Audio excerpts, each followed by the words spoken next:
ಕೊಡ್ತಕ್ಕಂಥ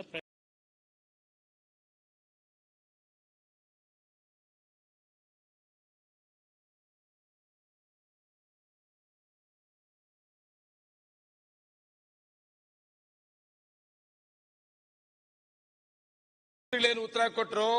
ನಮ್ಮ ಮಂತ್ರಿಗಳು ನಮ್ಮ ಜಿಲ್ಲೆಯವರೇ ಮಂತ್ರಿಗಳಿದ್ದಾರೆ, ರೆವಿನ್ಯೂ ಮಂತ್ರಿಗಳು. ಅವ್ರ ಸಹಕಾರವನ್ನು ಸಹ ತಗೊಂಡು ಮಂತ್ರಿಗಳು ಹೇಳಿದಂಗೆ ಸರ್ಕಾರ ಜಾಗ ಎಲ್ಲಿದೆ ಅಂತ ಗುರುತಿಸಿಕೊಟ್ಟು ಸುಮಾರು ಒಂದು 50 ಎಕರೆನಲ್ಲಿ ಆ ಮಾರ್ಕೆಟಿಂಗ್ ಮಾಡಬೇಕು. ಪ್ರತಿ ದಿವಸ ನೂರಾರು ಲೋಡ್ ಹೋಗ್ತಾ ಇದೆ. ಆಯ್ತು, ಸಜೆಷನ್ ಕೊಡಿ ಬೇಗ. ಅದೇ ಹೇಳಿದೆ, ಜಾಗ ಗುರುತಿಸಬೇಕು. ನಮ್ಮ ಮಂತ್ರಿಗಳಿಗೆ ಸಹಕಾರ ಆಗೋ ರೀತಿಯಲ್ಲಿ ನಮ್ಮ ಮಂತ್ರಿ ಕೃಷ್ಣ ಬೈರೇಗೌಡರು ರೆವಿನ್ಯೂ ಮಂತ್ರಿಗಳಿದ್ದಾರೆ, ಅವರು ಸಹಕಾರವನ್ನು ತಗೊಂಡು ಸರ್ಕಾರಿ ಜಾಗ ಎಲ್ಲಿದೆ ಅಂತ ಗುರುತಿಸಿ ಆದಷ್ಟು ಬೇಗನೆ ಡಿಲೇ ಆಗ್ತಾ ಇದೆಯಲ್ಲ, ಜಾಗವನ್ನು ಮಂಜೂರು ಮಾಡಿಸ್ಕೊಡಿ ಅಂತ ನಿಮ್ಮ ಮುಖ್ಯನ ಮಂತ್ರಿಗಳು ಹೇಳ್ತಾ ಇದ್ದೀನಿ ಅಧ್ಯಕ್ಷರೇ. ಅಕಸ್ಮಾತ್ ತಮಗೇನಾದ್ರೂ ಮಾಹಿತಿ ಇದ್ರೆ ನಾನು ನೀವು ಕೂಡ ಕೃಷ್ಣ ಬೈರೇಗೌಡರು ಇಲ್ಲೇ ಇದ್ದಾರೆ, ಅವರಲ್ಲಿ ಕೇಳ್ಕೊಳ್ಳೋನು ಕೊಡ್ತಿದ್ರೆ ನಾನು ಪ್ರಯತ್ನ ಮಾಡಿ. ಸುರೇಶ್ ಗೌಡ್ರು ತುಮಕೂರು ಇಲ್ಲ, ನರೇಂದ್ರ ಸ್ವಾಮಿ ಇಲ್ಲ. ಸೊ ಪ್ರಶ್ನೋತ್ತರ ಮುಗಿಯಿತು. ಲಿಖಿತವಾಗಿ ಉತ್ತರ ಪ್ರದೇಶ. ಸನ್ಮಾನ್ಯ ಅಧ್ಯಕ್ಷರೇ,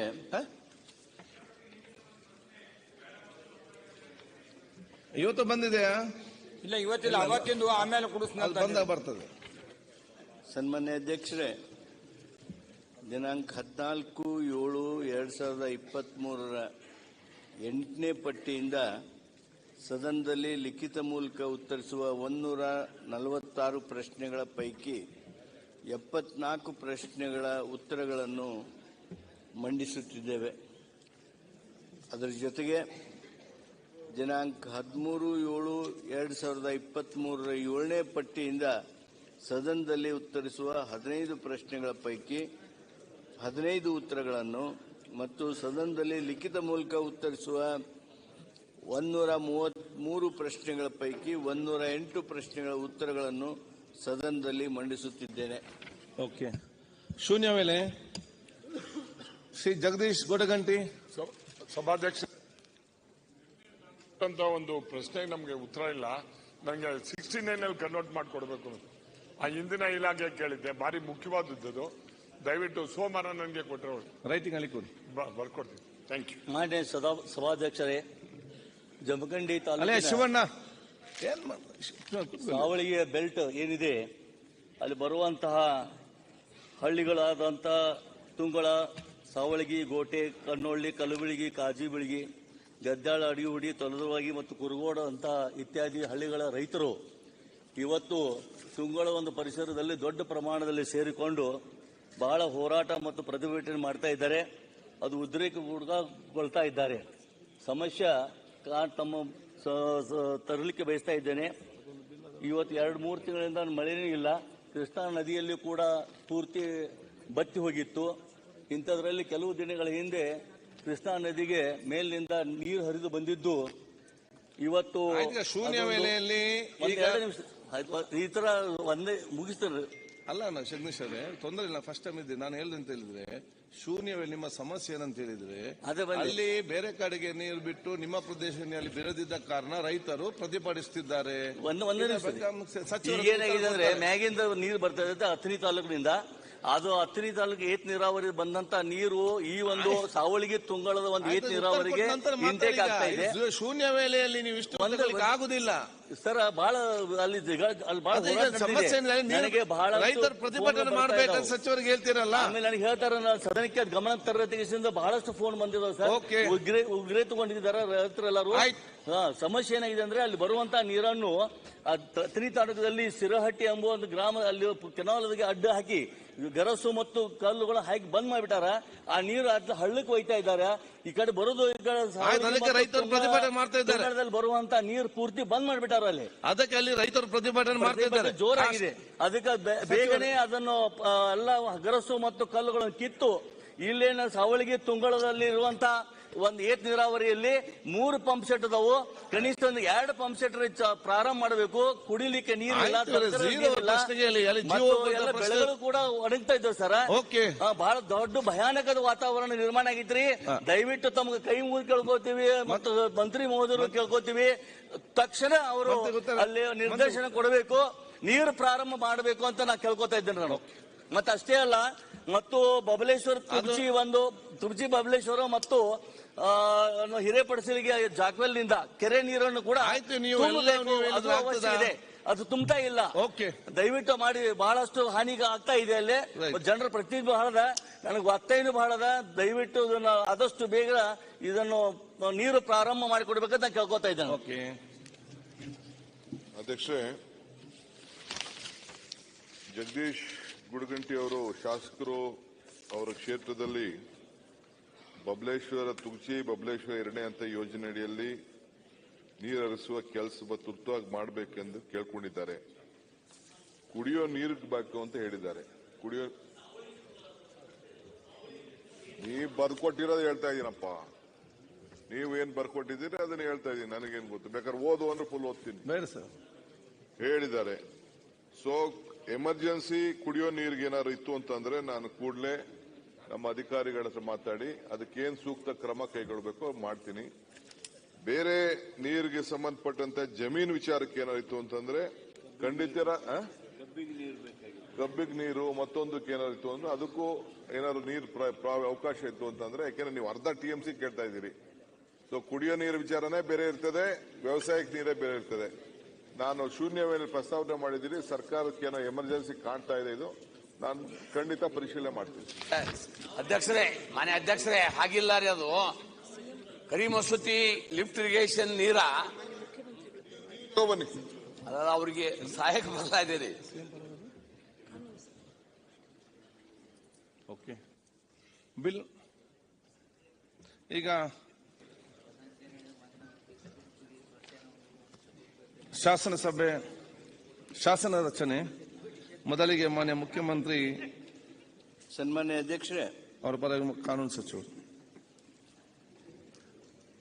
2023ನೇ ಸಾಲಿನ ಸಾರ್ವಜನಿಕ ಸಂಗ್ರಹಣೆಯ ಪಾರದರ್ಶಕತೆ ತಿದ್ದುಪಡಿ ವಿಧೇಯಕವನ್ನು ಪರ್ಯಾಲೋಚಿಸಬೇಕೆಂದು ಸೂಚಿಸುತ್ತೇನೆ. ಸನ್ಮಾನ್ಯ ಅಧ್ಯಕ್ಷರೇ,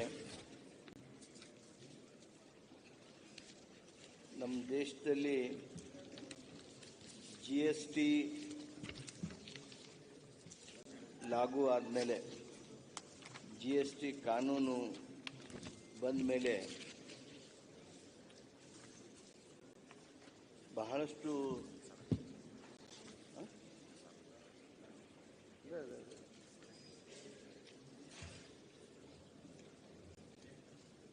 ಬಹಳಷ್ಟು ಮಟ್ಟಿಗೆ ರಾಷ್ಟ್ರದ ಟ್ಯಾಕ್ಸ್ ಆದಾಯ, ರಾಜ್ಯಗಳ ಟ್ಯಾಕ್ಸ್ ಆದಾಯ ಹೆಚ್ಚಾಗ್ತಾನೆ ಬಂದಿದೆ. ಈ GST ಕಾನೂನೇನಿದೆ, ಈ ಕಾನೂನಿನ ತಿದ್ದುಪಡಿ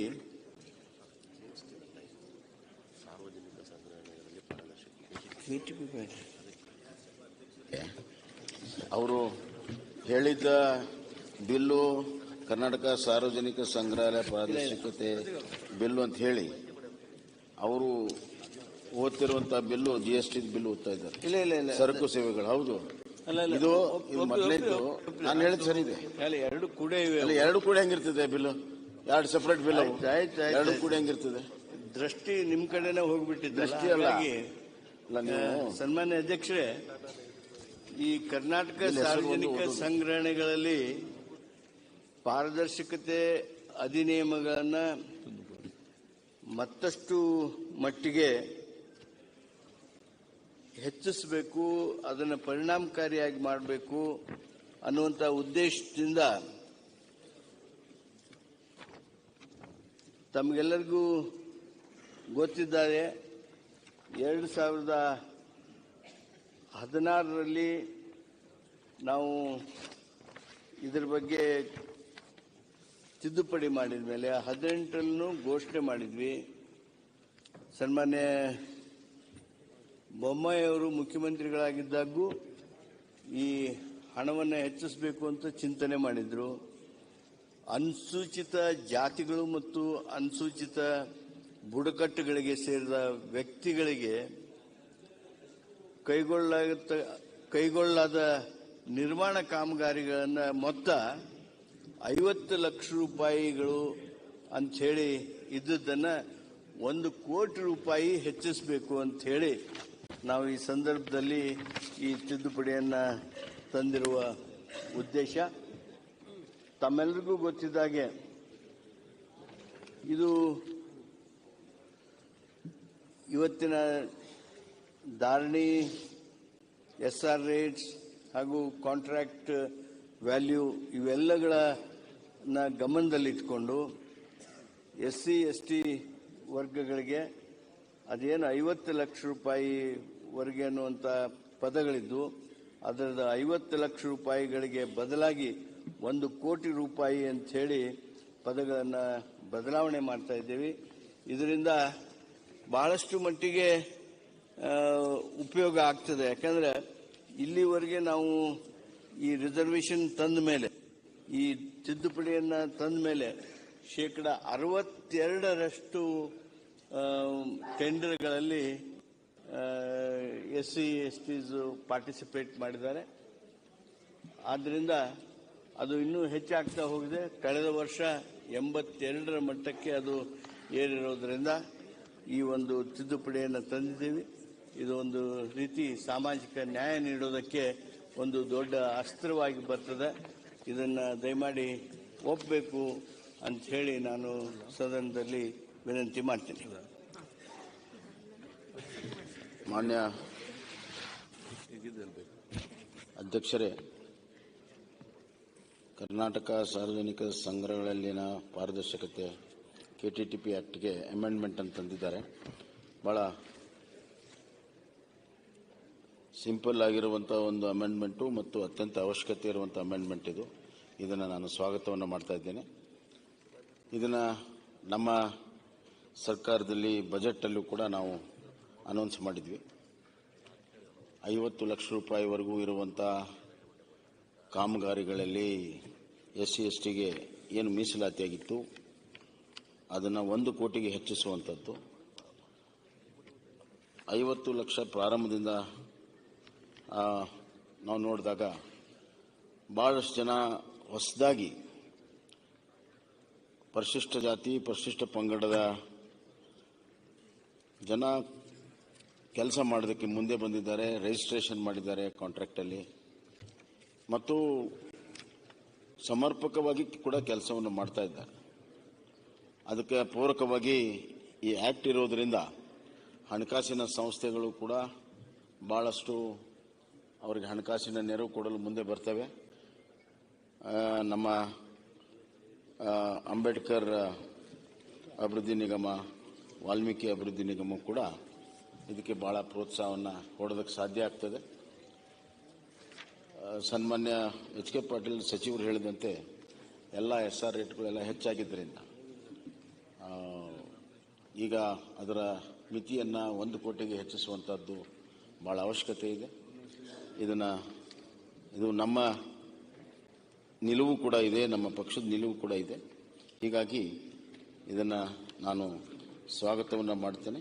ಒಂದೇ ಒಂದು ಇಲ್ಲ 50,000 ಅಂತ ಬರೆದಿದ್ದೀರಿ, ಅದನ್ನು 50 ಲಕ್ಷ ಅಂತ ಓದ್ಕೊಂಡು ಈ ಆ್ಯಕ್ಟಲ್ಲಿ ಉದ್ದೇಶದಲ್ಲಿ ಅದನ್ನು 50 ಲಕ್ಷದಿಂದ 1 ಕೋಟಿ ಅಂತ ಹೇಳಿ ಹೆಚ್ಚಿಸೋದಕ್ಕೆ ನಾವು ಸ್ವಾಗತ ಮಾಡ್ತೀವಿ. ಹೆಚ್ಚಿನ ಸಮಯ ಇದಕ್ಕೆ ವ್ಯರ್ಥ ಮಾಡೋದು ಬೇಡ. ಆ ಜನಾಂಗಕ್ಕೆ ಒಂದು ನ್ಯಾಯ ಕೊಟ್ಟಂಗಾಗುತ್ತೆ, ಆ ಜನಾಂಗದ ಯುವಕರಿಗೆ ಉದ್ಯೋಗ ಕೊಟ್ಟಂಗಾಗ್ತದೆ.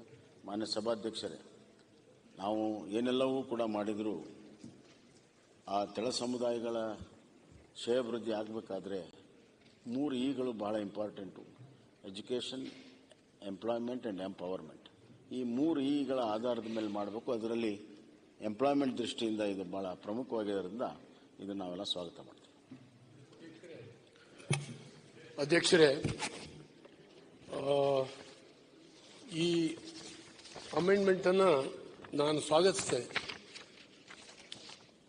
50 ಲಕ್ಷ ಇರುವಂತಹದನ್ನ 1 ಕೋಟಿ ಮಾಡಿದ್ದೀರಿ, ಒಳ್ಳೆಯದಾಗಿದೆ. ಆದರೆ ನನ್ನ ವಿನಂತಿ, ಈಗ ಫೀಲ್ಡ್ ಲೆವೆಲಲ್ಲಿ ಬಹಳ ತೊಡಕುಗಳಿದ್ದಾವೆ. ಇವತ್ತು ಸ್ವತಃ ಅವ್ರ ಹೆಸರಿನಲ್ಲಿ ಬೇರೆಯವ್ರು ಕಾಂಟ್ರಾಕ್ಟ್ ಮಾಡೋದು ಜಾಸ್ತಿ ಆಗಿದೆ. ಹೆಸರು SC ST ಇದೆ, ಆದರೆ ಕೆಲಸ ಮಾಡೋರು ಬೇರೆಯವರು. ಜನರಲ್ನವರು ಮಾಡ್ತಾ ಇದ್ದಾರೆ.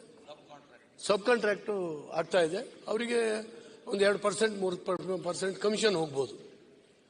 ಇದು ನಿಲ್ಬೇಕು. ನಾನು ಹೇಳೋದಾದ್ರೆ ಪ್ರಾಮಾಣಿಕವಾಗಿ ಅವರಿಗೆ ಕೆಲಸ ಸಿಕ್ಕಬೇಕು, ಅವರೇ ಕೆಲಸ ಮಾಡಬೇಕು.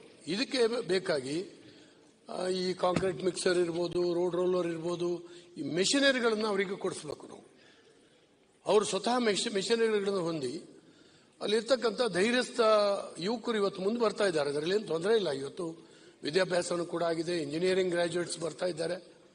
ಮಾಡಲಿ, ಅವರಿಗೆ ಮಿಷನರಿಗಳನ್ನು ಕೊಡಿಸ್ಬೇಕು ಅವ್ರ ಕೈಗೆ ಸುಲಭ ಆಗೋ ಹಾಗೆ. ಈಗ ಅವನೇ ಸ್ವತಃ ಮಾಡ್ತೀನಿ ಅಂದ್ರೂ ಇನ್ಯಾರ ಹತ್ರ ಮಿಷನರಿ ತರಬೇಕು, ಹಣ ಇರೋದಿಲ್ಲ, ಇನ್ಯಾರ ಕೊಡೋದಿಲ್ಲ, ಭಾರಿ ತೊಡಕು. ಹಾಗಾಗಿ ಸಬ್ ಕಾಂಟ್ರಾಕ್ಟರ್ನ ಕೊಡುವಂಥ ಕೆಲಸ ಆಗ್ತದೆ.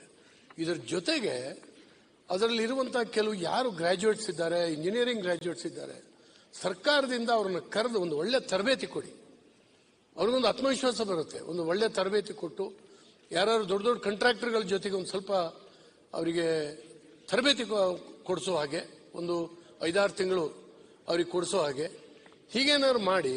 ಈಗ ಪ್ರಾಮಾಣಿಕವಾಗಿ ಆ ತಳ ಸಮುದಾಯದ ವ್ಯಕ್ತಿಗಳನ್ನ, ಕುಟುಂಬಗಳನ್ನ ನಾವು ಮೇಲೆತ್ತಬೇಕು ಅಂತ ಹೇಳಿದ್ರೆ, ಇಷ್ಟು ವರ್ಷ ನಡೆದು ಬಂದಿದ್ದು ಎಲ್ಲ ದುಡ್ಡು ಹಾಳು ಕೊಡ್ತೇವೆ, ಅದು ನಿಜವಾಗ್ಲೂ ಅವರು ಮುಖ್ಯವಾಹಿನಿಗೆ ಸೇರ್ಲಿಕ್ಕೆ ಸಾಧ್ಯ ಆಗಲಿಲ್ಲ.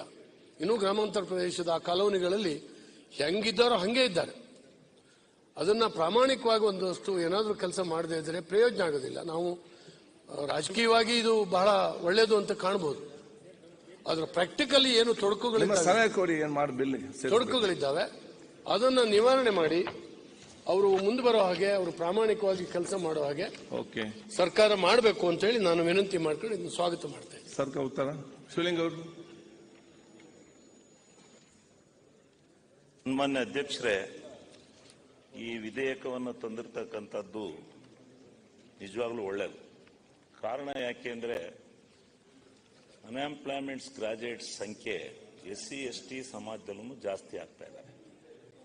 ಅವರು ಸ್ವಯಂ ಉದ್ಯೋಗವನ್ನ ಕಂಡುಹಿಡಲಿಕ್ಕೋಸ್ಕರ ಮೊದಲು 50,000 ರೂಪಾಯಿಯನ್ನ ಹಿಂದಿನ ಮುಖ್ಯಮಂತ್ರಿಗಳಾಗಿದ್ದ ಹಿಂದಿನ ಸರ್ಕಾರದಲ್ಲಿ ಸಿದ್ದರಾಮಯ್ಯ ಅವರು, ಅದೇನೆ 50 ಲಕ್ಷನೇ ನಾನು ಹೇಳಿ, ಈಗ ಸಲಹೆ ಕೊಡಿ, 50 ಲಕ್ಷ ರೂಪಾಯಿ ಅವ್ರಿಗೆ ಕೊಟ್ಟಿದ್ರು. ಈಗ 1 ಕೋಟಿಗೆ ನಿರ್ಧಾರ ಮಾಡಿರ್ತಕ್ಕಂಥದ್ದು ಬಹಳ ಒಳ್ಳೇದು. ಮತ್ತೆ ಒಂದಲ್ಲಿ ನಾವು ಗ್ರಾಸ್ ರೂಟ್ ಲೆವೆಲ್ ಅಲ್ಲಿ ಏನ್ ನೋಡ್ತಾ ಇದೀವಿ ಅಂದ್ರೆ, SC/ST ಕೆಲಸಗಳೇ ಕಾಂಪಿಟೇಷನ್ ಆಗಿ ಬಹಳ ಮಟ್ಟಿಗೆ ಲೆಸ್ ಹೋಗ್ತಾ ಇದ್ದಾರೆ, ಈ ಎಬೋ ಹೋಗ್ತಾ ಇಲ್ಲ. ಕಾರಣ ಅವರು ಅರ್ಧಜ್ಞಾನೇಂದ್ರ ಅವರು ಹೇಳ್ದಂಗೆ ಇವು SC/ST ಕೆಲಸಗಳನ್ನ ಆ ಸಮಾಜದವ್ರಿಗೆ ಇನ್ನೂ ಹೆಚ್ಚಿನ ಪರಿಸ್ಥಿತಿನಲ್ಲಿ ಕೆಲಸ ಒಂದಷ್ಟು ಮಾಡ್ತಾ ಇದ್ದಾರೆ, ಒಂದು 60-70%. ಇನ್ನು ಬಾಕಿಯವರೆಲ್ಲ ಬೇರೆ ಬೇರೆಯವ್ರು ಮಾಡ್ತಾ ಇದ್ದಾರೆ. ಅದಕ್ಕೋಸ್ಕರ ಅವ್ರು ನಾವೇನಾರ ಯಾಕಪ್ಪ ನೀನು ಅವನಿಗೆ ಕೊಟ್ಟಿದ್ಯಾ ಅಂತ ಕೇಳಿದ್ರೆ, ನಮ್ಮ ಹತ್ರ ಪೂಜೆ ಮಾಡ್ಸಕ್ ಬರ್ತಾರಲ್ಲ ಕೆಲಸನ ಕೇಳಿದ್ರೆ, ಅಣ್ಣ ನನ್ಗೆ ಅಷ್ಟು ಬಂಡವಾಳ ಇಲ್ಲ ಅಂತಾರೆ. ಎಷ್ಟು ಒಂದು 50-40 ಒಂದು 50,000 ಕೆಲಸಕ್ಕೆ ಒಂದು 25 ಲಕ್ಷ ರೂಪಾಯಿ ಬಂಡವಾಳ ನಾವು ಎಲ್ತಾರನ ಅಂತಾರೆ. ಅದರಿಂದ ಅವ್ರಿಗೆ ಅಡ್ವಾನ್ಸ್ ಮೊಬಿಲೈಸೇಷನ್ ಕೊಡೋದು ಸೂಕ್ತವಾ? ಇಷ್ಟೆಲ್ಲ ಮಾಡಕ್ ಹೊಂಟಿದಿರಿ, ಅವ್ರನ್ನ ಮೇಲೆ ಕೆತ್ತಬೇಕು ಅಂತಕ್ಕಂಥ ದೃಷ್ಟಿನಲ್ಲಿ ಬಹಳ ಮಟ್ಟಿಗೆ ಹೊಂಟಿದಿರಿ. ಈ 1 ಕೋಟಿ ರೂಪಾಯಿ ಕೆಲಸ ಅವನಿಗೆ ಕೊಟ್ರೆ ಅವನೇನೋ EMD ಕಟ್ಟಂಗಿಲ್ಲ, ಏನಿಲ್ಲ, EMD ಟೆಂಡರ್ನ ಹಾಕ್ತಾನೆ. ಅದನ್ನ ಕಾರ್ಯಗತ ಮಾಡಬೇಕಾದ್ರೆ ಬೇರೆಯವ್ರ ಹತ್ರ ಆಶ್ರಯಿಸಲೇಬೇಕು, ಬಂಡವಾಳ ಯಾರು ಕೊಡೋದಿಲ್ಲ. ಅದಕ್ಕೋಸ್ಕರ ಆ ಕೆಲಸದ ಮೇಲೆನೆ ಒಂದು 25%, ಒಂದು 50% ಮೊಬಿಲೈಸೇಷನ್ ಅಡ್ವಾನ್ಸ್ ಕೊಟ್ರೆ ಬಿಲ್ಲಲ್ಲಿ ಕಡಾಪ್ ಮಾಡ್ಕೋಬಹುದು. ಅದಕ್ಕೋಸ್ಕರ ಅದು ಬಹಳ ಜನ ಅನ್ಎಂಪ್ಲಾಯ್ಮೆಂಟ್ಸ್ ಗ್ರಾಜ್ಯುಯೇಟ್ಸ್ SC/ST ಅವರು ನಮ್ಮ ಹತ್ರ ಮಾತನಾಡ್ತಕ್ಕಂಥ ಅಲ್ಲಿಯ ವಾತಾವರಣ ನೋಡಿನೂ ನಾವು ನಿಮ್ಗೆ ಹೇಳ್ತಾ ಇರ್ತಕ್ಕಂಥದ್ದು, ಇದನ್ನ ಇದರಲ್ಲಿ ತರೋದು ಒಳ್ಳೇದು ಅಂತಕ್ಕಂಥದ್ದನ್ನ ನಾನು ಈ ಸಂದರ್ಭದಲ್ಲಿ ಹೇಳಿ ಬಿಲ್ ಅನ್ನು ನಾನು ಸ್ವಾಗತ ಮಾಡ್ತೇನೆ. ಸರ್ಕಾರ ಉತ್ತರ. ಸನ್ಮಾನ್ಯ ಅಧ್ಯಕ್ಷರೇ, ಸನ್ಮಾನ್ಯ ಮಾಜಿ ಮುಖ್ಯಮಂತ್ರಿಗಳಾದ ಬಸವರಾಜ ಬೊಮ್ಮಾಯಿ ಅವರಿಗೆ, ಗೆಳೆಯರಾದ ಜ್ಞಾನೇಂದ್ರ ಅವರಿಗೆ, ಶಿವಲಿಂಗೇಗೌಡರಿಗೆ ಕೃತಜ್ಞತೆಯನ್ನು ಸಲ್ಲಿಸ್ತೀನಿ. 2-3 ಸಲಹೆಗಳನ್ನು ಮಾಡಿದ್ದಾರೆ. ಜ್ಞಾನೇಂದ್ರ ಅವರು ಇದೇನು ಹೊಸದಾಗಿ ಕಾಂಟ್ರಾಕ್ಟ್ ಮಾಡೋದಕ್ಕೆ ಹೊರಡ್ತಾರೆ, ಅವ್ರಿಗೆ ತರಬೇತಿ ಕೊಡಬೇಕು ಅಂಥೇಳಿ, ಮಷಿನರೀಸನ್ನು ಕೊಡೋದಕ್ಕೆ ಅಥವಾ ಅವ್ರಿಗಾಗಿ ಈಗ ಹೆಂಗೆ ಯಂತ್ರಧಾರೆ ಅಂತ ಮಾಡಿದ್ವಿ ಹಂಗೆ ಮಾಡಬೇಕು ಅನ್ನುವಂಥ ಭಾವ ಇರ್ಬೋದು. ಆ ಸಲಹೆ ಭಾಳ ಒಳ್ಳೆ ಸಲಹೆ. ಈ ಇಂಜಿನಿಯರ್ಸ್ ಇನ್ಸ್ಟಿಟ್ಯೂಷನ್ಸ್ ಏನಿರ್ತಾವಲ್ಲ, ಈಗ ನಮ್ಮ ಬೆಳಗಾಂದಾಗ ಒಂದು ಇಂಜಿನಿಯರ್ಸ್ ಇನ್ಸ್ಟಿಟ್ಯೂಟ್ ಇದೆ.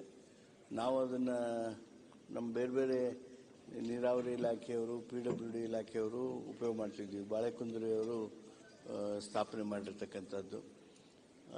ಅಂಥ ಸಂಸ್ಥೆಗಳು ಈ SC/ST ಬಡಿಂಗ್ ಕಾಂಟ್ರಾಕ್ಟರ್ಸ್ ಆರ್ ಆ ಎಂಟರ್ಪ್ರಿನರ್ಸ್ ಏನಿರ್ತಾರೆ ಅವ್ರಿಗೆ ತರಬೇತಿ ಕೊಡೋದಕ್ಕೆ ಅವ್ರು ಮುಂದೆ ಬರ್ತಾರೆ ಹೇಗೆ ಅಂಥೇಳಿ ಅವ್ರ ಜೊತೆಗೂ ಸಂಪರ್ಕ ಮಾಡ್ತೀವಿ.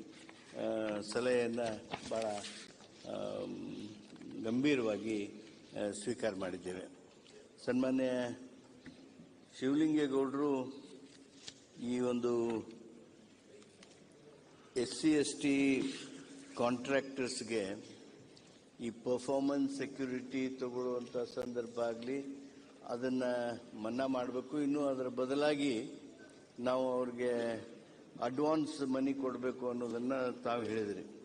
ಮೊಬಿಲೈಸೇಷನ್ ಫಂಡನ್ನು ಕೊಡಬೇಕು ಅಂಥೇಳಿ. ಈಗಾಗಲೇ ಪರ್ಫಾರ್ಮೆನ್ಸ್ ಸೆಕ್ಯೂರಿಟಿ ಒಳಗೆ ದೊಡ್ಡ ಕಾಂಟ್ರಾಕ್ಟ್ರಿಗೆ ಕೊಡ್ತಾವ್ರೀಗ. ಇವ್ರಿಗೂ ಸ್ವಲ್ಪ ಕೊಡಿ ಅಷ್ಟೇ. ದೊಡ್ಡವ್ರಿಗೆ ಕೊಡೋದು ಪದ್ಧತಿ ಇದೆ ಈಗ. ಪರ್ಫಾರ್ಮೆನ್ಸ್ ಸೆಕ್ಯೂರಿಟಿ 5% ಉಳಿದ ಕಾಂಟ್ರಾಕ್ಟರ್ಗೆ ಅವರು ರೆಮಿಟ್ ಮಾಡಬೇಕು ಅಂತ ಹೇಳಿ ಇದ್ದಾಗ್ಯೂ ಇವ್ರಿಗೆ ಅದನ್ನು ಕಂಪ್ಲೀಟ್ ಎಕ್ಸಂಪ್ಷನ್ ಕೊಟ್ಟು ಬಿಲ್ಸ್ನೊಳಗೆ ಅದನ್ನು ಡಿಡಕ್ಟ್ ಮಾಡ್ಕೊತ ಹೋಗಬೇಕು ಅಂತ ಹೇಳಿ ಈಗ ಪದ್ಧತಿ ಇದೆ. ಆದರೆ ತಾವು ಕೊಟ್ಟಿರ್ತಕ್ಕಂಥ ಮೊಬಿಲೈಸೇಷನ್ ಫಂಡ್ ಕೊಡೋದ್ರ ಬಗ್ಗೆ ಸರ್ಕಾರ ಚಿಂತನೆಯನ್ನು ಮಾಡ್ತದೆ. ಈ ಸಂದರ್ಭದಲ್ಲಿ ಈ ಬಿಲ್ಲನ್ನು ಸ್ವಾಗತ ಮಾಡಿರ್ತಕ್ಕಂಥ ತಮ್ಮೆಲ್ಲರಿಗೆ ಧನ್ಯವಾದಗಳು. ಈಗ ರಿಪ್ಲೈ ಒಂದೇ ಒಂದು ಸ್ಪಷ್ಟೀಕರಣ. ಈಗೇನು HK ಪಾಟೀಲ್ರು ಬಿಲ್ಲನ್ನು ತಂದಿದ್ದಾರೆ, ಅದನ್ನು ನಾವು ಕೂಡ ಒಪ್ತೀವಿ. ಆದರೆ ಇವತ್ತು ಅನೇಕ ಜನ ಇವತ್ತು BE ಸಿವಿಲ್ ಆಗಿ, ಡಿಪ್ಲೊಮಾ ಸಿವಿಲ್ ಆಗಿ ನಿರುದ್ಯೋಗಿಗಳಾಗಿ ಕೂತಿದ್ದಾರೆ. ನನ್ನ ಸಲಹೆ ಏನಂದ್ರೆ ಅಂಥವರಿಗೆ ಮೊದಲು ಆದ್ಯತೆ ಕೊಟ್ಟರೆ ನಿರುದ್ಯೋಗ ಸಮಸ್ಯೆನ ಬಗೆಯಿರ್ತದೆ ಮತ್ತು ನಮ್ಮ ಕಲ್ತಂತ ಮಕ್ಕಳಿಗೆ ಒಂದು ಜೀವನಕ್ಕೆ ಉಪಾಯ ಆಗ್ತದೆ. ಅದನ್ನು ಕನ್ಸಿಡರ್ ಮಾಡ್ತಾರೋ ಅಥವಾ ಅದನ್ನು ಪ್ರತ್ಯೇಕವಾಗಿ ಮಾಡ್ತಾರೋ ಗೊತ್ತಿಲ್ಲ. ತಾವು ಪಾಟೀಲ್ ಸಾಹೇಬ್ ತಾವು ಸ್ಪಷ್ಟೀಕರಣ. ಓಕೆ. ಅಲ್ಲ, ಈ ಬಿಲ್ನ ಉದ್ದೇಶ ಹಾಗೂ ಈಗ ತಂದಿರ್ತಕ್ಕಂಥ ತಿದ್ದುಪಡಿ ಏನಿದೆ ಅದು ಉದ್ದೇಶನೇ ಬೇರೆ. ನೀವೇನು ಅನ್ಎಂಪ್ಲಾಯ್ಡ್ ಗ್ರಾಜ್ಯುಯೇಟ್ಸ್ ಬಗ್ಗೆ, ಅನ್ಎಂಪ್ಲಾಯ್ಡ್ ಇಂಜಿನಿಯರ್ಸ್ ಬಗ್ಗೆ ಮಾತಾಡ್ತೀರಿ. ತಾವು ಬಜೆಟ್ ಮೇಲೆ ಮಾಡಿರ್ತಕ್ಕಂಥ ಭಾಷಣದಲ್ಲಿ ಪ್ರಸ್ತಾಪ ಮಾಡಿದರೆ ಉತ್ತರವನ್ನು ಆ ಸಂದರ್ಭದಲ್ಲಿ ಕೊಡ್ತೀವಿ. ಆದರೆ ಈಗ ನಾವು ಹೇಳೋದಂದ್ರೆ ಈ ಬಿಲ್ಲಿನ ಉದ್ದೇಶದ ಬಗ್ಗೆ ಚರ್ಚೆ ಮಾಡಿದ್ದೇವೆ, ಸಲಹೆಗಳನ್ನು ಸ್ವಾಗತ ಮಾಡಿದ್ದೇವೆ. ಸನ್ಮಾನ್ಯ ಅಧ್ಯಕ್ಷರೇ, ತಾವು ಒಪ್ಪಿಗೆ ನೀಡಿದರೆ ನಂದು ಇದಕ್ಕೆ ಭಿನ್ನಾಭಿಪ್ರಾಯ ಇಲ್ಲ. ನಾನು ಒಂದೇ ಒಂದು ಕೇಳ್ತಾ ಇದ್ದೀನಿ. ಈಗೇನು 50 ಲಕ್ಷದಿಂದ 1 ಕೋಟಿಗೆ ತಾವು ಹೆಚ್ಚಿಗೆ ಮಾಡಿದ್ರಿ, ಸ್ವಾಗತ ಮಾಡ್ತೀವಿ. ಆದರೆ ನಿರುದ್ಯೋಗಿ ಯುವಕರು BE ಆಗಿ, ಡಿಪ್ಲೊಮಾ ಸಿವಿಲ್ ಆಗಿ ಕೂತಿದ್ದಾರೆ, ಅಂಥವ್ರಿಗೆ ಆದ್ಯತೆ ಅವರು ಇದೇ ಸಮುದಾಯದವರಾಗಿದ್ರೆ ಯಾರೆಲ್ಲ ಕಾಂಟ್ರಾಕ್ಟ್ ಲೈಸೆನ್ಸ್ ಮಾಡ್ತಾರೆ ಅವ್ರಿಗೆ ಅವಕಾಶ ಇರ್ತದೆ. ಒಂದು ನಿಮಿಷ ಸುರೇಶ್ ಅವರಿಗೆ ಬೇಗ 1 ಪಾಯಿಂಟ್ ಅಲ್ಲಿ ಮುಗಿಸ್ತೀವಲ್ಲ, ಸಲಹೆ ಮಾತ್ರ, ಇಡೀ ವಿಚಾರ ಬೇಡ. ಸಭಾಧ್ಯಕ್ಷರೇ, BR ಪಾಟೀಲ್ರು ಹೇಳ್ದಂಗೆ ಅಲ್ಲ, ನೀವು BR ನಿಮ್ಮ ಸಬ್ಜೆಕ್ಟ್ ಹೇಳಿಲ್ಲ. ಹಿಂದೆ 1994ರಲ್ಲಿ ಸನ್ಮಾನ್ಯ ಮುಖ್ಯಮಂತ್ರಿಗಳಾದ ದೇವೇಗೌಡರು ಅವತ್ತು ಡಿಪ್ಲೊಮಾ ಮತ್ತೆ BE ಹೋಲ್ಡರ್ಸ್ ಗಳಿಗೆ EMD ಅಂತಕ್ಕಂಥದ್ದಿಲ್ಲ ಅಂತಕ್ಕಂಥದ್ದನ್ನ ಮಾಡಿದ್ರು. ಆ ಸಲಹೆಯನ್ನ ಹಿರಿಯರು ಕೊಟ್ಟಿದ್ದಾರೆ. ದಯವಿಟ್ಟು ಅದ್ರ ಜೊತೆನಲ್ಲಿ ಏನು ಮುಂಗಡ ಹಣವನ್ನಾಗಿ ಕೊಡಬೇಕು ಅಂತಕ್ಕಂಥದ್ದನ್ನ ನಮ್ಮ ಶಿವಲಿಂಗೇಗೌಡರು ಹೇಳಿದ್ರು. ಬಟ್ ಒಂದು ತಮ್ಮಲ್ಲಿ ಆ ವಿಧೇಯಕದಲ್ಲಿ ಆ ಒಂದು ಪಂಗಡಕ್ಕೆ ಸೀಮಿತವಾದಂತದ್ದನ್ನ ಮಾಡಬೇಕು ಅಂತಕ್ಕಂಥದ್ದು ನಮ್ಮ ಸಲಹೆ ಇದೆ. ಅಧ್ಯಕ್ಷರೇ, ಈ ಒಂದು ವಿಧೇಯಕಕ್ಕೆ ನಾವು ಸಹ ಸ್ವಾಗತ ಕೋರ್ತಾ ಒಳ್ಳೆ ಸಲಹೆ ಕೊಡಿ. ಇವತ್ತು ಜೋರ್ ಮತ್ತೆ ಧೈರ್ಯ ಮಾತಾಡಿ. ಏನು ಇವತ್ತು SC/ST ನಿರುದ್ಯೋಗಿ ಯುವಕರಿಗೆ ಈ 1 ಕೋಟಿವರೆಗೆ ಅನುದಾನ ಕೊಡ್ತಕ್ಕಂಥ ಕಾಮಗಾರಿಯಲ್ಲಿ ಇದಕ್ಕೆ ನಾನು ಹೇಳೋದಿಷ್ಟೇ. ನಮ್ಮ ಅಂಬೇಡ್ಕರ್ ಅಭಿವೃದ್ಧಿ ನಿಗಮ, ಬಾಬು ಜಗಜೀವನ ಅಭಿವೃದ್ಧಿ ನಿಗಮದಲ್ಲಿ ಸಾಲವನ್ನೇ ಕೊಡ್ತಾರಲ್ಲ, ಅವರಿಗೆ ವಿಶೇಷವಾಗಿ ಯಾರು ಒಬ್ಬ ಕ್ಲಾಸ್ 1 ಕಾಂಟ್ರಾಕ್ಟರ್ ಅವ್ರಿಗೆ ಪ್ರತ್ಯೇಕವಾಗಿ ಲೋನ್ ಕೊಡ್ತಕ್ಕಂಥ ಸಾಲ ಸೌಲಭ್ಯ ಕೊಟ್ರೆ ಅದು ಮಿಷನರೀಸ್ ಅನ್ನ ತಗೊಳ್ಳಿಕ್ಕೆ ಅವಕಾಶ ಆಗುತ್ತೆ ಅಂತಕ್ಕಂಥ ನನ್ನ ಒಂದು ವೈಯಕ್ತಿಕ ಮಂತ್ರಿಗಳು ಶೈಲ್ ಮಾತಾಡ್ತೀರಿ.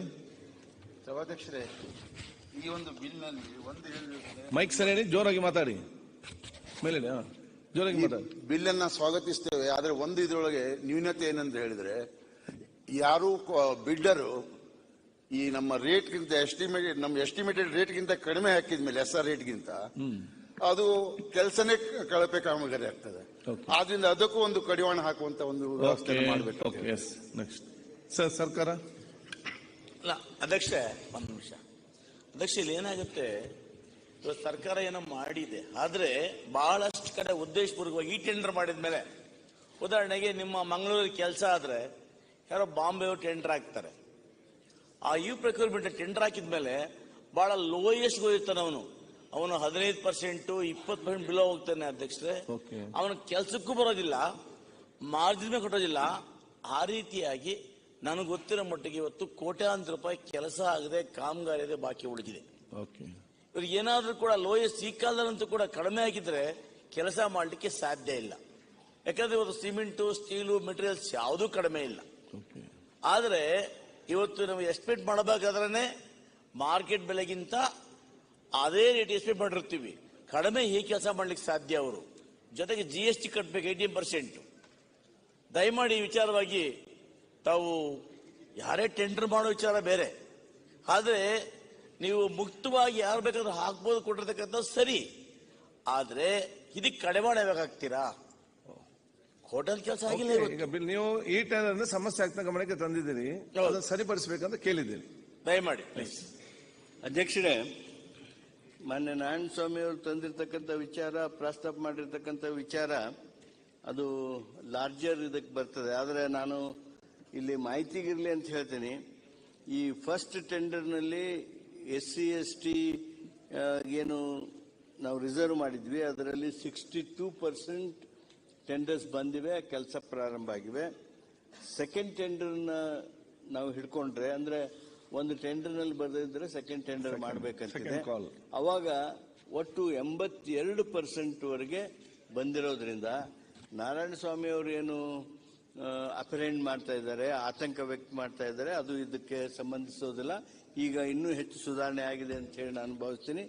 ನಿಮ್ಮ ಸಲಹೆಗಳನ್ನ ಗಮನದಲ್ಲಿ ಇರಿಸ್ಕೋತೀವಿ.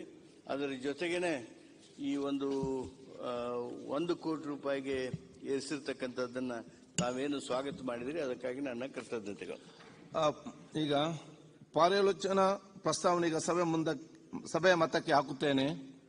2023ನೇ ಸಾಲಿನ ಕರ್ನಾಟಕ ಸಾರ್ವಜನಿಕ ಸಂಗ್ರಹಣೆಗಳಲ್ಲಿ ಪಾರದರ್ಶಕತೆ ತಿದ್ದುಪಡಿ ವಿಧೇಯಕವನ್ನು ಪರ್ಯಾಲೋಚಿಸುತ್ತದೆ ಎಂಬ ವಿಷಯ ಸಭೆಯ ಮುಂದೆ ಇದೆ. ಪ್ರಸ್ತಾವದ ಪರವಾಗಿರುವವರು ಹೌದು ಎಂದು ಸೂಚಿಸಬೇಕು. ಏನ್ ದಮ್ಮಿಲ್ಲ, ಸ್ವಲ್ಪ ಜೋರ ಹೇಳಿ. ಪ್ರಸ್ತಾವದ ವಿರೋಧವಾಗಿರುವವರು ಇಲ್ಲ ಎಂದು ಸೂಚಿಸಬೇಕು. ಪ್ರಸ್ತಾವವು ಹೌದು ಎನ್ನುವರ ಪರವಾಗಿ ಎಂದು ಭಾವಿಸುತ್ತೇನೆ. ಪ್ರಸ್ತಾವವು ಹೌದು ಎನ್ನುವ ಪರವಾಗಿದೆ. ಪ್ರಸ್ತಾವಕ್ಕೆ ಅನುಮೋದನೆ ದೊರಕಿದೆ. ಈಗ ವಿಧೇಯಕವನ್ನು ಖಂಡವಾಗಿ ಮತಕ್ಕೆ ಹಾಕುತ್ತೇನೆ. 2ನೇ ಮತ್ತು 3ನೇ ಖಂಡವು ವಿಧೇಯಕದ ಅಂಗವಾಗಿರಬೇಕು ಎನ್ನುವುದು ಸಭೆಯ ಮುಂದಿರುವ ವಿಚಾರ. ಪ್ರಸ್ತಾವದ ಪರವಾಗಿರುವವರು ಹೌದು ಎಂದು ಸೂಚಿಸಬೇಕು. ಒಮ್ಮೆ ಹೇಳಿದ್ರೆ ಸಾಕು. ಪ್ರಸ್ತಾವದ ವಿರುದ್ಧವಾಗಿರುವವರು ಇಲ್ಲ ಎಂದು ಸೂಚಿಸಬೇಕು. ಪ್ರಸ್ತಾವವು ಹೌದು ಎನ್ನುವ ಪರವಾಗಿದೆ ಎಂದು ಭಾವಿಸುತ್ತೇನೆ. ಪ್ರಸ್ತಾವವು ಹೌದು ಎನ್ನುವರ ಪರವಾಗಿದೆ. ಪ್ರಸ್ತಾವಕ್ಕೆ ಒಪ್ಪಿಗೆ ಸಿಕ್ಕಿದೆ. 2 ಮತ್ತು 3ನೇ ಖಂಡವು ವಿಧೇಯಕದ ಅಂಗವಾಯಿತು.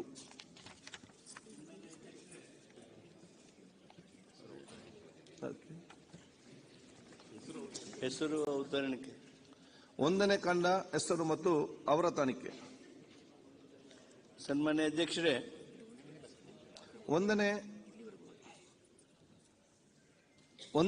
ಖಂಡ ಹೆಸರು ಮತ್ತು ಅವತರಣಿಕೆ ವಿಧೇಯಕದ ಭಾಗವಾಗಬೇಕೆಂಬುದು ಸಭೆಯ ಮುಂದಿರುವ ವಿಚಾರ. ಪ್ರಸ್ತಾವದ ಪರವಾಗಿರುವವರು ಹೌದು ಎಂದು ಸೂಚಿಸಬೇಕು. ಪ್ರಸ್ತಾವದ ವಿರುದ್ಧವಾಗಿರುವವರು ಇಲ್ಲ ಎಂದು ಸೂಚಿಸಬೇಕು. ಪ್ರಸ್ತಾವವು ಹೌದು ಎನ್ನುವರ ಪರವಾಗಿದೆ ಎಂದು ಭಾವಿಸುತ್ತೇನೆ. ಪ್ರಸ್ತಾವವು ಹೌದು ಎನ್ನುವರ ಪರವಾಗಿದೆ. ಪ್ರಸ್ತಾವವು ಅಂಗೀಕರಿಸಲ್ಪಟ್ಟಿದೆ. ಒಂದನೇ ಖಂಡ ಹೆಸರು ಮತ್ತು ಅವರ ಅವತರಣಿಕೆ ವಿಧೇಯಕದ ಅಂಗವಾಗಿದೆ. ಮಾನ್ಯ ಮುಖ್ಯ ಪರವಾಗಿ ಕಾನೂನು ಸಚಿವರು ಅಂಗೀಕಾರ ಪ್ರಸ್ತಾವವನ್ನು ಮಂಡಿಸುವುದು. ಸನ್ಮಾನ್ಯ ಅಧ್ಯಕ್ಷರೇ, ವಿಧೇಯಕವನ್ನು ಅಂಗೀಕರಿಸಬೇಕೆಂದು ಕೋರುತ್ತೇನೆ. ಪ್ರಸ್ತಾವವನ್ನು ಮಂಡಿಸಲಾಗಿದೆ. ಅದನ್ನು ಈಗ ಸಭೆಯ ಮತಕ್ಕೆ ಹಾಕುತ್ತೇನೆ. 2023ನೇ ಸಾಲಿನ ಕರ್ನಾಟಕ ಸಾರ್ವಜನಿಕ ಸಂಗ್ರಹಣೆಗಳಲ್ಲಿ ಪಾರದರ್ಶಕತೆ ತಿದ್ದುಪಡಿ ವಿಧೇಯಕವನ್ನು ಈ ಸಭೆಯು ಅಂಗೀಕರಿಸಬೇಕು. ಪ್ರಸ್ತಾವದ ಪರವಾಗಿರುವವರು ಹೌದು ಎಂದು ಸೂಚಿಸಬೇಕು. ಪ್ರಸ್ತಾವದ ವಿರುದ್ಧವಾಗಿರುವವರು ಇಲ್ಲ ಎಂದು ಸೂಚಿಸಬೇಕು. ಪ್ರಸ್ತಾವವು ಹೌದು ಎನ್ನುವರ ಪರವಾಗಿದೆ ಎಂದು ಭಾವಿಸುತ್ತೇನೆ. ಪ್ರಸ್ತಾವವು ಹೌದು ಎನ್ನುವರ ಪರವಾಗಿದೆ. ಪ್ರಸ್ತಾವವು ಅಂಗೀಕರಿಸಲ್ಪಟ್ಟಿದೆ ಮತ್ತು ವಿಧೇಯಕಕ್ಕೆ ಅನುಮೋದನೆ ದೊರಕಿದೆ. ಈಗ ಎರಡನೇ ವಿಧೇಯಕದ ಪರ್ಯಾಲೋಚನೆ ಪ್ರಸ್ತಾವ ಮಂಡಿಸುವುದು. ಸನ್ಮಾನ್ಯ ಅಧ್ಯಕ್ಷರೇ, 2023ನೇ ಸಾಲಿನ ಕರ್ನಾಟಕ ಸರಕು ಮತ್ತು ಸೇವೆಗಳ ತೆರಿಗೆ ತಿದ್ದುಪಡಿ ವಿಧೇಯಕವನ್ನು ಪರ್ಯಾಲೋಚಿಸಬೇಕೆಂದು ಸೂಚಿಸುತ್ತೇನೆ. ಚರ್ಚೆ. ಸನ್ಮಾನ್ಯ ಅಧ್ಯಕ್ಷರೇ, 2023ನೇ ಸಾಲಿನ ಸರಕು ಮತ್ತು ಸೇವೆಗಳ ತೆರಿಗೆ ತಿದ್ದುಪಡಿ ವಿಧೇಯಕವನ್ನು ಈ ಸಂದರ್ಭದಲ್ಲಿ ನಾವು ತಂದಿರೋದು, ತಮ್ಮೆಲ್ಲರಿಗೂ ಗೊತ್ತಿದ್ದಾಗೆ ಈ ಸರಕು ಮತ್ತು ಸೇವೆಗಳ ತೆರಿಗೆ ಕಾನೂನು ಸುಮಾರು ವರ್ಷಗಳಲ್ಲಿ ನಮಗೆ ಹೆಚ್ಚಿನ ಟ್ಯಾಕ್ಸ್ ಆದಾಯ ಕೇಂದ್ರಕ್ಕೂ ಹಾಗೂ ರಾಜ್ಯಕ್ಕೂ ನೀಡಿದೆ ಅನ್ನೋದು ಬೇರೆ ಹೇಳಬೇಕಾಗಿಲ್ಲ. ಇದರದ್ದೇ ಆಗಿರ್ತಕ್ಕಂಥ ದೊಡ್ಡ ಇತಿಹಾಸ ಇದೆ. ಸನ್ಮಾನ್ಯ ಅಧ್ಯಕ್ಷರೇ, ಈ ತಿದ್ದುಪಡಿ ವಿಧೇಯಕವನ್ನು ಏನು ನಾವು ಮಂಡಿಸಿದ್ದೇವೆ,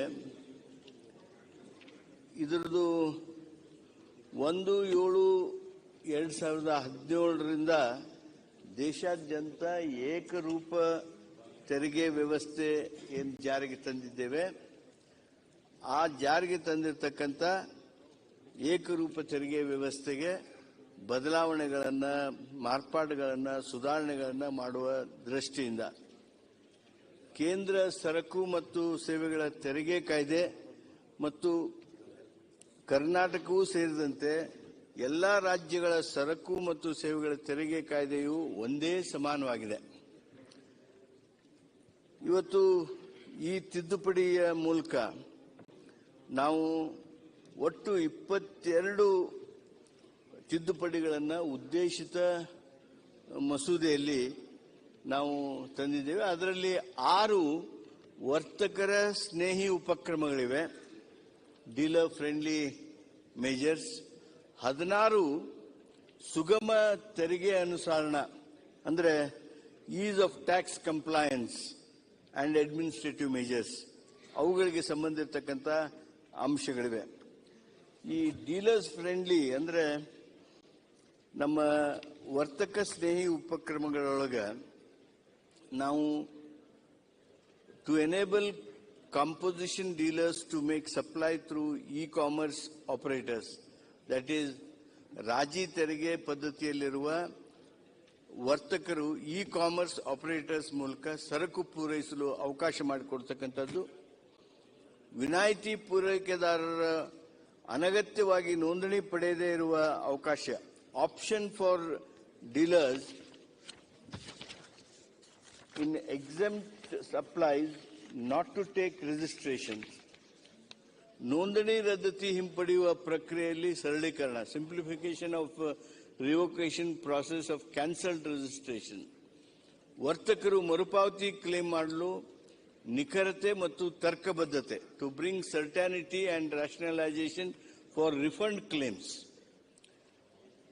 ವಿಳಂಬ ಮರುಪಾವತಿಗೆ ಬಡ್ಡಿ ಲೆಕ್ಕಾಚಾರ ನಿರ್ಧರಿಸುವ ವಿಧಾನ, to prescribe the manner of interest computation on delayed refunds. ಕರ ನಿರ್ಧರಣೆ ಹಿಂಪಡೆದು ರಿಟರ್ನ್ ಸಲ್ಲಿಸಲು ಕಾಲಮಿತಿ ವಿಸ್ತರಣೆ ಅಂದರೆ extension of time to file returns in case of non filer assessments. ಇಂಥ ವರ್ತಕರ ಸ್ನೇಹಿ ಉಪಕ್ರಮಗಳ ಜೊತೆಗೆ ಸುಗಮ ತೆರಿಗೆ ಅನುಸರಣಾ ಮತ್ತು ಆಡಳಿತಾತ್ಮಕ ಉಪಕ್ರಮಗಳನ್ನು 16 ಉಪಕ್ರಮಗಳನ್ನು ನಾವು ಇಲ್ಲಿ ತಿದ್ದುಪಡಿಯಲ್ಲಿ ತಂದಿದ್ದೇವೆ. ಇದೊಂದು ನಮ್ಮ ಟ್ಯಾಕ್ಸ್ ಅನ್ನ ಸುಗಮವಾಗಿ ಹಾಗೂ ಹೆಚ್ಚಿನದಾಗಿರ್ತಕ್ಕಂಥ ಟ್ಯಾಕ್ಸ್ ಅನ್ನ ಪಡೆಯೋದಕ್ಕೆ ಹಾಗೂ ಈ ಒಂದು ವರ್ತಕ ಬಂಧುಗಳಿಗೆ ಅನುಕೂಲ ಆಗುತ್ತೆ. ಪ್ರಾಮಾಣಿಕವಾಗಿ ಅವರು ಟ್ಯಾಕ್ಸ್ ಕೊಡೋದಕ್ಕೂ ಸಾಧ್ಯ ಮಾಡ್ತದೆ. ಅದರ ಜೊತೆಗೇನೆ ನಮ್ಮ ವ್ಯವಹಾರಗಳಲ್ಲಿ ಸರಳತೆ ಬರುವಂತ ದಿಸೆಯೊಳಗೆ ಈ ಒಂದು ತಿದ್ದುಪಡಿ ಮಸೂದೆಯನ್ನ ತಂದಿದ್ದೇವೆ. ಬಹುಶಃ GST ಕೌನ್ಸಿಲ್ ನೊಳಗೆ ಏನು ಚರ್ಚೆ ಆಗಿದೆ ಅದರ ಹಿನ್ನೆಲೆಯೊಳಗೆ ಆ GST ಕೌನ್ಸಿಲ್ ನಲ್ಲಿನೂ ಆಗಿರ್ತಕ್ಕಂಥ ಚರ್ಚೆಯೊಳಗೆ ಕೆಲವಾರು ರೆಕಮೆಂಡೇಶನ್ಸ್ ಶಿಫಾರಸುಗಳನ್ನ ನಮ್ಮ ರಾಜ್ಯದಲ್ಲಿ ಕಾನೂನು ಮಾಡುವಾಗ ಅವುಗಳನ್ನ ಕೈಬಿಟ್ಟು ಇವತ್ತು ನಾವು ಯಾವ ತಿದ್ದುಪಡಿಗಳು ವರ್ತಕರಿಗೆ ಸ್ನೇಹಿ ಆಗ್ತಾವು ಹಾಗೂ ಪ್ರಾಮಾಣಿಕವಾದ ಈ ಒಂದು ವ್ಯಾಪಾರ ಮಾಡೋದಕ್ಕೆ ಸಾಧ್ಯ ಮಾಡಿಕೊಡ್ತಾವು ಅದನ್ನ ತಿದ್ದುಪಡಿ ತಂದು ಈ ಸಂದರ್ಭದಲ್ಲಿ ಮಂಡಿಸಿದ್ದೇವೆ. ದಯಮಾಡಿ ಈ ಸದನ ಒಪ್ಪಬೇಕು ಅಂತ ಹೇಳಿ ನಾನು ಕೋರ್ತೇನೆ.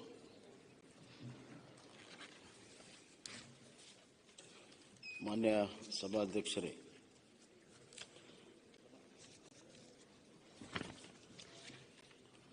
ಸರಕು ಮತ್ತು ಸೇವೆಗಳ ತೆರಿಗೆ ಇದು ಏಕರೂಪ ಇಡೀ ರಾಷ್ಟ್ರಾದ್ಯಂತ ತೆರಿಗೆ ಇರಬೇಕನ್ನುವ ಕಾರಣದಿಂದ ಸಂವಿಧಾನದ ತಿದ್ದುಪಡಿಯಾಗಿ 2017ರಿಂದ ಇಡೀ ದೇಶದಲ್ಲಿ ಇವತ್ತು ಇಂಪ್ಲಿಮೆಂಟ್ ಆಗಿದೆ. ಏಕರೂಪ ತೆರಿಗೆ ಇದ್ದರೂ ಕೂಡ ಬೇರೆ ಬೇರೆ ರಾಜ್ಯಗಳಲ್ಲಿ ಬೇರೆ ಬೇರೆ ಸ್ಥಿತಿಗಳಿದ್ದಾವೆ. ಕೆಲವು ರಾಜ್ಯಗಳು ಉತ್ಪಾದನೆ ಮಾಡುವಂಥ ರಾಜ್ಯಗಳಾಗಿದ್ದಾವೆ, ಕೆಲವು ರಾಜ್ಯಗಳು ಕನ್ಸಂಪ್ಷನ್ ರಾಜ್ಯಗಳಾಗಿದ್ದಾವೆ. ಹೀಗಾಗಿ ಕಾಲಕಾಲಕ್ಕೆ ಇದು ಇವಾಲ್ವ್ ಆಗ್ತಾ ಇದೆ. GST ಏನಿದೆ ಈ ಟ್ಯಾಕ್ಸು ಎಲ್ಲ ಇವಾಲ್ವ್ಮೆಂಟ್ ಸ್ಟೇಜಲ್ಲಿದೆ, ಸಂಪೂರ್ಣವಾಗಿ ಇವಾಲ್ವ್ ಆಗಿಲ್ಲ. ಯಾಕಂದರೆ ಭಾಳ ಕಾಂಪ್ಲಿಕೇಟೆಡ್ ಆಗಿರುವಂಥ ಒಂದು ಟ್ಯಾಕ್ಸ್ ವ್ಯವಸ್ಥೆಯನ್ನು ಸರಳ ಮಾಡುವಂಥದ್ದು ಅಷ್ಟು ಸುಲಭ ಅಲ್ಲ. ಮೊದಲು ಎಕ್ಸೈಸ್ ಡ್ಯೂಟಿ ಇತ್ತು ಮತ್ತು ಸ್ಟೇಟ್ ಟ್ಯಾಕ್ಸ್ ಇತ್ತು, ಸೆಂಟ್ರಲ್ ಸೇಲ್ ಟ್ಯಾಕ್ಸ್ ಇತ್ತು. ಅದನ್ನೆಲ್ಲ ಒಂದುಗೂಡಿಸಿ ಇವತ್ತು GSTಯನ್ನು ಮಾಡಿದ್ದಾರೆ. ಹಲವಾರು ವರ್ಷಗಳ GST ಕೌನ್ಸಿಲಲ್ಲಿ ಹಲವಾರು ವಿಚಾರಗಳು ಇಲ್ಲಿ ಬಂದು ಹಲವಾರು ರಾಜ್ಯಗಳ ಸಲಹೆಗಳನ್ನು ಪಡೆದು ಬದಲಾವಣೆಗಳನ್ನು ಮಾಡ್ತಾ ಬಂದಿದ್ದೇವೆ. ಪ್ರಾರಂಭದಲ್ಲಿ ಇದನ್ನು ನಾವು ಜಾರಿ ತರುವಾಗ ಬಹಳಷ್ಟು ಸವಾಲುಗಳು ನಮ್ಮ ಮುಂದೆ ಇತ್ತು. ಯಾವ ರೀತಿ ಕೇವಲ ಒಂದು ಸಿಂಪಲ್ ರಿಜಿಸ್ಟ್ರೇಷನ್ ಮಾಡದೆ ಬಹಳ ದೊಡ್ಡ ಕಾಂಪ್ಲಿಕೇಟೆಡ್ ಆಯಿತು. ಅದರಲ್ಲಿ ಬಹಳಷ್ಟು ಸರಳೀಕರಣ ತಂದಿದ್ದಾರೆ. ಈಗ ಮತ್ತೂ ಕೂಡ ಸರಳೀಕರಣ ತರುವಂಥ ಉದ್ದೇಶ ಅವ್ರದ್ದಿದೆ. ನಂತರ ಆ ರಿಜಿಸ್ಟ್ರೇಷನ್ನಲ್ಲಿ ಎಷ್ಟು ಸೀಮಿತವರೆಗೂ ಅದನ್ನು ಎಕ್ಸಾಮ್ಟ್ ಮಾಡಬೇಕು, ಅದಾದ್ಮೇಲೆ ಮಾಡಬಾರ್ದು ಅನ್ನುವಂಥದ್ದು ಕೂಡ ಬಹಳ ದೊಡ್ಡ ಚರ್ಚೆ ಆಯಿತು. ಒಂದು ನಿಮಿಷ. ಅದರ ಜೊತೆಗೆ ಆನ್ಲೈನ್ ರಿಜಿಸ್ಟ್ರೇಷನ್ ಪ್ರಾರಂಭ ಆದಾಗಲೂ ಕೂಡ ಬಹಳಷ್ಟು ಸಮಸ್ಯೆಗಳಾಯಿತು, ಇನ್ಕ್ಲೂಡಿಂಗ್ ರಿಜಿಸ್ಟ್ರೇಷನ್ನು ಮತ್ತು ರಿಟರ್ನ್ಸ್ ಫೈಲ್ ಮಾಡುವಾಗ ದಿ ಸರ್ವರ್ ಕೆಪಾಸಿಟಿ ಸುತ್ತ ಕಡಿಮೆಯಾಗಿ ಬ್ರೇಕ್ ಡೌನ್ ಆಗಿರೋದು ಕೂಡ ನಾವು ನೋಡಿದ್ವಿ. ಯಾಕಂದರೆ ಅಲ್ಲಿ ನಾವು ಕೆಲಸ ಮಾಡಿದ್ರಿಂದ ಅದರ ಬಗ್ಗೆ ನಮಗೆ ಮಾಹಿತಿ ಇದೆ. ಇವತ್ತು ಕರ್ನಾಟಕ ರಾಜ್ಯ ಇಟ್ಸ್ ಎ ಕಾಂಟ್ರಿಬ್ಯೂಷನ್ ಸ್ಟೇಟ್. ಹೀಗಾಗಿ ನಾವು ಯಾವುದೇ ಕಾನೂನನ್ನು ಮಾಡಲಿ, ಯಾವುದೇ ಪ್ರೊಸೀಜರನ್ನು ನಾವು ಚೇಂಜ್ ಮಾಡಿದರೂ ಕೂಡ ಒಟ್ಟು ನಮ್ಮ ಆದಾಯ ಕಡಿಮೆ ಆಗಬಾರ್ದು ಮತ್ತು ಸದಾಕಾಲ ಟ್ಯಾಕ್ಸ್ ಎಷ್ಟು ಹೆಚ್ಚಿಗೆ ಆಗುತ್ತೆ ಅಷ್ಟು ನಮ್ಮ ಆದಾಯ ಹೆಚ್ಚಾಗುತ್ತೆ. ಟ್ಯಾಕ್ಸ್ ನೆಟ್ ಎಲ್ಲೂ ಕೂಡ ಕಡಿಮೆ ಆಗದಂತೆ ನೋಡಿಕೊಳ್ಳುವಂಥದ್ದು ಬಹಳ ಮುಖ್ಯ. ಈಗಾಗಲೇ ಕರ್ನಾಟಕ ರಾಜ್ಯ ರಿಜಿಸ್ಟ್ರೇಷನ್ ಅಲ್ಲಿ ಬಹಳ ಮುಂದಿದೆ. ಒಂದೇ ನಿಮಿಷ ಅಣ್ಣ, ಪರ್ಮಿಷನ್ ತಗೊಂಡು ಮಾತಾಡ್ತಾನೆ. ಏನ್ ಪರ್ಮಿಷನ್ ತಗೋಬೇಕ? ಟ್ಯಾಕ್ಸ್ ನೆಟ್ನಿಂದ ಹಲವಾರು ವ್ಯಾಪಾರ ಮತ್ತು ವ್ಯಾಪಾರಿಗಳು ಹೊರಗಡೆ ಇರುವುದನ್ನು ನಾವು ನೋಡ್ತೇವೆ. ಇಲ್ಲಿ ಯಾರಿಗೆ GST ಬಗ್ಗೆ ಮಾಹಿತಿ ಇದೆ, ಯಾರಿಗೆ ಇನ್ಪುಟ್ ಕ್ರೆಡಿಟ್ ಬಗ್ಗೆ ಮಾಹಿತಿ ಇದೆ, ಅವರು ಖಂಡಿತವಾಗೂ ರಿಜಿಸ್ಟ್ರೇಷನ್ ಮಾಡಿಸ್ತಾರೆ. ಆದರೆ ಬಹಳಷ್ಟು ವ್ಯವಹಾರಗಳು ಟ್ಯಾಕ್ಸ್ ನೆಟ್ ಇಲ್ಲದೇನೆ ಕ್ಯಾಶ್ ವ್ಯವಹಾರಗಳು ಬಹಳಷ್ಟು ನಡೀತವೆ. ಅಂತ ಒಂದು ಟ್ಯಾಕ್ಸ್ ವ್ಯವಹಾರಗಳಲ್ಲಿ ಇವತ್ತು ಹೆಚ್ಚು ಕಮ್ಮಿ ಸಣ್ಣ ಡೀಲರ್ಸು ಬಹಳ ದೊಡ್ಡ ಪ್ರಮಾಣದಲ್ಲಿದ್ದಾರೆ. ಉದಾಹರಣೆಗೆ ಎಲೆಕ್ಟ್ರಾನಿಕ್ ಗುಡ್ಸು, ಪ್ಲಾಸ್ಟಿಕ್ಸು, ಮತ್ತೆ ಹಾರ್ಡ್ವೇರು, ಈ ಥರ ಬಹಳಷ್ಟು ಸಣ್ಣ ಸಣ್ಣ ಐಟಮ್ಗಳನ್ನು ಇವತ್ತು ನಾವು ನೋಡ್ತಾ ಇದ್ದೀವಿ. ಯಾವುದೇ ರೀತಿಯ ಅಧಿಕೃತವಾದಂಥ ಟ್ರಾನ್ಸಾಕ್ಷನ್ ಇಲ್ಲದೆ ದಿನನಿತ್ಯ ನಡೀತಾ ಇರ್ತದೆ. ಇವತ್ತು ನೀವೇನು ಮಾಡಿದ್ದೀರಿ ಅಂದರೆ, ಸ್ಮಾಲ್ ಡೀಲರ್ಸ್ಗೆ ನಾನ್ GST ಟ್ಯಾಕ್ಸ್ ಯಾರು ಸಣ್ಣ ಡೀಲರ್ ಇದ್ದಾರೆ ಅವ್ರಿಗೆ ರಿಜಿಸ್ಟ್ರೇಷನ್ನಿಂದ ಎಕ್ಸಂಪ್ಟ್ ಮಾಡಿದ್ದಾರೆ. ರಿಜಿಸ್ಟ್ರೇಷನ್ನೇ ಎಕ್ಸಂಪ್ಟ್ ಮಾಡಿದ್ದಾರೆ. ಅವರು ರಿಟರ್ನ್ಸ್ ಫೈಲ್ ಮಾಡೋ ಅವಶ್ಯಕತೆ ಇಲ್ಲ. ಅವರು ನಾನ್ GST ಡೀಲಿಂಗ್ ಮಾಡಿದ್ರೆ ರಿಟರ್ನ್ಸ್ ಫೈಲ್ ಮಾಡೋ ಅವಶ್ಯಕತೆ ಇಲ್ಲ, ಅವ್ರಿಗೇನು ತೊಂದರೆ ಆಗಲ್ಲ. ಆದರೆ ಮಿನಿಮಮ್ ರಿಜಿಸ್ಟ್ರೇಷನ್ ನೀವು ಎಕ್ಸಂಪ್ಟ್ ಮಾಡಿಬಿಟ್ರೆ, ಇವತ್ತು ಅವನು ನಾನ್ GST ಡೀಲ್ ಮಾಡ್ತಾ ಇರ್ತಾನೆ, ನಾಳೆ GST ಐಟಮ್ಗಳನ್ನ ಡೀಲ್ ಮಾಡ್ತಾನೆ, ಅದು ಬಹಳಷ್ಟು ಸಮಸ್ಯೆಗೆ ಈಡಾಗ್ತದೆ. ನೀವು ಆನ್ಲೈನ್ನಲ್ಲಿ ಅವನಿಗೆ ಅವಕಾಶ ಕೊಟ್ಟಿರಿ ಈ ಸತಿ, ಅದು ಒಂದು ಒಳ್ಳೆಯ ಸ್ಟೆಪ್. ಆನ್ಲೈನಲ್ಲಿ ಕೊಟ್ಟ ಮೇಲೆ ಹೇಗಾದರೂ ಯಾರ ಹತ್ರ ವ್ಯಾಪಾರ ಮಾಡ್ತಾನೆ ಅವನ ರಿಜಿಸ್ಟ್ರೇಷನ್ ಇರ್ತದೆ. So there is a dealing between a non registered dealer to a registered dealer. ಹೀಗಾಗಿ ಇವನು ಯಾವತ್ತು ಅವನು ಯಾರು ರಿಜಿಸ್ಟರ್ಡ್ ಡೀಲರ್ ಇರ್ತಾನೆ ಅವನು ಇನ್ಪುಟ್ ಕ್ರೆಡಿಟ್ ತಗೊಂಡಾಗ ಯಾರಿಂದ ತಗೊಂಡಿ ಅಂತ ತಿರುಗಿ ಇವನ ಹತ್ರ ಬರ್ತದೆ. ಇದನ್ನೆಲ್ಲ ಮಾಡೋ ಬದಲು ಸಿಂಪಲ್ ಒಂದು ಸ್ಮಾಲ್ ಸಿಂಪ್ಲಿಫೈಡ್ ಒಂದು ರಿಜಿಸ್ಟ್ರೇಷನ್ ಮಾಡಿ ನಾನ್ GST ಇವ್ರಿಗೂ ಕೂಡ ವಿದೌಟ್ ಎನಿ ಹರಾಸ್ಮೆಂಟ್ ಒಂದು ರಿಜಿಸ್ಟ್ರೇಷನ್ ಮಾಡಿ. Let them B registered, let them have number. ಆ ನಂಬರ್ ಇಟ್ಕೊಂಡು ಅವ್ರು ಆನ್ಲೈನ್ ಟ್ರೇಡಿಂಗ್ ಮಾಡಲಿ. ನೀವು ಅವ್ರಿಗೆ ಮೊದಲೆಲ್ಲ ಮ್ಯಾನ್ಯುವಲ್ಲು ಅದೆಲ್ಲ ಇತ್ತು, ಫಿಸಿಕಲ್ ಇತ್ತು. ಈಗ ಆನ್ಲೈನ್ ಟ್ರೇಡಿಂಗ್ ಅವಕಾಶ ಕೊಟ್ಟಿದ್ರಿ.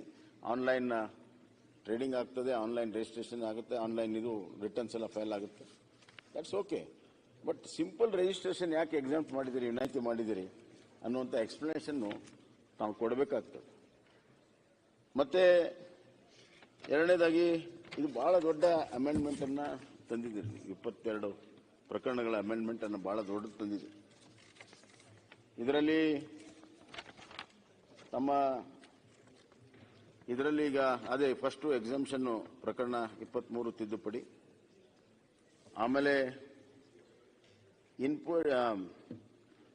ಇವತ್ತು ಹೊರಮುಖ ಪೂರೈಕೆಗಳ ವಿವರಗಳನ್ನು ಒದಗಿಸುವ ಅಂತಿಮ ದಿನಾಂಕ ಅಂದರೆ ಇನ್ಪುಟ್ ಕ್ರೆಡಿಟ್ ತಗೊಳ್ಳೋದಕ್ಕೆ ಅವನು ಔಟ್ಪುಟ್ ವಿವರಗಳನ್ನು ಕೊಡೋದಕ್ಕೆ 3 ವರ್ಷ ಅವಧಿ ಅಂತ ತಾವು ಕೊಟ್ಟಿದ್ದೇವೆ. 3 ವರ್ಷದ ಒಳಗಡೆನೆ ಮಾಡಬೇಕು ಅಂತ. ಈಗೇನಿದೆ GST ಕೌನ್ಸಿಲ್ ಏನು ನೋಟಿಫೈ ಮಾಡ್ತದೆ ಆ ಪ್ರಕಾರ ಇದೆ.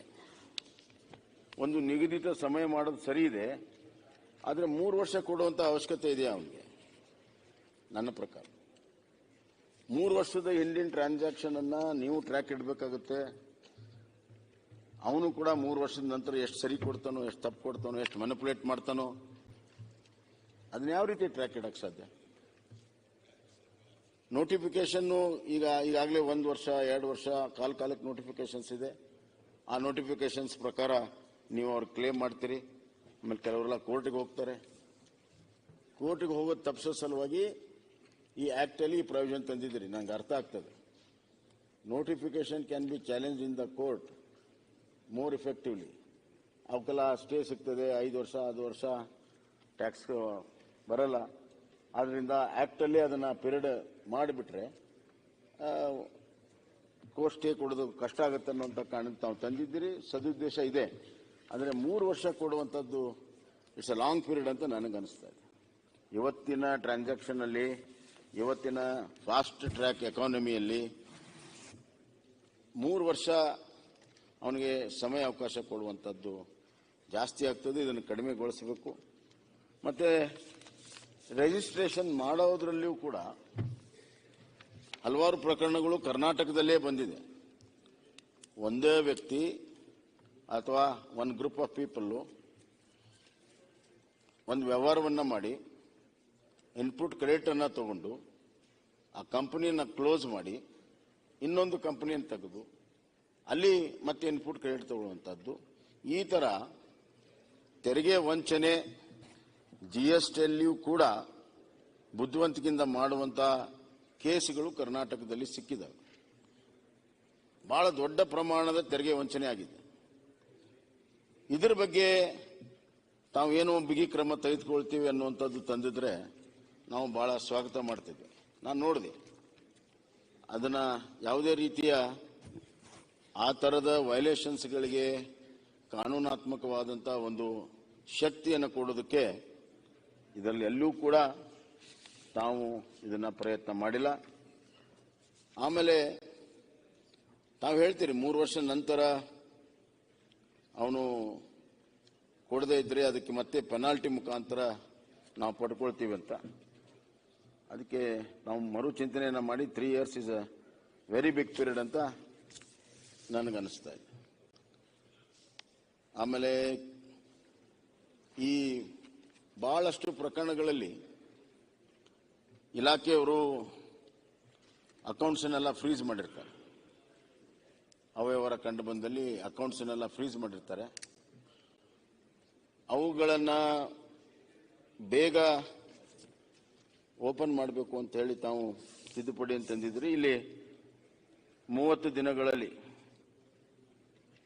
ಅನ್ನೋದು ಬದಲು 60 ದಿನಗಳಲ್ಲಿ, ಮೂಲ ಅಧಿನಿಯಮ ಪ್ರಕಾರ 62 ಉಪಕರಣಗಳಲ್ಲಿ 30 ದಿನಗಳ ಎಂಬ ಪದಗಳ ಬದಲಿಗೆ 60 ದಿನಗಳ ಅಂದರೆ 60 days ಟೈಮನ್ನು ತಾವು ಕೊಟ್ಟಿದ್ದೀರಿ. ಇದರ ಲಾಭ ಆ ವ್ಯಾಪಾರಿಗೆ ಆಗುತ್ತೋ ಇಲ್ಲೋ ಗೊತ್ತಿಲ್ಲ. ಯಾಕಂತಂದರೆ ಅವನು ಪೆನಾಲ್ಟಿ ಕಟ್ಟಿ ಆಮೇಲೆ ಮತ್ತೆ ಅದೇ ನಂಬರ್ನ ರಿಜಿಸ್ಟ್ರೇಷನನ್ನು ಪಡ್ಕೋಬೇಕಾಗ್ತದೆ. ಅದಕ್ಕೆ ಇನ್ನಷ್ಟು ಸುಲಭದ ರೀತಿಯಲ್ಲಿ ಮಾಡೋಕ್ಕೆ ಸಾಧ್ಯ ನೋಡಿ 60 ದಿನಗಳ ಬದಲಿ. ಎರಡನೇದಾಗಿ ಅಪಿಲೇಟ್ ಟ್ರೈಬ್ಯುನಲನ್ನು ಮಾಡಿದ್ದೀರಿ. ಇದು ಕೇಂದ್ರ ಸರ್ಕಾರ ಅಲ್ಲಿನೂ ಕೂಡ ಮಾಡಿದೆ, ಅದೇ ರೀತಿಯಲ್ಲಿ ಇಲ್ಲಿ ಮಾಡಿದ್ದೀರಿ. ಇದರಲ್ಲಿ ಸರಿ ಇದೆ. ಇದ್ರ ಬಗ್ಗೆ ಏನು ಜಾಸ್ತಿ ವ್ಯಾಖ್ಯಾನ ಮಾಡುವಂಥ ಅವಶ್ಯಕತೆ ಇಲ್ಲ. ಮತ್ತೆ ತಾವು ಈ ಅಮೆಂಡ್ಮೆಂಟಲ್ಲಿ ಪ್ರೊಸೀಜರಲ್ ಆಸ್ಪೆಕ್ಟ್ಸ್ ಅನ್ನು ಕೂಡ ಬಹಳ ದೊಡ್ಡ ಪ್ರಮಾಣದಲ್ಲಿ ತಂದಿದ್ದೀರಿ. ಇಷ್ಟು ಸುಮಾರು 16 ಪ್ರೊಸೀಜರಲ್ ಆಸ್ಪೆಕ್ಟ್ಸ್ ಏನು ತಂದಿದ್ದೀರಿ, ಅದರ ಅವಶ್ಯಕತೆ ಇದೆಯಾ ಅನ್ನುವಂಥದ್ದು ಕೂಡ ತಾವು ಚಿಂತನೆಯನ್ನು ಮಾಡಿ. ಯಾಕಂದರೆ ಬಹಳಷ್ಟು ಪ್ರೊಸೀಜರಲ್ ಇದಕ್ಕೆ ನಾವು ಸಿಕ್ಕಾಕೊಂಡ್ರೆ ವ್ಯಾಪಾರಿಗಳಿಗೆ ಬಹಳ ಕಷ್ಟ ಆಗ್ತದೆ. ಆಮೇಲೆ ಇವತ್ತು ಈ ಕಾಮರ್ಸ್ ನಿರ್ವಾಹಕರ ಮೂಲಕ ಅನೋಂದಿತ ವ್ಯಕ್ತಿಗಳದ್ದು ಆಗಲೇ ನಾನು ಹೇಳಿದೆ, ತೆರಿಗೆ ಪಾವತಿಸರುಗಳನ್ನು ಮಾಡುವಂಥದ್ದು. ಮತ್ತು ಈ ಕಾಮರ್ಸ್ಗಳನ್ನು ಕೂಡ ಕಾಮರ್ಸ್ ನೋಂದಾಯಿತರ ಮೇಲೂ ಕೂಡ ಚೆಕ್ ಇಡುವಂಥದ್ದು ಭಾಳ ಅವಶ್ಯಕತೆ ಇದೆ. ತಾವೇನು ತಿಳ್ಕೊಂತೀರಿ, ಕಾಮರ್ಸ್ ಅಂದ ತಕ್ಷಣ ಎಲ್ಲವೂ ಕೂಡ ಆನ್ಲೈನಲ್ಲಿ ಅಕೌಂಟ್ ಬರ್ತದೆ, 100% ಸರಿ ಇದೆ ಅಂತ ನಾವು ಅನ್ಕೋತೀರಿ. ಬಟ್ ಕಾಮರ್ಸ್ ಕೂಡ ಇಟ್ ಈಸ್ ಆಪರೇಟೆಡ್. ಅದರಲ್ಲಿ ಯಾವ ಗೂಡ್ಸ್ಗೆ ಅವನು ಕ್ರೆಡಿಟ್ ತೊಗೊಳ್ತಾನೆ ಅದು ಬರ್ತದೆ, ಯಾವ ಗೂಡ್ಸನ್ನು ಅವನು ಯಾವುದೇ ರೀತಿಯ ಅಧಿಕೃತ ಇ-ವೇ ಬಿಲ್ ಆಗಲಿ ಇನ್ನೊಂದಿಲ್ಲದೆ ವ್ಯವಹಾರ ಮಾಡಿದರೆ ಅದು ಅದರಲ್ಲಿ ಕೂಡ ಬರೋದಿಲ್ಲ. ಇನ್ಫ್ಯಾಕ್ಟ್ ನೀವು ಫಿಸಿಕಲ್ ಇರುವಂಥ ಕಂಪ್ನಿಗಳು ಫಿಸಿಕಲ್ ಮೂವ್ಮೆಂಟನ್ನು ನಿಮ್ಮ ರೆಗ್ಯುಲರ್ ವಿಜಿಲೆನ್ಸಿಂದ ನೀವು ಟ್ರ್ಯಾಕ್ ಮಾಡ್ಬೋದು. ಕಾಮರ್ಸಲ್ಲಿ ಅವನ ಕಂಪ್ನಿ ಎಲ್ಲೋ ಸಿಟಿಯಲ್ಲಿ ಇರ್ತದೆ, ಗೂಡ್ಸ್ ಟ್ರಾನ್ಸಾಕ್ಷನ್ ಎಲ್ಲ ಹೊರಗಡೆಯಿಂದ ಹೊರಗಡೆ ಆಗ್ತದೆ, ಟ್ರ್ಯಾಕಿಂಗ್ ಇಸ್ ಡಿಫಿಕಲ್ಟ್. ಸೊ ಅದ್ರ ಬಗ್ಗೆ ಏನು ಕ್ರಮ ತೆಗೆದುಕೊಳ್ತೀರಿ? ಕಾಮರ್ಸ್ ಮಾಡುವಂಥವ್ರ ಮೇಲೆ ನಿಗಾ ಇಡೋದ್ರ ಸಲುವಾಗಿ ಕಾಮರ್ಸಲ್ಲಿ ಯಾವುದೇ ರೀತಿಯ ಗೂಡ್ಸ್ ಟ್ರಾನ್ಸಾಕ್ಷನ್ನು ವೈಲೇಷನ್ ಆಗದ ರೀತಿಯಲ್ಲಿ ಮಾಡೋದಕ್ಕೆ ಏನು ಎಕ್ಸ್ಪರ್ಟೀಸ್ ಇದೆ ನಿಮ್ಮಲ್ಲಿ, ಏನು ಕೆಲಸ ಮಾಡ್ತೀರಿ ಇದು ಅನ್ನುವಂಥದ್ದು ಬಹಳ ಪ್ರಮುಖವಾಗಿ ಇರುವಂಥದ್ದು. ಮಾನ್ಯ ಸಭಾಧ್ಯಕ್ಷರೇ, ಹಲವಾರು ಸಂದರ್ಭಗಳಲ್ಲಿ ನಮ್ಮ ಆಫೀಸರ್ಸು ಭಾಳ ಒಳ್ಳೆ ಕೆಲಸ ಮಾಡಿದ್ದಾರೆ. GST ಆಫೀಸರ್ಸು ಕೋವಿಡ್ ನಂತರ ಭಾಳ ಒಳ್ಳೆಯ ದಕ್ಷತೆಯಿಂದ ಕೆಲಸ ಮಾಡಿದ್ದಾರೆ. GST ಕಲೆಕ್ಷನ್ ನಮ್ಮ ನಿರೀಕ್ಷೆ ಮೀರಿ ಚೆನ್ನಾಗಾಗಿದೆ. ನಾವು 2-3 ಬಾರಿ ಟಾರ್ಗೆಟನ್ನು ಹೆಚ್ಚು ಮಾಡಿದಾಗಲೂ ಕೂಡ they have rise to the occasion and delivered. ನಾನು ಅವ್ರಿಗೆ ಅಭಿನಂದನೆ ಸಲ್ಲಿಸ್ತೀನಿ. ಆದರೆ ನನ್ನ ಪ್ರಕಾರ ಕರ್ನಾಟಕ ರಾಜ್ಯದ ಅಧಿಕೃತವಾಗಿರುವಂಥ GSTP ಕ್ಯಾಲ್ಕುಲೇಷನ್ ಇದು ಒಂದು ಭಾಗ.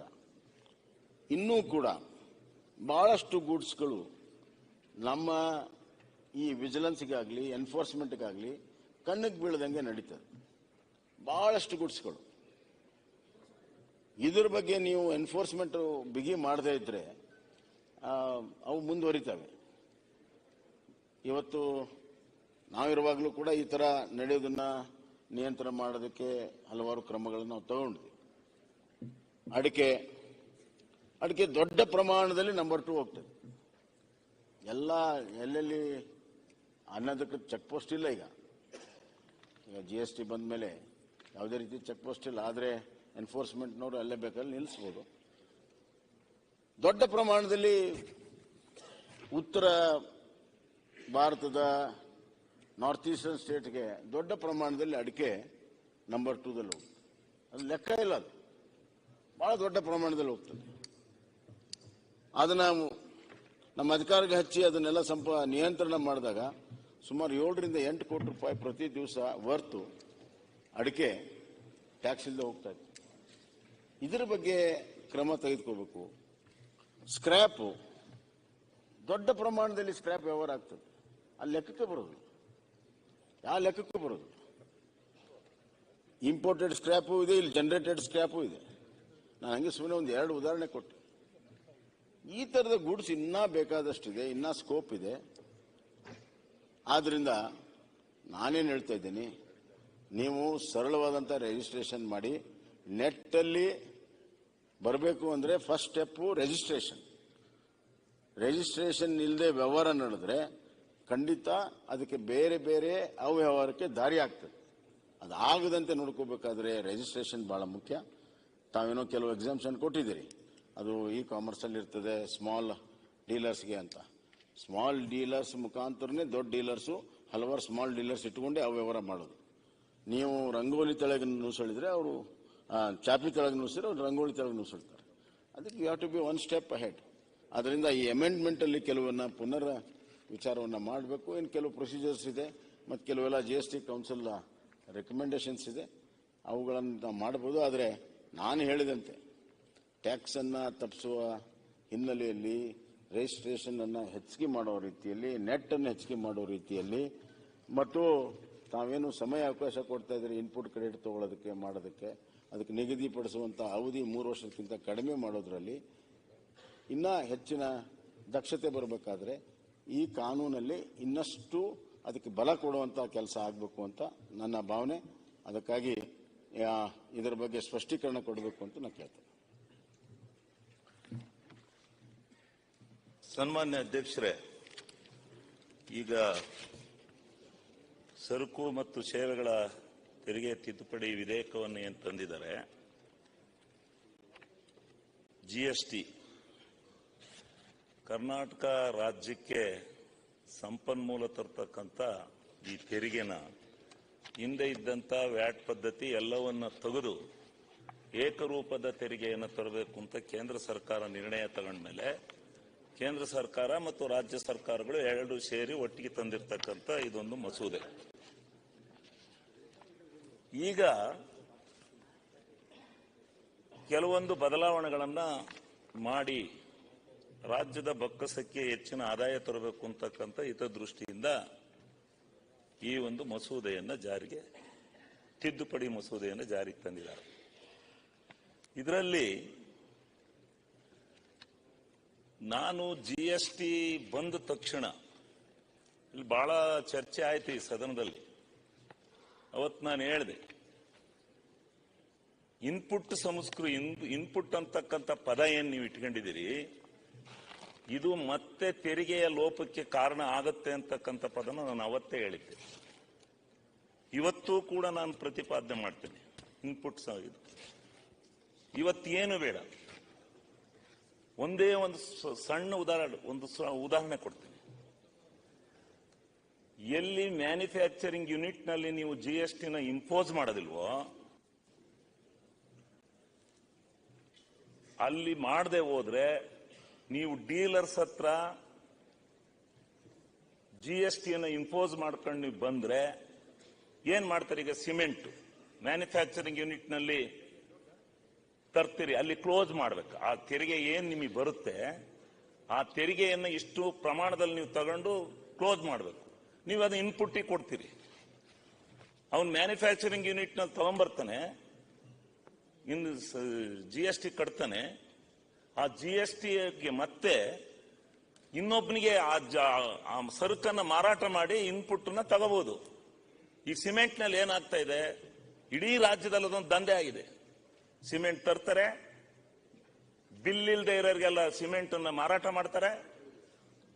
ಅವನಿಗೆ ಬಂದಿರತಕ್ಕಂಥ GST ಇನ್ಪುಟ್ ಇರುತ್ತೆ, ಅದಕ್ಕೆ ಯಾರಿಗಾರ ಕಾಂಟ್ರಾಕ್ಟರ್ಗೆ ಒಬ್ಬರಿಗೆ ಯಾರಿಗೆ ಬೇಕಾಗಿರುತ್ತೆ ಇನ್ಪುಟ್ ಅವನಿಗೆ ಕೊಟ್ಟು ಮತ್ತೆ ಅದು ದುಡ್ಡನ್ನ ಶೇಖರಣೆ ಮಾಡ್ಕೊಳ್ಳಕ್ಕೆ ಒಂದು ದೊಡ್ಡ ದಂಧೆ ಮಾಡ್ಕೊಂಡಿದ್ದಾರೆ.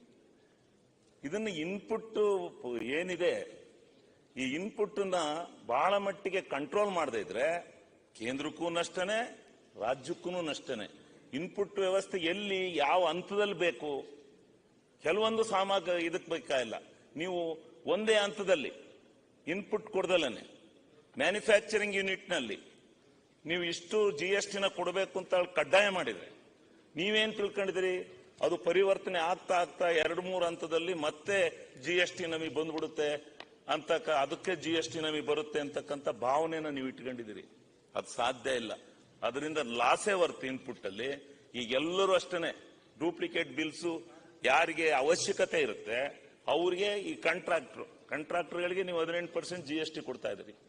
ಕಾಂಟ್ರಾಕ್ಟರ್ಗಳಿಗೆ 18% ನೀವು GST ಕೊಟ್ರೆ ಯಾವ ಕಾಂಟ್ರಾಕ್ಟರ್ಗೆ ಸಿಮೆಂಟ್ ಬೇಕಿಲ್ಲ, ಯಾವ ಕಾಂಟ್ರಾಕ್ಟರ್ಗೆ ಜಲ್ಲಿ ಬೇಕಿಲ್ಲ, ಯಾವ ಕಾಂಟ್ರಾಕ್ಟರ್ಗೆ ಮೆಟೀರಿಯಲ್ಸ್ ಬೇಕಿಲ್ಲ, ಎಲ್ಲಾ ಮೆಟೀರಿಯಲ್ಸು ಬೇಕು.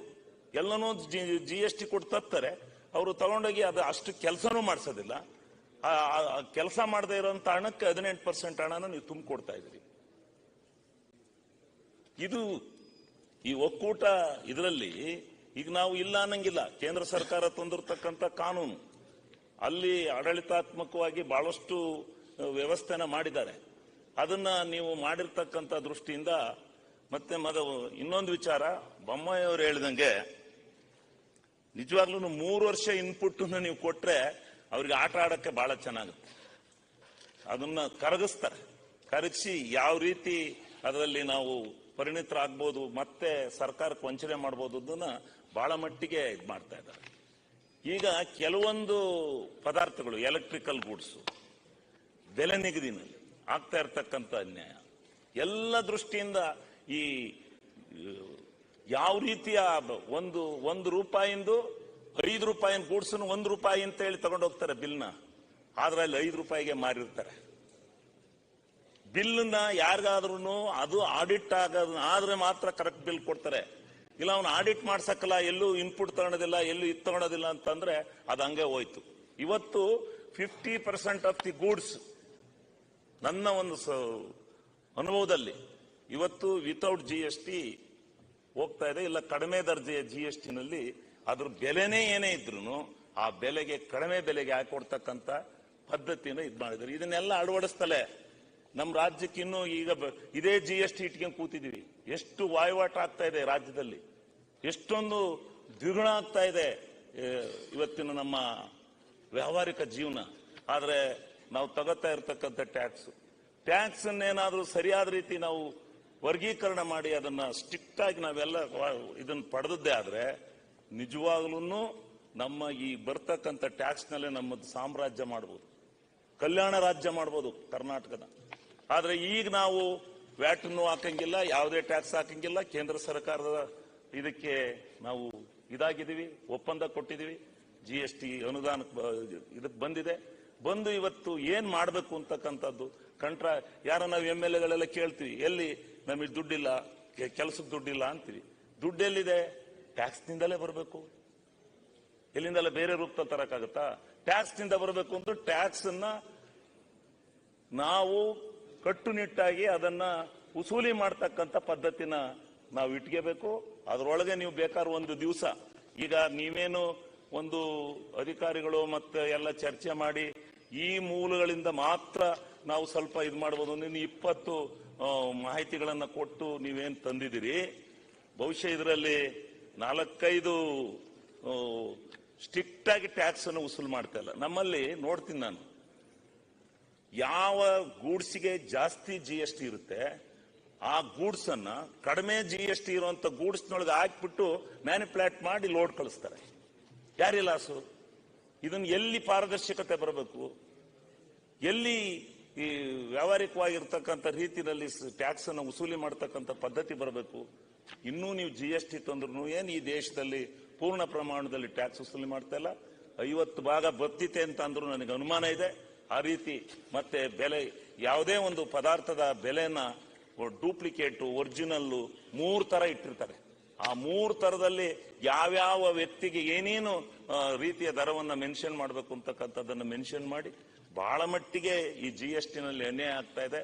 ಅದರಿಂದ ಮುಂದೆ ಇದನ್ನ ಸರಿದೂಗಿಸ್ತಾ ಹೋದ್ರೆ ಬಹುಶಃ 2 ಜನ ಸೆಂಟ್ರಲ್ ಗವರ್ನಮೆಂಟ್ನವರು, ರಾಜ್ಯ ಮಟ್ಟದವರು 2 ಜನನೂ ಸರಿದೂಗಿಸ್ತಾ ಹೋದ್ರೆ ಇವು ಯಾವ ಸುಧಾರಣೆಗಳನ್ನು ತಂದ್ರೂ ಬಹುಶಃ ನನಗೇನೋ ಕಾಣೋದಿಲ್ಲ. ಈ ಇನ್ಪುಟ್ ಅನ್ನೋ ಪದನ ಮೊದಲು ತೆಗೆದಾಕ್ತಾರೆ.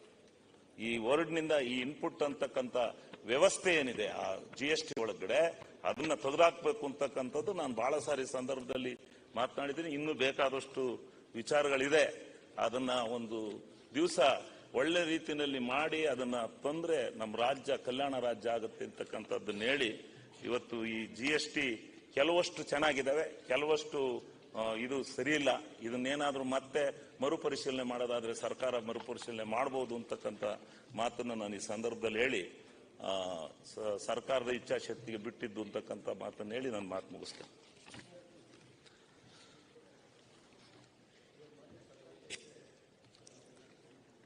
GST ಬಗ್ಗೆ ಹೇಳೋದಾದ್ರೆ, ಕೆಲವು ಅಧಿಕಾರಿಗಳ ಜೊತೆ ರಾಜ್ಯ ಸರ್ಕಾರದ ಅಧಿಕಾರಿಗಳಿರ್ಬೋದು ಅಥವಾ ಕೇಂದ್ರ ಸರ್ಕಾರದ ಅಧಿಕಾರಿಗಳಿರ್ಬೋದು. ಉದಾಹರಣೆಗೆ ಈಗ ಕ್ರಷರ್ ಮಾಲೀಕರು GST ಇದೆಯಲ್ಲ ಸರ್, ಈಗ ಹೈವೇ ಕೊಡ್ತಾರೆ, ಸ್ಟೇಟ್ ಹೈವೇ ಕೊಡ್ತಾರೆ. ಇದು ಕ್ರಷರು ಎಷ್ಟು ಓಡಿರುತ್ತೆ ಅನ್ನೋದು ಗೊತ್ತಿಲ್ವ ಸರ್ ನಿಮಗೆ? ಕರೆಂಟ್ ಬಿಲ್ ನೋಡಿದ್ರೆ ಗೊತ್ತಾಗಲ್ವ ಸರ್? ಅಲ್ಲಿ ಈಗ ಕ್ರಷರ್ ಮಾಲೀಕರಿಗೆ ನೀವು ಹೇಳ್ತೀರಿ ಅದು ಏರಿಯಲ್ ಇದು ಮಾಡ್ತೀವಿ ಅಂತೇಳಿ ಇದರಲ್ಲಿ ಇದನ್ನ ಮಾಡ್ತೀವಿ ಅಂತ ಹೇಳಿ ಹಿಂದೆ ಗಣಿ ಮಂತ್ರಿಗಳು ಹೇಳಿದ್ರು. ಇವತ್ತು ಕೋಟ್ಯಾಂತರ ರೂಪಾಯಿ ಹೋಗ್ತಾ ಇದೆ. ಇವತ್ತು ಕ್ರಷರ್ ಮಾಲೀಕರುಗಳು ಲೂಟಿ ನಡೆಸ್ತಾ ಇದ್ದಾರೆ GSTನಲ್ಲಿ. ಅಧಿಕಾರಿಗಳ ಜೊತೆ ಶಾಮೀಲಾಗಿ ರಾಜ್ಯ ಸರ್ಕಾರದ ಅಧಿಕಾರಿ ಇರ್ಬೋದು, GST ಅಧಿಕಾರಿಗಳು, ಒಬ್ಬೊಬ್ಬ GST ಅಧಿಕಾರಿಗಳು ಲಂಚ ಎಷ್ಟು ಕೇಳ್ತಾರೆ ಗೊತ್ತಾ? ನಮ್ಮ ಅರಸಕೆರೆಯಲ್ಲೊಬ್ರವ್ರೆ, ಅವರು ಫಸ್ಟ್ ಒಂದು ಟ್ಯಾಕ್ಸ್ಗೆ ಕಾಂಟ್ರಾಕ್ಟ್ರಿಗೆ ಹೆಸರು ಇದು ಕಳಿಸ್ಬಿಡೋದು ನೋಟಿಸ, ಆಮೇಲೆ ಕೊನೆ ದುಡ್ಡು ಇಸ್ಕೊಂಡ್ಬಿಟ್ಟು ಒಂದು 20 ಲಕ್ಷಕ್ಕೆ ಹಾಕೋದು. ಈ ಥರ ನಡೀತಾ ಇದೆ ಇದು. ಯಾಕೆಂದ್ರೆ ಸರ್ಕಾರಕ್ಕೆ ಇವತ್ತು ಏನಾದ್ರು ಸರಿಯಾದ ರೀತಿ ಇದನ್ನ ಕಲೆಕ್ಟ್ ಮಾಡಿದ್ರೆ ಅರ್ಧ, ಇವತ್ತು ನಾನು ಒಂದು ಇಲಾಖೆದು ಹೇಳ್ತಾ ಇದ್ದೀನಿ. ಕೆಲವರು ಸಿಮೆಂಟಿಂದ ಹೇಳಿದ್ರು, ಸಿಮೆಂಟಲ್ಲಿ ಏನಾಗಿದೆ, ಸಿಮೆಂಟ್ ಬಿಲ್ಲು ಬರುವಾಲೆ ಒಂದಿರ್ತದೆ, ಮತ್ತೆ ಅದೇ ಬಿಲ್ಲಲ್ಲಿ 2 ಸಾರಿ ಹೊಡಿತಾರೆ, ಅದು ಬೇರೆ ವಿಷಯ. ನಾನು ಹೇಳೋದು, ಈ ಕಾಂಟ್ರಾಕ್ಟರ್ಗಳು ತಗೋತಾರೆ ಒಂದು ಕೆಲಸಕ್ಕೆ ಎಸ್ಟಿಮೇಟ್ ಇರುತ್ತೆ, ಎಷ್ಟು ಜಲ್ಲಿ ಬೇಕು, ಆಸ್ಪಾಲ್ಟ್ ಕಾಂಟ್ರಾಕ್ಟರ್ ಇರ್ಬೋದು ಅಥವಾ ಕಾಂಕ್ರೀಟ್ ಕಾಂಟ್ರಾಕ್ಟರ್ ಇರ್ಬೋದು, ನ್ಯಾಷನಲ್ ಹೈವೇ ಇರ್ಬೋದು. ಇವತ್ತು ನಮ್ಮ ಸ್ಟೇಟಲ್ಲಿ ಕೋಟ್ಯಾಂತರ ರೂಪಾಯಿ ಇವತ್ತು ನ್ಯಾಷನಲ್ ಹೈವೇ ಕಾಂಟ್ರಾಕ್ಟ್ ನಡೀತಾ ಇದೆ. ಇವತ್ತು ನಮ್ಮ ಜಿಲ್ಲೆಯಲ್ಲೇ ಲೂಟಿ ನಡೀತಾ ಇದೆ. ಈ ಮಟ್ಟಕ್ಕಾದರೆ ಏನು ಮಾಡೋಕ್ಕಲ್ಲ. ಈಗ ಕೇಂದ್ರ ಸರ್ಕಾರದವರು ಇದಿಲ್ಲ, ಇದು ವಿರೋಧ ಪಕ್ಷದ ನಾಯಕರು ಒಂದು ಸ್ವಲ್ಪ ಚೆಲ್ಲಬೇಕು ಇದ್ರ ಮೇಲೆ. ಯಾಕೆಂದರೆ ಇದೈತಲ್ಲ ಸರ್ ಗಣಿದು ಅಲ್ಲ, ಅವರು ನಮ್ಮ ನಾಯಕರಿದ್ದಂಗೆ ಸರ್. ಮಾಜಿ ಮುಖ್ಯಮಂತ್ರಿಗಳು ಬಸವರಾಜಣ್ಣ ನಮ್ಮ ನಾಯಕರಿದ್ದಂಗೆ. ಅವರು ವಿರೋಧ ಪಕ್ಷದ ನಾಯಕರಾಗಲಿ ಅಥವಾ ಯತ್ನಾಳಾರಿ ಇವರಾರಿ ನಮ್ಮದೇ ಸಂತೋಷ. ಆದರೆ ಇವತ್ತು ಯಾಕೆ ನಿಮ್ಮ ಫ್ರೆಂಡ್ ಅವರು ಏನಾದ್ರು ಮತ್ತು ಅದಕ್ಕೋಸ್ಕರ ನಾನು ಹೇಳೋದು ಇವತ್ತು ಅಲ್ಲ, ಅದ್ರ ಬಗ್ಗೆ ಎರಡು ಮಾತು ಇಲ್ವೇ ಇಲ್ಲ. ನೀವಾಗಲಿ ನಮ್ಮ ಇವರಾಗಲಿ ಪರಮೇಶ್ವರನ್ ಆಗಲಿ ಎಚ್ ಕೆ ಪಾಟೀಲ್ರಲ್ಲಿ ನಮಗೆ ನಾವು ಅವ್ರ ಹತ್ರ ಎಲ್ಲ ಗುಡ್ ರಿಲೇಷನ್ಶಿಪ್ ಇಟ್ಕೊಂಡಿರೋರು. ನಾನು ನಿಮ್ಮನೇನು ವಿರೋಧಿ ಅಂತ ಹೇಳ್ತಾ ಇಲ್ಲಣ್ಣ. ನಾನು ಯಾರ ಹತ್ರನೂ ವಿರೋಧಿ ಯಾಕೆ ವಿರೋಧಿ ಕಟ್ಕೊಂಡು ಏನಾಗಬೇಕು? ಅಶೋಕಣ್ಣ ನಮ್ದು ಎಲ್ಲರಿಗಿಂತ ಹೆಚ್ಚಿಗೆ ನಮಗೆ ಸ್ನೇಹಿತರು, ಗೊತ್ತಾಯ್ತಾ? ಆದರೆ ಏನು ಮಾಡೋಕ್ಕಾಗಲ್ಲ ಇವತ್ತಿನ ಪರಿಸ್ಥಿತಿ. ನಿನ್ನೆ ಎಲ್ಲ ಸಿದ್ದರಾಮಣ್ಣವರು ಫ್ರೆಂಡ್ ಅಂದ್ರಿ, ನಿನ್ನೆ ಎಲ್ಲ ಸಿದ್ದರಾಮಣ್ಣವ್ರ ಫ್ರೆಂಡ್ ನೋಡಿ ಸರ್, ಎಲೆಕ್ಷನ್ ಬರ್ಲೇ ಇಲ್ಲ. ಒಂದ್ ನಿಮಿಷ ಅಲ್ಲಿ ಶಿವಲಿಂಗೇಗೌಡ ಹೋದ್ರು ಎಲೆಕ್ಷನ್, ನಿಮ್ಗೆ ಬರ್ಲೇ ಇಲ್ಲ, ಫೇವರ್ ಮಾಡಿದ್ರು ಅಂದ್ರು. ಈಗ ನೋಡಿದ್ರೆ ನನ್ನ ಹಿಡ್ಕೊಂಡಿದ್ಯಲ್ಲ ಈಗ ನೀನು ಮಂತ್ರಿಸ್ತೀಯ ನಿಂಬೆಹಣ್ಣು, ಸರಿಯಾಗಿ ಮಂತ್ರಿಸಿಲ್ಲ ಈ ಸರಿ ಎಲೆಕ್ಷನ್. ನೀನ್ ಕರೆಕ್ಟ್ ಆಗಿ ನಿಂಬೆಹಣ್ಣು ಮಂತ್ರಿಸಿದ್ರೆ ಈ ಸರಿ ಎಲೆಕ್ಷನ್ ಅಲ್ಲಿ ಏನೋ ಆಡ್ಬೋದಾಯ್ತು. ಕೇಳಿದ್ರೆ ಸರಿಯಾಗಿರೋದು. ಈಗ ಒಂದ್ 40 ಬಂದಿದ್ರೆ ಫುಲ್ ಆಟ ಆಡಿಸ್ಬೋದಾಯ್ತು ಎಲ್ಲಾನು ತರ. ಸರಿಯಾಗಿ ನಿಂಬೆಹಣ್ಣು ಮಂತ್ರಿಸಿಲ್ಲ, ಶಿವಲಿಂಗೇಗೌಡ ಓಡೋದ್ರು, ಎಲ್ಲ ಓಡೋಟ್ರು. ಇದು ನಮ್ಗೆ ಸಮಸ್ಯೆ ಆಗಿದ್ದು. ಈಗ ಚೆಲುವಣ್ಣ ಬಾಲಣ್ಣ ಎಲ್ಲ ಇಲ್ಲ, ಅವ್ರು ಯಾರು ಎಲ್ಲ ಓಡೋದು. ಈಗ ಒಂದ್ 2 ನಿಮಿಷ ಅಣ್ಣ. ಈಗ 20 ಸೀಟ್ ಬಂದಿದ್ರು ಬುಗ್ರಿ ಏನು ಫುಲ್. ಈಗ ನೋಡಿ ಅಣ್ಣ, ಇದೆಲ್ಲ ಕಾಲ ಒಂದ್ ನಿಮಿಷ. ನಾನ್ ಮೊನ್ನೆ ಸಿಕ್ಕಿದ್ರು ಅವರು ಯಾರೋ ನಿಮ್ ಜ್ಯೋತಿಷ್ಯರು, ಮೊದ್ಲಿದ್ದವ್ರನ್ನ ಇಟ್ಕೊಂಡಿದ್ದಂತೆ ಬಿಟ್ಬಿಟ್ಟಂತೇನೆ ಅರ್ಧ ದಾರಿಯಲ್ಲಿ. ಈಗ ಬೇರೆ ಜ್ಯೋತಿಷ್ಯದವ್ರನ್ನ ಇಟ್ಕೊಂಡಿದ್ದೀರಾ. ಅದಕ್ಕೆ ಅವ್ರು ಸರಿಯಾಗಿ ರಾವ್ ಕಾಲ ಗುಳಿ ಕಾಲ ಕೊಟ್ಟಿದ್ರೆ ಕರೆಕ್ಟ್ ಆಗಿ ನೀನ್ ನೋಡು, ಕರೆಕ್ಟ್ ಸೀಟ್ ಅಲ್ಲಿ ಕೂತ್ಕೊಂತ ಇದ್ದೆ. ಈಗ ಯಾವ್ದು ನೀರಾವರಿ ಅಲ್ಲ ಸಾರಿ PWD ಇವೆರಡು ಬ್ರ್ಯಾಂಡ್ ಯಾರಿಗೂ ಕೊಡಂಗಿಲ್ಲ. ಅವೆರಡ ಜ್ಯೋತಿಷ್ಯ ಚೇಂಜ್ ಮಾಡಿದ್ಕೆ ಚೇರು ಚೇಂಜ್ ಆಗೋಯ್ತು. ಈಗ ಏನ್ ಮಾಡೋಣ ನಾವು, ನೀವಿಬ್ರು ಸೇರ್ಕೊಂಡು ನಮ್ ತೆಗಿಯಕ್ ಹೋಗಿ ನೀವು ಹೋದ್ರೆ ಅವ್ರಿಗೆ ಅನುಕೂಲ ಆಯ್ತು ಅಷ್ಟೇ. ಈಗ ಏನಾಯ್ತು ಅಂದ್ರೆ ನಮ್ ತೆಗಿಯಕ್ ಹೋಗ್ಬಿಟ್ಟು ನೀವು ಇಬ್ರು ಸೇರ್ಕೊಂಡ್ರಿ. ಈಗ ಇಬ್ರು ಸೇರ್ಕೊಂಡು ಏನಾಯ್ತೆ, ಒಂದ್ ಕಡೆ ನಮ್ಗೆ ಏನೇನಾಯ್ತು ಅನ್ನೋದು ಅದು ಹೇಳಕ್ ಹೋದ್ರೆ ಚರಿತ್ರೆ ಬೇರೆ ಆಗುತ್ತೆ. ಏನು ತಲೆ ಕೆಡಿಸ್ಕೋಬೇಡಿ, ಇದು ಕಾಲ ಚಕ್ರ ಏನಾಗುತ್ತೆ ಅಂತ ತಿರುಗ್ತಾ ಇರುತ್ತೆ. ಏನ್ ಹೆದರಿಕೆ ಬೇಕಾಗಿಲ್ಲ. ಈಗ ಈಗ ಒಂದ್ 2 ನಿಮಿಷ ಪಾಟೀಲ್ರೆ, ಯಾರು ಅಶೋಕ್ ಅವ್ರು ನಾವು ಯಾವತ್ತೂ ಕೂಡಿದೀವಿ. ಅಶೋಕ್ ತಡೀರಿ, ಅಶೋಕ್ ಅಣ್ಣಾಗ್ಲಿ ಬಸವರಾಜಣ್ಣ ಆಗ್ಲಿ ನಾನು ಸ್ನೇಹಿತರಿದ್ದಂಗೆ, ನಮ್ಮ ಒಂದು ಫ್ಯಾಮಿಲಿ ಇದ್ದಂಗೆ ನಾವು. ಯಾಕೆ ಅಂದರೆ ನಾವೇನು ಬೇರೆ ಇಲ್ಲ. ಅಶೋಕಣ್ಣ ನಮ್ಮ ಬಗ್ಗೆ ಅಷ್ಟೇ ಗೌರವ ಇಟ್ಕೊಂಡಿದ್ರು. ಅವರು ಕಂದಾಯ ಮಂತ್ರಿ ಇದ್ದಾಗ ನಾವು ಯಾವತ್ತೂ ಕೆಲಸ ಮಾಡಿಕೊಟ್ಟಾರ ನೆನೆಬೇಕಾಗುತ್ತೆ. ಈಗ ನೀವಿದ್ದೀರಿ, ನಿಮ್ಮ ಬಗ್ಗೆ ನಮಗಿದೆಯಾ? ನಿಮ್ಮದು ದೇವೇಗೌಡರು ಕಾಲದ್ದು ನಿಮ್ಮ ತಂದೆದು ಅದು ಇದೆ, ಇದಿದೆ, ಒಂದು ಇತಿಹಾಸ ಇದೆ, ಅದನ್ನ ಸಂಬಂಧ ಇದೆ. ಅದನ್ನ ನಾನು ಯಾಕೆಂದ್ರೆ ಅಶೋಕಣ್ಣನ ಬಗ್ಗೆ ನಾವು ಪರಮೇಶ್ವರಣ್ಣ ಕುಮಾರ್ ಅಂತ ಚೆನ್ನಾಗಿವ್ರೆ, ನಮ್ಮನ್ನು ಚೆನ್ನಾಗಿ ನೋಡ್ಕೊತಾರೆ. ಯಾರು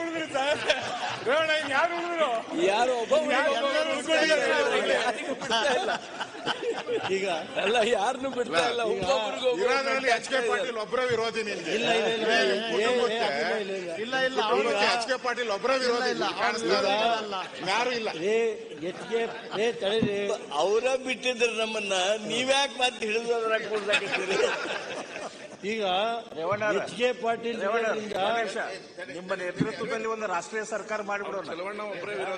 ಎಲ್ಲರ ಜೊತೆ ನೀವು ಸರಿ ಇದ್ದೀರಿ, ನಿಮ್ಮ ನೇತೃತ್ವದಲ್ಲಿ ಮಾಡೋಣ. ಈಗ HK ಪಾಟೀಲ್ ಸಾಹೇಬ್ರು ಇರೋದ್ರಿಂದ ಅವರು ಗ್ರಾಮೀಣ ಸಚಿವರಿದ್ದಾಗ ನಮ್ಗೆ 2 ಹೋಬ್ಳಿ ಜನ ಇವತ್ತು ನೀರು ಕುಡಿತಾವ್ರೆ. 2 ಹೋಬ್ಳಿ ಜನ ಅವರೆಲ್ಲರೂ ಇರೋದಿದ್ದಂಗೆ ಹೇಳ್ಬೇಕಲ್ರಿ.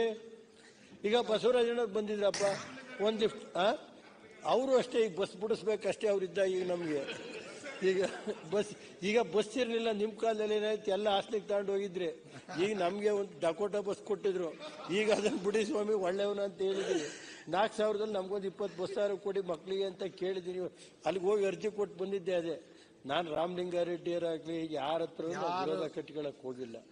ನನಗೇನು ನಮ್ಮ ಕ್ಷೇತ್ರದ ಜನ ನಮ್ಮನ್ನ ಎಲ್ಲರ ಹತ್ರ ಹೋಗಿ ನಿಂತ್ಕೊಂಡು ನಮ್ಮ ಸೇವೆ ಮಾಡಪ್ಪ ಅಂತ ಹೇಳಿದ್ರೆ ಆ ಸೇವೆ ಮಾಡ್ತೀನಿ ಅಷ್ಟೇ. ನಂದೇನು ಈಗ ಬಸವರಾಜಣ್ಣಿತ್ತು ಅವ್ರ ಮನೆಗೆ ಹೋಗಿವೆ, ಕೆಲಸ ಪಾಪ ಮಾಡಿಕೊಟ್ರು. ನಾನು ಅಶೋಕ್ ಈಗ ಮಾಡಿದ್ದಂದು ನೆನಬೇಕಲ್ರಿ, ಯಾರೇ ಇರಲಿ. ಈಗ ಇಂಧನ ಮಂತ್ರಿ ಇದ್ರು, ನಾನು ಇಂಧನ ಮಂತ್ರಿ ಹೇಳ್ತೀನಿ. ಅದನ್ನು ನಾನು ಇಂಧನ ಮಂತ್ರಿ ಕಥೆನೂ ಹೇಳ್ಬೇಕಾಯ್ತು. ಒಂದ್ ಸ್ವಲ್ಪ ತಾಳ್ಮೆಯಿಂದ ಇರಿ. ಅಲ್ಲ, ತಾಳ್ಮೆಯಿಂದ ಇರಿ, ಅದು ಹೇಳ್ಬೇಕಂತ ಹೇಳ್ತೀನಿ. ಈಗ ನನಗೆ ಡೆಲ್ಲಿ ಒಳಗೆ ಇಂಧನ ಮಂತ್ರಿ ಕೊಡಬೇಕು ಅಂತ ತೀರ್ಮಾನ ಆಗಿತ್ತು. ಏನಾಯ್ತು? ಜಿಎಸ್ಟಿ ನಾನು ಜಿಎಸ್ಟಿ ಹೇಳ್ತೀನಿ ಸರ್, ಇಂಧನ ಮಂತ್ರಿ ಅಂತ. ಈಗ ಇಂಧನ ಇಲಾಖೆಯಲ್ಲಿ ಏನ್ ನಡೆದೈತಿ ಅನ್ನೋದು ಚರ್ಚೆ ಒಂದಿನ ಹೇಳ್ತೀನಿ. ಈಗ ನಾನು ಹೇಳೋದು ಕ್ರಷರ್ದು ಬೇರೆ ಬೇರೆ ಬಿಲ್ ಏನು ಸರ್ ನಿಮ್ ಕಾಲದಲ್ಲಿ ಅಂತ ಹೇಳ್ತಾರೆ ಬೇಡ. ಈಗ ಬೇರೆ ನಮ್ಮ ಬಿಲ್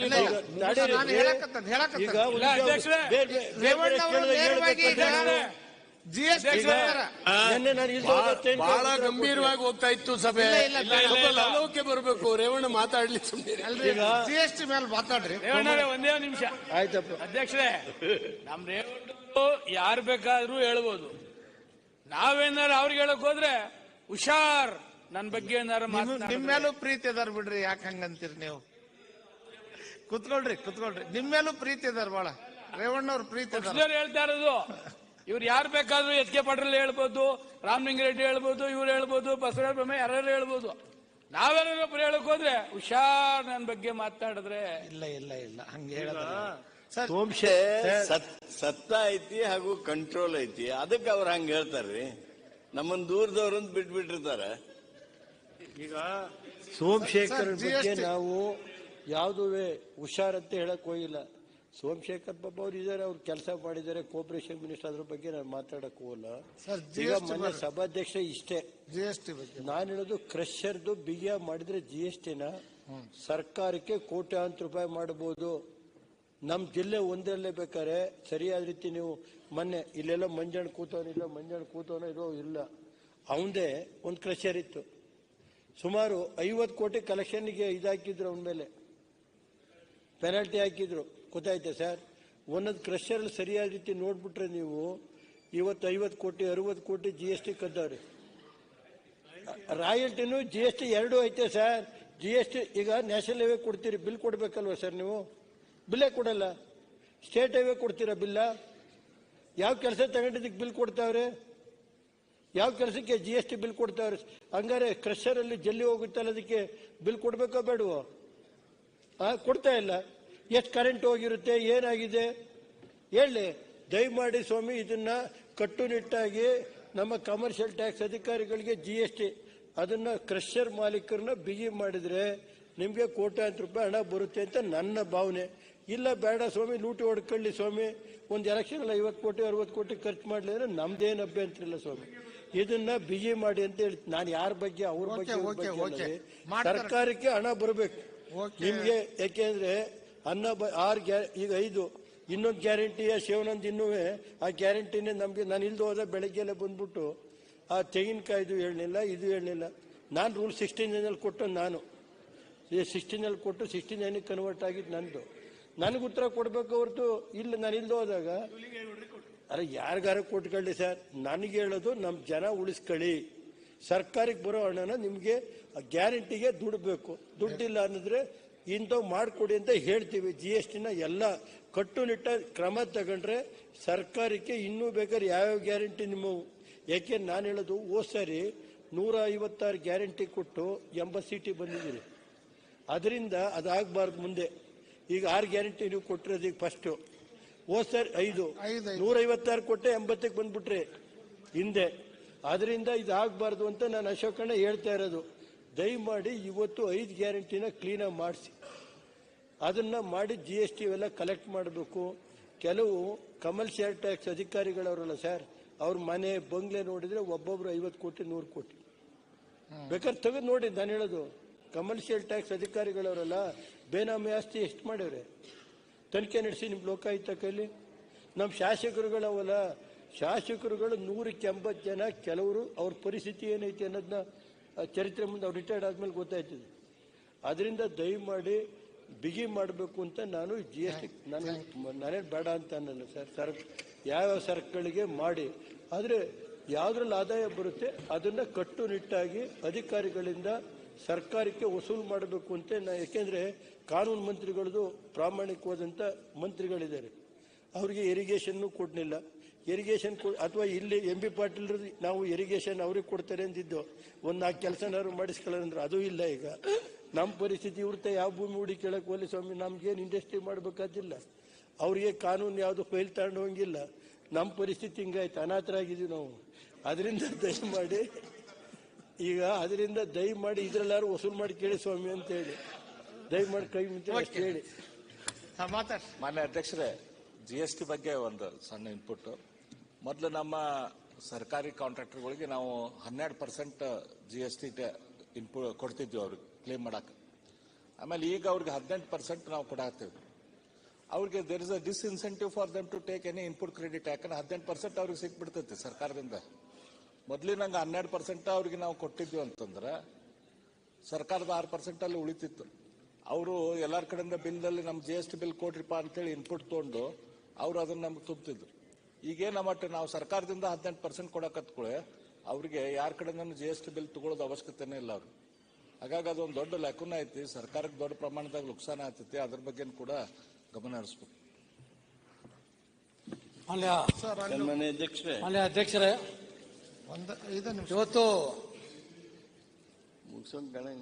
GST ಬಗ್ಗೆ ಚರ್ಚೆಯನ್ನ ಮಾಡ್ತಾ ಇದ್ದೀವಿ. ತಿದ್ದುಪಡಿಗೆ ಇವತ್ತು ಇಲ್ಲಿ ಯಾರು ಬರಷ್ಟು ಇಲ್ಲ ಕಸ್ಟಮರ, ಇಲ್ಲ ವ್ಯಾಪಾರಿಗಳ, ಇಲ್ಲ GST ಅಧಿಕಾರಿಗಳ ಅಂತ ಅಂದ್ಬಿಟ್ಟು ತಾವು ಕಸ್ಟಮರ್ ಏನು ಸಮಸ್ಯೆಗಳಾಗಿದೆ. ಬೆಂಗಳೂರು ಮಹಾನಗರದಲ್ಲಿ ಚಿಕ್ಕಪೇಟೆ ಅಂತ ಕಾನ್ಸ್ಟಿಟ್ಯೂನ್ಸಿಗಳಲ್ಲಿ ಕೋಟ್ಯಾಂತರ ರೂಪಾಯಿ ಎಲೆಕ್ಟ್ರಾನಿಕ್ ಗೂಡ್ಸ್ಗಳು ಕಣ್ಣು ಮುಂದೆ ವ್ಯಾಪಾರಗಳಾಗ್ತಾ ಇದೆ.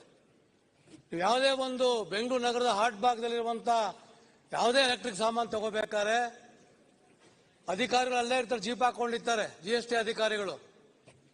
ಕಸ್ಟಮರ್ ಹೇಳ್ತಾನೆ ವ್ಯಾಪಾರಸ್ಥರು, ಎಷ್ಟು % ಹಾಕ್ಬೇಕು ನಿಮ್ಗೆ? 20% ನಾವು ಹಾಕ್ತಿವಿ, ಯಾಕೆ ಬಿಲ್ ಕೊಡ್ತೀವಿ, ಮಿಕ್ಕಿದ್ದು ನಾವು ಅಲ್ಲಿ ಅಧಿಕಾರಿಗಳಿದ್ದಾರೆ, ನಾವು ಅಲ್ಲಿ ಅದಕ್ಕೋಸ್ಕರ ಬಿಲ್ ಇಟ್ಕೊಳ್ಳಿ ಅಂತ. ಇವತ್ತು ಕೋಟ್ಯಾಂತರ ರೂಪಾಯಿ ಇವತ್ತು GST ಇವತ್ತು ನಮ್ಗೆ ನಷ್ಟ ಆಗ್ತಾ ಇದೆ. ಇವತ್ತು ಅಧಿಕಾರಿಗಳು ಕಣ್ಣು ಮುಂದೆ ನೋಡ್ತಾ ಇದ್ದಾರೆ. ನಾವು ಗ್ರಾನೈಟ್ ತಗೊಂತೀವಿ, ಗ್ರಾನೈಟ್ ಅಲ್ಲಿ ಕೂಡ ಹಿಡಿಬಾರ್ದು ಅಂತ ಒಂದು 20%ಗೆ ಬಿಲ್ ಕೊಡ್ತಾರೆ ಹೊರತು ಬೇರೆ ಯಾವುದು ಬಿಲ್ ಕೊಡಲ್ಲ. ನಿಜವಾಗಿ ಭ್ರಷ್ಟು ಅಂತಂದ್ರೆ GST ಅಧಿಕಾರಿಗಳು. ಅವರಿಂದ ನಮಗೆ ಕೋಟ್ಯಾಂತರ ರೂಪಾಯಿ ಇವತ್ತು ನಷ್ಟ ಆಗ್ತಾ ಇದೆ. ದಯಮಾಡಿ ಫಸ್ಟ್ ಅದನ್ನ ಸರಿಪಡಿಸಬೇಕು. ಯಾವುದೇ ಒಂದು ತಿದ್ದುಪಡಿಯನ್ನು ಮಾಡಿದ್ರು ಕೂಡ ನಮ್ಮ ಭ್ರಷ್ಟ ಅಧಿಕಾರಿಗಳನ್ನ ತೆಗಿಬೇಕು. ಸರ್ಕಾರ ಖಜಾನೆಗೆ ನಮಗೆ ದುಡ್ಡು ಬರಬೇಕು ಅಂತಂದ್ರೆ ಭ್ರಷ್ಟಾಧಿಕಾರಿಗಳು ತೆಗಿಬೇಕು ಅಂತ ನಾವು ಮನವಿ ಮಾಡ್ಕೊಂಡು. ಓಕೆ ಸರ್, ಮಾತಾಡಿ. ಸನ್ಮಾನ್ಯ ಬಸವರಾಜ ಬೊಮ್ಮಾಯಿ ಅವರು ಮಾಜಿ ಮುಖ್ಯಮಂತ್ರಿಗಳು, ಸನ್ಮಾನ್ಯ ಶಿವಲಿಂಗೇಗೌಡರು, ಸನ್ಮಾನ್ಯ ರೇವಣ್ಣವರು, ಸನ್ಮಾನ್ಯ ಬೆಲ್ಲದವರು ಮಾತಾಡಿದರು, ಸನ್ಮಾನ್ಯ ರಾಮಮೂರ್ತಿಯವರು ಸಾಕಷ್ಟು ಬೆಳಕನ್ನ ಈ ತಿದ್ದುಪಡಿ ಮೇಲೆ ಚೆಲ್ಲಿದ್ದಾರೆ. ಹಾಗೂ ಈ GST ವ್ಯವಸ್ಥೆ ಸುಧಾರಣೆಗಾಗಿ ಸಲಹೆಗಳನ್ನು ಕೊಟ್ಟಿದ್ದಾರೆ. ನಾನು ಈ ಸಂದರ್ಭದಲ್ಲಿ ಸದನದ ಮಾಹಿತಿಗಾಗಿ ಪ್ರಸ್ತಾಪ ಮಾಡಬೇಕಾಗ್ತದೆ. ನಮ್ಮ ಟ್ಯಾಕ್ಸ್ ಪೇಯರ್ಸ್ ಕರ್ನಾಟಕದಲ್ಲಿ ವ್ಯಾಟ್ ಇದ್ದಾಗ 5,80,000 ಇದ್ರು. 5.8 lakhs ಡ್ಯೂರಿಂಗ್ ವ್ಯಾಟ್ ಏರಾ. ಇವತ್ತು GST ಪೀರಿಯಡ್ನೊಳಗೆ 10 ಲಕ್ಷಕ್ಕೆ ಆ ಅಂಕಿ ಏರಿದೆ. ಅಂದರೆ ಸುಮಾರು 4.2 lakh tax payers they have come under the net. ಮೊನ್ನೆ ಬೊಮ್ಮಾಯಿ ಅವರು ಹೇಳ್ತಿದ್ರಲ್ಲ, ಈ ಟ್ಯಾಕ್ಸ್ ಪೇಯರ್ಸ್ ನೆಟ್ ಜಾಸ್ತಿ ಆಗಬೇಕು ಅಂಥೇಳಿ. ಈ ಏರಿಕೆ ಸಂತೋಷ ತರ್ತದೆ. ಆಮೇಲೆ ಇನ್ನೊಂದು, ಈ ವ್ಯವಸ್ಥೆ ಸುಧಾರಣೆ ಆಗ್ತಾ ಇದೆ, ಇನ್ನು ಸುಧಾರಣೆ ಆಗಬೇಕಾದದ್ದು ಬಹಳಷ್ಟು ಇದೆ. GST collection, Karnataka has displayed an increasing trend. 44,816 ಕೋಟಿ ರೂಪಾಯಿ ಇದ್ದದ್ದು 2017-18 2022-23 ಅವಧಿಯೊಳಗೆ ಈಗ 81,848 ಕೋಟಿ ರೂಪಾಯಿ, 81,848 crores ಏರಿರೋದೇನಿದೆ. ಇವತ್ತೇನು ನಮ್ಮ ಬಜೆಟ್ ಗಾತ್ರ ಹೆಚ್ಚಾಗೋದು, ನಮ್ಮ ಆದಾಯ ಹೆಚ್ಚಾಗೋದು, ಇದೆಲ್ಲದಕ್ಕೂ ಈ GSTಯ ಕೊಡುಗೆ ಸಣ್ಣದಿಲ್ಲ. ಆಮೇಲೆ ನಮ್ಮ ಕರ್ನಾಟಕ ಇದು it has recorded the highest growth in the country for the first quarter of 2023. ಅಂದರೆ ನಮ್ಮ ರಾಜ್ಯದ ಬೆಳವಣಿಗೆ ಅಭಿವೃದ್ಧಿಯನ್ನು ಸಹಿತ ತೋರಿಸ್ತದೆ. ಇದೆಲ್ಲದಕ್ಕಿಂತ ಹೆಚ್ಚಾಗಿ ನಾವು ತಿಳ್ಕೊಂಡಿರ್ತೀವಿ, ನಾನು ತಿಳ್ಕೊಂಡಿದ್ದೆ ವೈಯಕ್ತಿಕವಾಗಿ, ಈ ಸರ್ವಿಸ್ ಸೆಕ್ಟರ್ನೊಳಗೆ ಈ ಟ್ಯಾಕ್ಸ್ ಇವೇಷನ್ ಭಾಳ ಇದೆ ಅಂತ ಹೇಳಿ. ಆದರೆ 56% of our contribution is from service sector. ಇದೊಂದು ರೀತಿ ಸಮಾಧಾನ ತರುವಂಥದ್ದು. ಅದರ ಜೊತೆಗೇನೆ ನಾವು ಈ ಸಂದರ್ಭದಲ್ಲಿ ನೆನಪಿಸ್ಕೊಳ್ಬೇಕಾಗ್ತದೆ, ಮನಮೋಹನ್ ಸಿಂಗ್ ಅವ್ರನ್ನ ನೆನಪಿಸ್ಕೊಳ್ಬೇಕಾಗುತ್ತೆ, ಅಟಲ್ ಬಿಹಾರಿ ವಾಜಪೇಯಿ ಅವ್ರನ್ನ ನೆನಪಿಸ್ಕೊಳ್ಬೇಕಾಗುತ್ತೆ, ಅಫ್ಕೋರ್ಸ್ ನರಸಿಂಹರಾಯವ್ರನ್ನ ನೆನೆಸ್ಕೋಬೇಕಾಗುತ್ತೆ. ಮೋದಿಯವರು ಈ ಒಂದು GST ಮಾಡುವಂಥ ಸಂದರ್ಭದಲ್ಲಿ ಮೊದಲು ಏನೋ ರಿಸರ್ವೇಷನ್ ಇದ್ರೂ ಸಹಿತ ನಂತರದಲ್ಲಿ ಅವರು ಹಲವಾರು ಕ್ರಮಗಳನ್ನು ಕೈಗೊಂಡಿದ್ದಾರೆ. ಸಾಕಷ್ಟು ತಿದ್ದುಪಡಿಗಳ ಅವಶ್ಯಕತೆ ಬಿದ್ದಿದೆ. ಅವುಗಳನ್ನು ರಾಜ್ಯಗಳು ಮಾಡ್ತಾ ಇವೆ. ನಮ್ಮ ರಾಜ್ಯ ಮುಂಚೂಣಿಯಲ್ಲಿ ನಿಂತು ಮಾಡ್ತಾ ಇದ್ದೇವೆ. ಆದಾಗ್ಯೂ ಈಗ ದೊಡ್ಡ ದೊಡ್ಡ ಐಟಮ್ ಹೇಳಿಬಿಟ್ರು, ಅವು GST ತಪ್ಪಿಸೇ ಕೆಲಸ ಮಾಡ್ತಾ ಇವೆ ಅಂತೇಳಿ. ಅಡಿಕೆ ಏನು ಸಣ್ಣ ಕಿಮ್ಮತ್ತಿಂದ ಅಲ್ಲ, ಅದು 50,000 ರೂಪಾಯಿ ಕ್ವಿಂಟಲ್ ಇರ್ತದೆ ಒಮ್ಮೊಮ್ಮೆ. ಒಮ್ಮೊಮ್ಮೆಲ್ಲ ಈಗ 57,000 ಮೀಡಿಯಂ ಅಡಿಕೆ, 57,000 ಒಂದು ಕ್ವಿಂಟಾಲಿಗೆ. ನಿಮ್ GST ಎಷ್ಟಾಗುತ್ತೆ ಅದಕ್ಕೆ? ಒಂದು 57,000 ಅಂದ್ರೆ ಅದು ವಾಲ್ಯೂಮ್ 10,000 ಆಯ್ತು. ಮತ್ತೆ ಅಷ್ಟು ಒಂದು ಕ್ವಿಂಟಾಲ್ ಮೇಲೆ ನಾನು ಟ್ಯಾಕ್ಸ್ ಕೊಡ್ಬೇಕೀಗ ನಿಮಗೆ, ನಾವು ಬೆಳೆದಂತ ರೈತರು. ಆದ್ರೆ ಈಗ ಬೊಮ್ಮಾಯಿ ಅವರು ಟ್ಯಾಕ್ಸ್ ತಪ್ಪಿ ಏನ್ ಕಳಿಸ್ತಾ ಇದ್ದಾರೆ, ವ್ಯಾಪಾರ ಆಗ್ತಾ ಇದೆ, ಆ ವ್ಯವಹಾರ ಆಗ್ತಾ ಇದೆ, ಅದನ್ನ ಸರ್ಕಾರದ ಗಮನಕ್ಕೆ ಮತ್ತೊಮ್ಮೆ ತಂದಿದ್ದಾರೆ. ಅದ್ರ ಜೊತೆಗೇನೆ ಸ್ಕ್ರಾಪ್ ಹೇಳಿದ್ರು. ನಾವೆಲ್ಲ ನೋಡ್ತಾ ಇರ್ತೀವಿ, ಹೆಸರು ಸ್ಕ್ರಾಪ್, ಸಿಮೆಂಟ್ ಹೇಳಿದ್ರು. ಅಂದ್ರೆ ಯಾವ ದೊಡ್ಡ ದೊಡ್ಡ ಐಟಮ್ ಅದಾವು ಅಲ್ಲೇನ ಅವ್ಯವಹಾರ ಹೆಚ್ಚಿಗಿದೆ ಅನ್ನೋದನ್ನ ತಾವು ಸರ್ಕಾರದ ಗಮನಕ್ಕೆ ತಂದಿದ್ದೀರಿ. ಇವುಗಳ ಬಗ್ಗೆ ನಾವು ಬಹಳಷ್ಟು ಗಂಭೀರವಾಗಿ ಗಮನಿಸ್ತೀವಿ. ಅಧಿಕಾರಿಗಳು ಸಹಿತ ಈ ಚರ್ಚೆಯನ್ನು ಬ್ರ್ಯಾಂಡ್ಲೆಸ್ ಚಿಕ್ಕ ಚಿಕ್ಕ ಸಾಮಾನು ಇದಾವಲ್ಲ, ಮನ ಬಳಕೆ, ಗೃಹ ಬಳಕೆ, ಪ್ರತಿನಿತ್ಯದ ಬಳಕೆ, ಅವ್ರು ಹೇಳಿದ್ರಲ್ಲ ಚಿಕ್ಕಪೇಟೆ ಅಂತ, ಅಲ್ಲಿ ಹೋಗ್ತಾ ಇರೋದು ಟ್ಯಾಕ್ಸ್. ನೀವು ಆ ಚಿಕ್ಕಪೇಟೆ ಒಂದು ಕಣ್ಬಿಡಿ ಸಾಕು, ನಿಮ್ಗೆ ಎಲ್ಲ MLAಗಳಿಗೂ 10 ಕೋಟಿ ಗ್ರಾಂಟ್ ಬರುತ್ತೆ ಇದಕ್ಕೆ. ಅಲ್ಲಿ ಒಂದಕ್ಕೆ ಬಿಡಿ ಸಾಕು ಕಣ್ಣ. ಚಿಕ್ಕಪೇಟೆಗೆ ಒಂದಕ್ಕೆ, BVK ಅಯ್ಯಂಗಾರ್ ರೋಡ್ಗೆ ಒಂದಕ್ಕೆ, ಒಂದ್ 3-4 ಸ್ಥಳಕ್ಕೆ ಬಿಟ್ಬಿಡಿ ಸಾಕು ಕಣ್ಣ, ಅಲ್ಲಿ ಬಂದ್ಬಿಡುತ್ತೆ.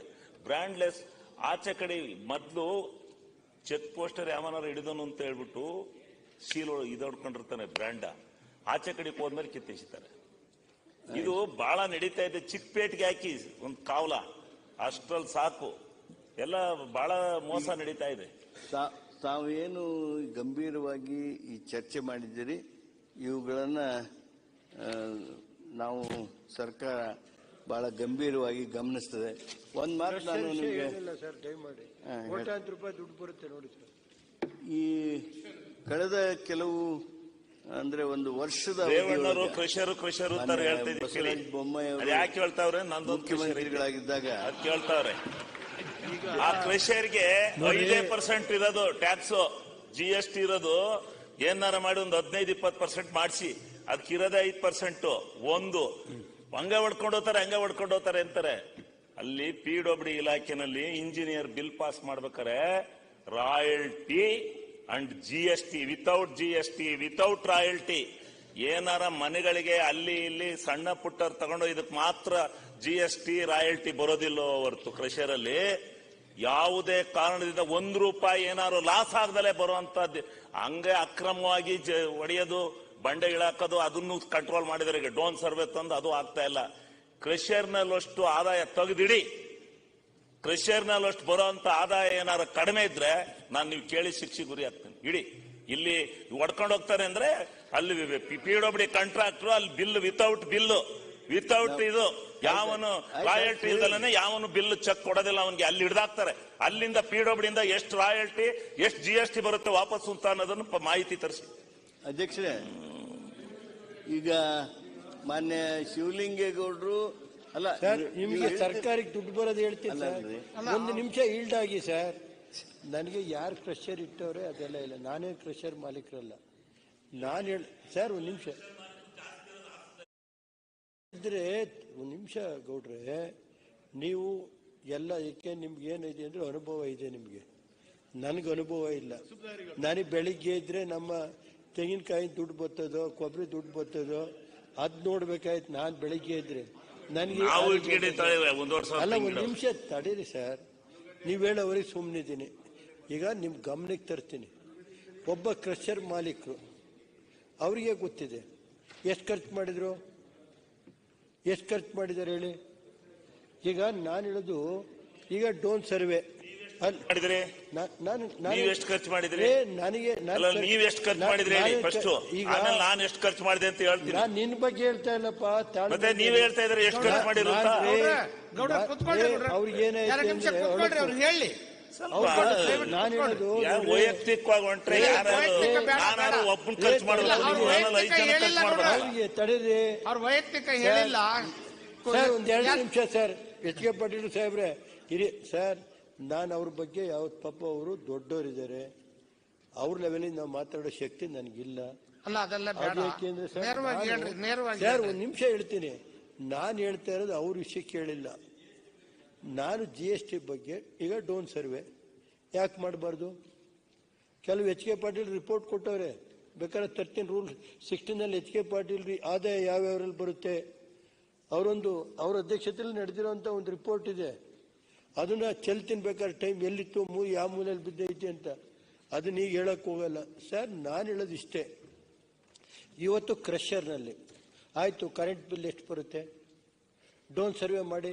ಯಾಕೆ ಡ್ರೋನ್ ಸರ್ವೆ ಮಾಡೋಕ್ಕೇನು ಸರ್ಕಾರಕ್ಕೆ ಯಾಕೆ ದುಡ್ಡು ಬರುವ ಯಾವನ್ ಮಾಡ್ಯವನೆ ಲೂಟಿ ಮಾಡ್ಯವನೆ ಡ್ರೋನ್ ಸರ್ವೆ ಮಾಡಿದ್ರೆ ಗೊತ್ತಾಗಲ್ವಾ ಯಾವ ಬಿಲ್ಲು ಎಷ್ಟೆಷ್ಟು ಬಿಲ್ ಕೊಟ್ಟವ್ರೆ ಎಷ್ಟು ಖರ್ಚಾಯ್ತು. ಈಗ ಒಂದು ನ್ಯಾಷನಲ್ ಹೈವೇ ವರ್ಕ್ ಇರುತ್ತೆ 400 ಕೋಟಿ ವರ್ಕ್. ನಂದು ಕ್ರಷರ್ ಇದೆಯಲ್ಲ ಸರ್, ಈ ವಿಧಾನಸಭೆಯಲ್ಲಿ ಹೇಳ್ತೀನಿ, ನಾಳೆ ಎನ್ಕ್ವೈರಿ ಮಾಡಿ ನಾಳೆ ಏನ್ ಮಾಡೋಣಪ್ಪ, ಏನಾರು ಒಂದು ಪೈಸೆ ಕಂಡಿಡಿದ್ರೆ ಇಲ್ಲ ಕಡೆಯ 100% ಮಾಡ್ತೀವಿ. 100% ಇದ್ದೇನೆ, ಯಾವುದಲ್ಲ 100% ಇದ್ದೇನೆ ಸರ್. ಅವ್ರಿಗೆ ಯಾಕೆ ಅನುಮಾನ? ಸರ್ ಒಂದು ನಿಮಿಷ ಶಿವಾನಂದಣ್ಣ, ಈಗ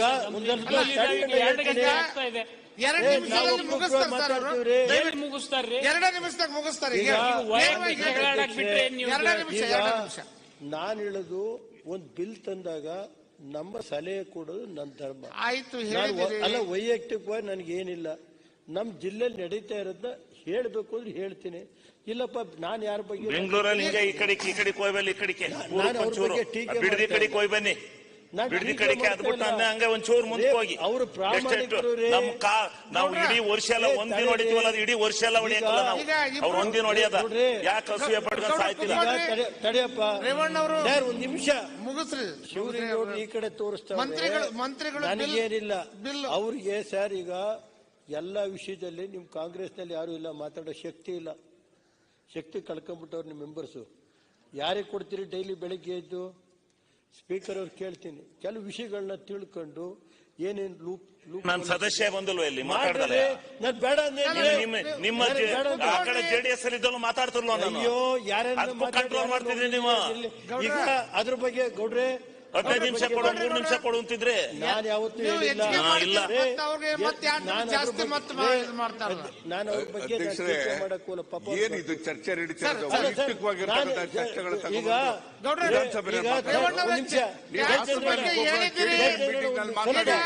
ಒಂದ್ ಸ್ವಲ್ಪ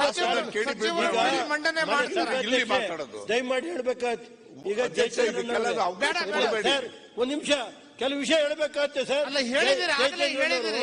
ಸರ್ ಇವತ್ತು ನೈಸ್ ವರದಿ ಕೊಡೋ ಸೋತ್ರು ಲಾಸ್ಟ್ ಟೈಮ್. ಅಲ್ಲವ್ರು ನೈಸ್ ವರದಿ ಕೊಡದವ್ರು ಇವತ್ತು ಮಂತ್ರಿ ಆಗಿರೋರು. ಈಗ ಅದರಿಂದ ನಾನು ಕೆಲವು ವಿಷಯಗಳನ್ನ ಹೇಳ್ಬೇಕಾಗತ್ತಲ್ಲ. ನಾನು 6 ಬಾರಿ ಗೆದ್ದು ಬಂದನು. ನಾನು ಸುಮ್ಮನೆ ಗೆದ್ದು ಬಂದಿಲ್ಲ, ಜನ ಕಳಿಸಿರೋದು. ದಯಮಾಡಿ ನಾನು ಹೇಳೋದು ಲೂಟಿ ಯಾವ್ದ್ರಲ್ಲಿ ನಡೀತಾ ಇದೆ, ಸರ್ಕಾರಕ್ಕೆ ಬರೋದು ಹೇಳ್ತೀವಿ. ಅದನ್ನ ನೀವು ಬೇಡ ಅಂದ್ರೆ ಬಿಲ್ ಅನ್ನು ಮಂಡನೆ ಮಾಡ್ತಾರೆ. ಡೋನ್ ಸರ್ವೆ ಮಾಡಿಸಿ ಕೋಟ್ಯಾಂತರ ರೂಪಾಯಿ ದುಡ್ಡು ಬರುತ್ತೆ ರಾಜ್ಯದಲ್ಲಿ. ಗಣಿನಲ್ಲಿ ಕ್ರಷರ್ ಮಾಲೀಕರುಗಳು ಲೂಟಿ ಹೊಡಿತಾವ್ರೆ ಅಂತ ಅಷ್ಟು ನನ್ನ ಗಮನಕ್ಕೆ ಬಂದಿದೆ, ಹೇಳಿದ್ದೀನಿ. ಅದ್ರ ಮೇಲೆ ನಿಮಗೆ ಬಿಟ್ಟಿದ್ದು. ಸನ್ಮಾನ್ಯ ಐ ಆಮ್ ನಾಟ್ ಈಲ್ಡಿಂಗ್. ಈಗಾಗ್ಲೇನೆ ಕೆಲವು ಜಿಎಸ್ಟಿ ಎಲ್ಲಿ ಪೋಲ್ ಆಗ್ತಾ ಇದೆ ಅನ್ನೋದ್ರ ಬಗ್ಗೆ ಸ್ಪಷ್ಟವಾಗಿ ಮಾತನಾಡಿದ್ರು. ಕೃಷಿದೂ ಹೇಳಿದ್ರಿ, ಅಡಿಕೆದೂ ಹೇಳಿದ್ರು, ಸ್ಕ್ರಾಪದ್ದು ಹೇಳಿದ್ರು. ನನಗೆ ಬಂದಿರತಕ್ಕಂಥ ಹೆಸರಿಂದು ಕಂಪ್ಲೇಂಟ್ ಪ್ರಸ್ತಾಪ ಮಾಡಿದೆ. ಸಿಮೆಂಟ್ದು ಹೇಳಿದ್ರು. Into an elliptical parking orbit having a perigee of 170 kilometers, an apogee of 36,500 kilometers, and an inclination of 21.3 degrees. Eventually, the destination of Chandrayaan 3 is the moon, located 384,000 kilometers away, which will be achieved through a series of orbit raising and course correction maneuvers over the next few weeks. नमस्कार। भारतीय अंतरिक्ष अभियान और इसरो के गौरवपूर्ण इतिहास में एक और अध्याय जुड़ने जा रहा है, जिसके साक्षी हम सब होंगे। आज 14 जुलाई 2023 को इसरो के सतीश धवन अंतरिक्ष केंद्र के श्रीहरिकोटा के द्वितीय प्रमोचन मंच से भारतीय मानक समय के अनुसार दोपहर 2:35 पर LVM-3M4 चंद्रयान 3 मिशन का प्रमोचन किया जाएगा। यह पूरे भारतवर्ष के लिए एक उत्साह और गौरवपूर्ण भरा समय है।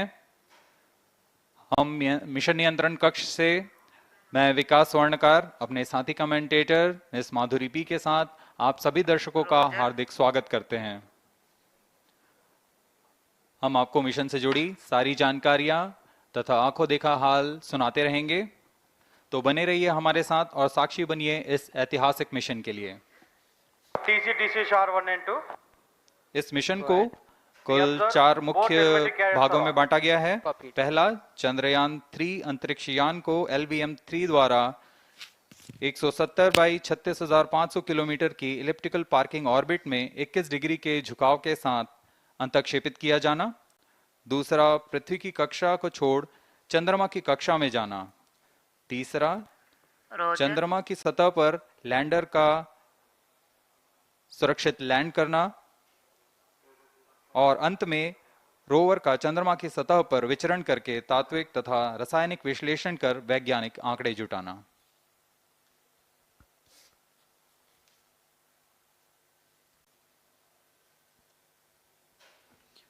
On your TV screen, Honorable Minister of State for Science and Technology and Prime Minister's Office, Dr. Jitendra Singh. जी हाँ, आज के मुख्य अतिथि के रूप में यहाँ उपस्थित हैं विज्ञान और प्रौद्योगिकी राज्य मंत्री माननीय doctor Jitendra Singh.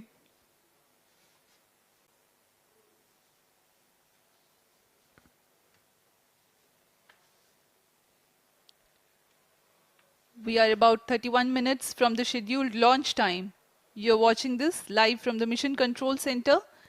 Apart from Doordarshan, you can also watch the launch event on ISRO website, YouTube, Facebook and Twitter.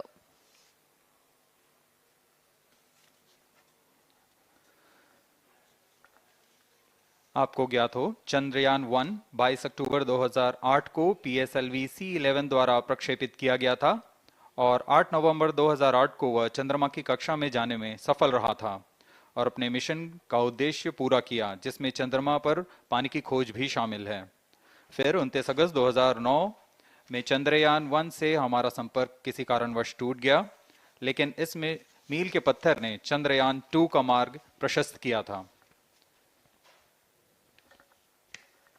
Chandrayaan 2, जिसमें ऑर्बिटर के साथ चंद्रमा की सतह पर उतरने के लिए लैंडर और आसपास के क्षेत्र का विश्लेषण करने के लिए रोवर की अभिकल्पना की गई थी। चंद्रयान 2 को जुलाई 2019 को भेजा गया था। इसमें ऑर्बिटर ने भली भांति अपना मिशन पूरा किया, लेकिन लैंडर मॉड्यूल चंद्रमा की सतह पर सुरक्षित उतरने में असफल रहा था। इसके पश्चात गहन अध्ययन और उन्नत तकनीक से परिपूर्ण सभी परीक्षणों और सिमुलेशन के पश्चात तैयार है सुदृढ़ Chandrayaan 3।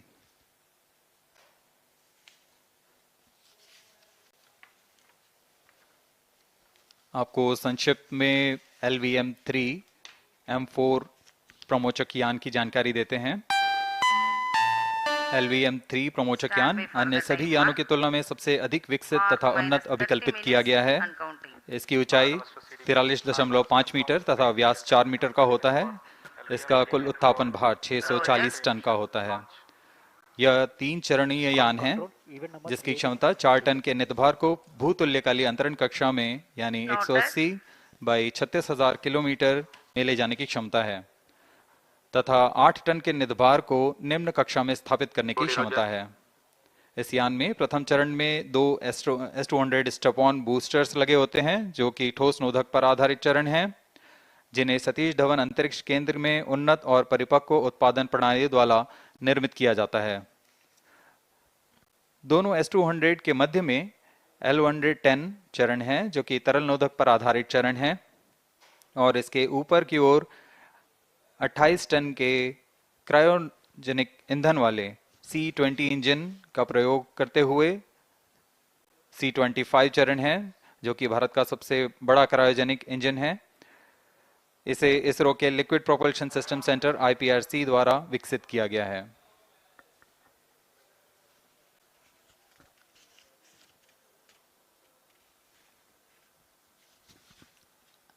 As we await the launch, let me tell the viewers about the flight events for LVM-3 M4 Chandrayaan 3 mission.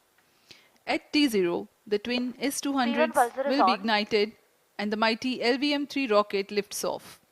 The core L-110 stage is airlit 108 seconds into the flight, while the rocket is at an altitude of 45 kilometers. The S-200 strap-ons and L-110 will thrust together for the next 20 seconds. Thereafter, the strap-ons will separate at 127 seconds past launch time, while the rocket is at 62 kilometers altitude. The relative velocity gained by the rocket in the meantime is 1.59 kilometers per second. At an altitude of 71 kilometers, closed-loop guidance is initiated for LVM-3. Separation of payload fairing takes place at 195 seconds past the launch at an altitude of 115 kilometers. The core 110 stage, having completed its burn time of about 200 seconds, is separated from the ongoing rocket. This event takes place at 306 seconds into the flight. At this point of time, the altitude will be 175 kilometers and the rocket would have acquired 4.2 kilometers per second relative velocity. Then the upper cryogenic stage, C-25, ignites 2 seconds later and continues to burn for close to 650 seconds. During the operational regime of C-25, the largest relative velocity addition takes place. It increases from 4.178 kilometers per second to 9.804 kilometers per second. And the most awaited moment of the Chandrayaan 3 separation is scheduled to take place at 969.7 seconds into the flight. The altitude will be 179.3 kilometers, which is a part of elliptical transfer orbit of 170 by 36,500 kilometers. From then on, the moon craft Chandrayaan 3 would commence its journey to the moon. इस mission का countdown 25.5 घंटे पूर्व शुरू हो चुका है और इस दौरान रॉकेट तथा अंतरिक्षयान को पावर ऑन कर सभी तंत्रों की स्वास्थ्य जांच की जा रही है। इस दौरान L110 चरण तथा क्रायोजेनिक चरण पर ईंधन का भराव सुनिश्चित किया जा चुका है। यह काम प्रमोशन मंच से सुदूर स्थल पर पूर्ण स्वचालित तकनीक से पूर्ण सुरक्षा के साथ संपूर्ण किया जाता है। आप अभी अपनी स्क्रीन पर यहाँ व्यूअर्स गैलरी का दृश्य देख रहे हैं। बहुत भारी संख्या में यहाँ लोग उपस्थित हुए हैं इस रोमांचक दृश्य को देखने के लिए। मौसम विभाग के अनुसार मौसम पूरी तरह सामान्य अनुकूल है इस प्रमोशन के लिए।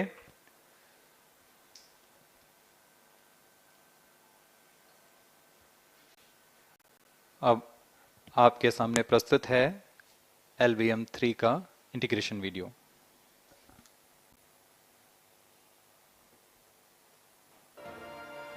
We bring to you a small clipping of the integration video for the LVM-3 rocket.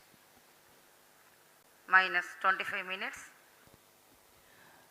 On your TV screens, you are watching the visuals from second vehicle assembly building where the full LVM-3 M4 rocket has been assembled.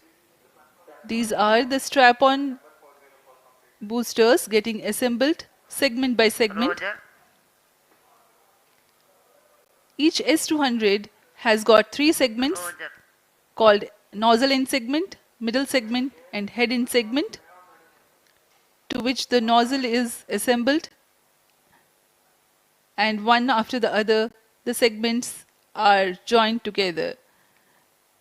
When the fully assembled solid rocket booster is handled carefully with a crane and being lowered on to the mobile launch pedestal as an integrated rocket, the igniter assembly then takes place, and this is the strap-on nose cones.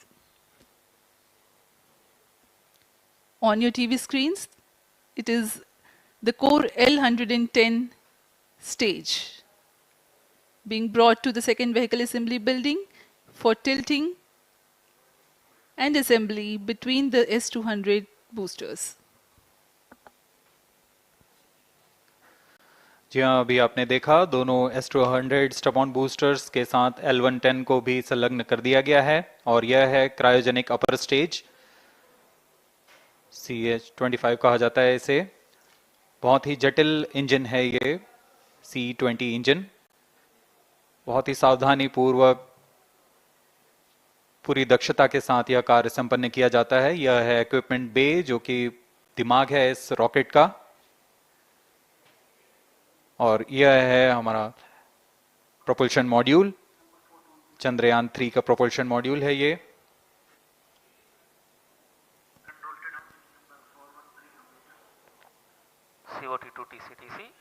Chandrayaan 2 के पश्चात इसमें काफी सुधार किए गए हैं।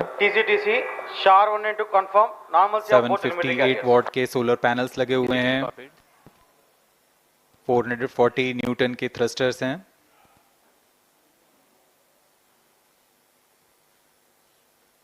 और यहाँ आप देख रहे हैं लैंडर और रोवर को। ये रोवर है जो चंद्रमा में विचरण करेगा।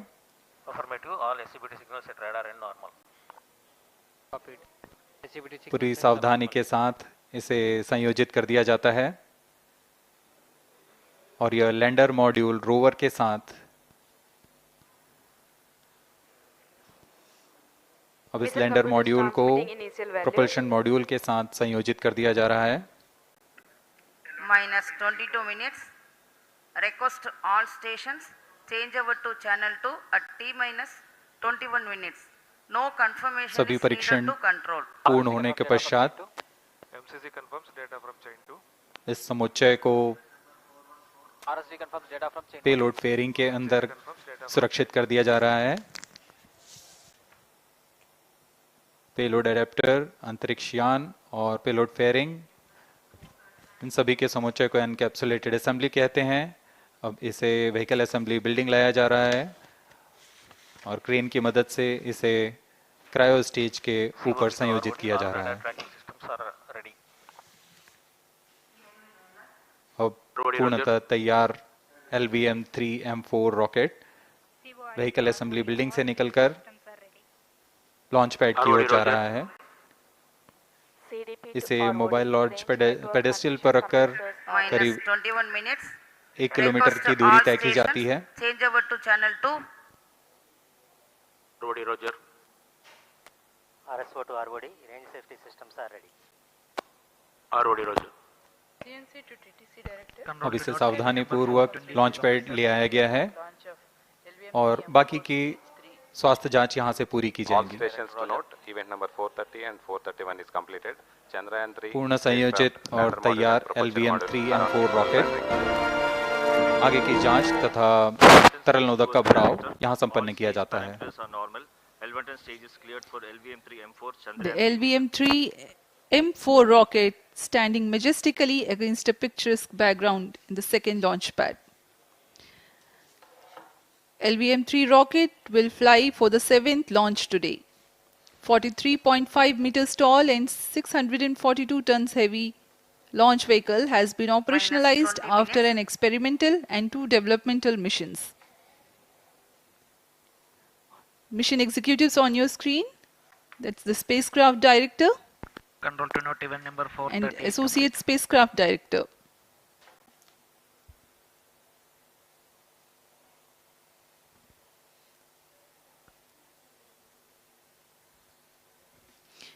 LVM-3 is India's largest and heaviest launch vehicle, ferrying Indian and international customer satellites.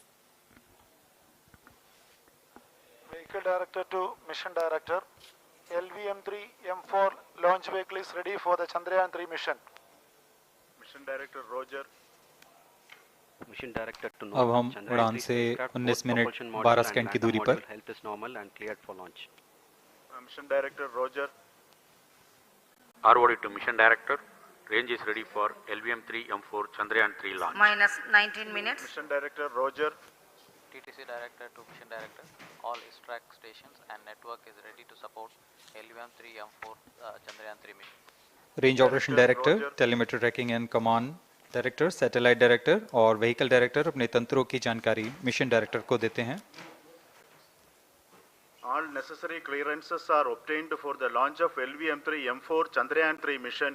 Mission Readiness Review Committee and Launch Authorization Board have already given authorization for the launch of LVM-3M4 Chandrayaan 3 mission. Based on the readiness of vehicle systems, range, spacecraft and TTC confirmed by respective mission executives and the prevailing favorable weather conditions, Mission Director hereby authorizes for the launch operation sequence of launch of LVM-3M4 Chandrayaan 3 mission at 14 hours 35 minutes 17 seconds Indian Standard Time today, the 14th July 2023 from second launch pad of SDSC Shar. Control Roger. All stations to know. Mission Director has given authorization for launch. जी हाँ, अभी आपने घोषणा सुनी। Mission director ने इस launch के लिए automatic launch sequence शुरू करने का अनुमोदन दे दिया है। इसके पश्चात vehicle director ALS automatic launch sequence शुरू करेंगे। On your screens, you have just watched Mission Director Shri Mohan Kumar giving clearance for the initiation of automatic launch sequence. This is based on the confirmation of readiness of all participating team for range, launch vehicles, spacecraft and tracking. The automatic launch sequence is scheduled to begin at T-14 minutes 30 seconds, as a part of which the most critical control system elements are checked for the launch vehicle. Minus 17 minutes. Very close to the launch time, control will be passed on to the onboard computers. VLCC to LCC to note. Viewers gallery दर्शकों से खचाखच भरी हुई। VLCC Roger. बहुत भारी संख्या में यहाँ लोग उपस्थित हुए हैं। आप सभी का हार्दिक स्वागत है सतीश धवन अंतरिक्ष केंद्र में।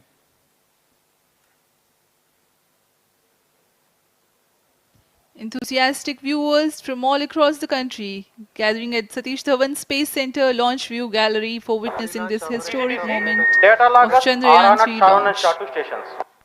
Copied.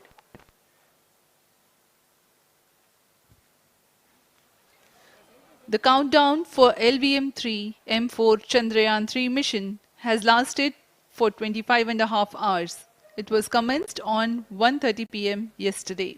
While of operation of hydrogen tank. During countdown, the launch vehicle stages are serviced with propellants. Gas bottles meant for stage operations are charged. While the Earth storable propellant filling was concluded more than 16 hours ago, the cryogenic propellants SDA servers activated. MC confirms data from SHAR-1 and अभी SHAR-2. Confirm किया गया है। Vehicle director Shri बीजूसी Thomas ने automatic launch sequence शुरू कर दिया है। अब यह launch vehicle LVM-3 M4 rocket automatic launch sequence के अंतर्गत है। इसका मतलब ऑन बोर्ड कंप्यूटर पूरी तरह स्वचालित हो चुका है।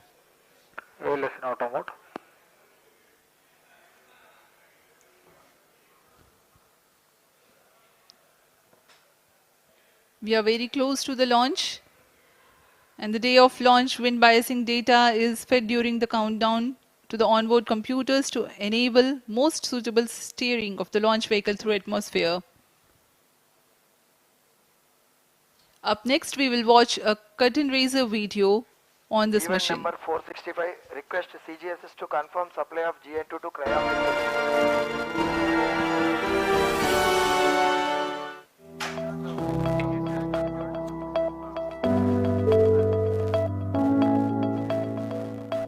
Moon. This familiar object in the night sky has inspired the imagination of astronomers and ordinary people alike. From time immemorial, humans have marveled at the beauty of the moon, used it to count time and navigate the high seas. In modern times, Moon, the only natural satellite of the Earth, has acquired added importance due to the belief that Moon is the key to our understanding of the evolution of the solar system in general and Earth in particular. Besides, Moon's precious resources and low gravity have further endeared it to humans. India, a major spacefaring nation, has conducted a detailed exploration of the Moon through its Chandrayaan program. The country has sent 2 robotic spacecraft to orbit the Moon and to take a repeated look at its surface. Chandrayaan-1 demonstrated India's ability to reach the surface of the Moon at a place and time of its choice. And with it, India became the 4th country to reach the surface of the Moon in November 2008. Besides, Chandrayaan-1's conclusive discovery of water on the Moon in 2009 was praised as a path-breaking discovery. The follow-on mission, Chandrayaan-2, had an orbiter, a lander called Vikram, and a rover named Pragyan. In the past 4 years, the orbiter has repeatedly observed the lunar surface and even today is working satisfactorily. Now, 3,900 kilograms Chandrayaan-3 spacecraft is being sent to the Moon with the objective of making yet another focused attempt to slowly land on the lunar surface and to explore it with the help of a rover. Following the spacecraft launched by India's most capable rocket LVM-3, the Chandrayaan-3 lander carrying a rover within it will be carried into an orbit around the Moon by the propulsion module. A little later, the lander will separate from that module and will attempt to make a soft landing in the south polar region of the Moon. This region is of intense interest as it has many permanently shadowed craters which could contain water ice and precious minerals. Chandrayaan-3 lander has 4 scientific instruments or payloads, of which one will study the moonquakes, while the other one studies as to how the surface of the Moon allows heat to flow through it. The third one will study the plasma environment near the Moon's surface. And the 4th instrument will enable scientists to measure the distance between the Earth and Moon very accurately. The two instruments on the rover help us study the composition of the moon's surface using X-rays and laser respectively. While the lander and rover will be in direct contact with each other. The propulsion module circling the moon will observe the light coming from Earth, the only planet which we know which is definitely teeming with life. This observation will help in understanding the nature of distant planets circling stars other than the Sun. As Chandrayaan-3 undergoes important tests and gears up for launch, thousands of ISRO scientists, including those who will launch it, control it and receive the precious scientific information from it using giant dish antennas, are readying themselves for the challenging tasks ahead. In the past, their dedication and skill have enabled India to earn praise from across the world and made it proud. Let us wish them well in this great endeavor called Chandrayaan-3.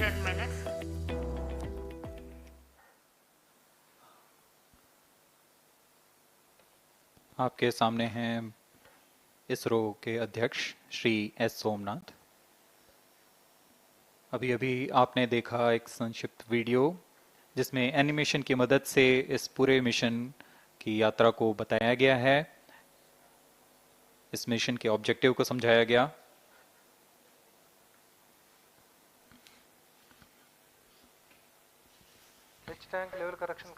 Chandrayaan-3 has two predecessors with destination moon as their mission objective.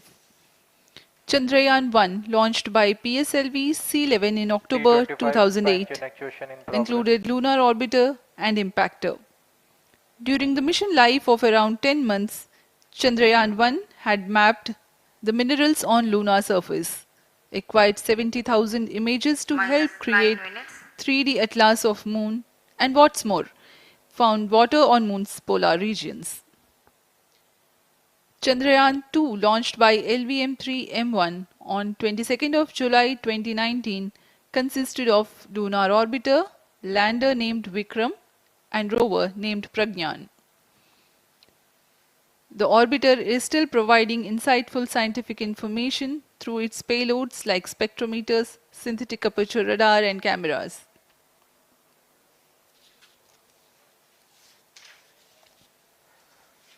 Chandrayaan 3 की चंद्रमा की सतह में उतरने के इस mission को कुल 10 चरणों में पूरा किया जाएगा। संक्षेप में यह इस प्रकार है। सर्वप्रथम चंद्रयान 3 को LBM-3 प्रमोचक रॉकेट द्वारा पृथ्वी की एलिप्टिकल टारगेट ऑर्बिट, जो कि 170 बाई 36,500 किलोमीटर की ऑर्बिट है, उसमें प्रमोचित किया जाएगा। वहां से चंद्रयान में मैन्यूवर कर पृथ्वी की गुरुत्वाकर्षण की सहायता से चंद्रयान की गति को वृद्धि की जाएगी। फिर चंद्रयान पृथ्वी की कक्षा से निकलकर चंद्रमा की कक्षा में जाएगा। चंद्रमा की कक्षा में जाते ही उसमें फिर से मैन्यूवर कर चंद्रमा की 100 किलोमीटर की वृत्ताकार कक्षा में स्थापित किया जाएगा। फिर सही समय आने पर लैंडर मॉड्यूल को प्रोपल्शन मॉड्यूल से पृथक कर दिया जाएगा। यह आप अपनी स्क्रीन पर देख पा रहे हैं, यह प्रोपल्शन मॉड्यूल।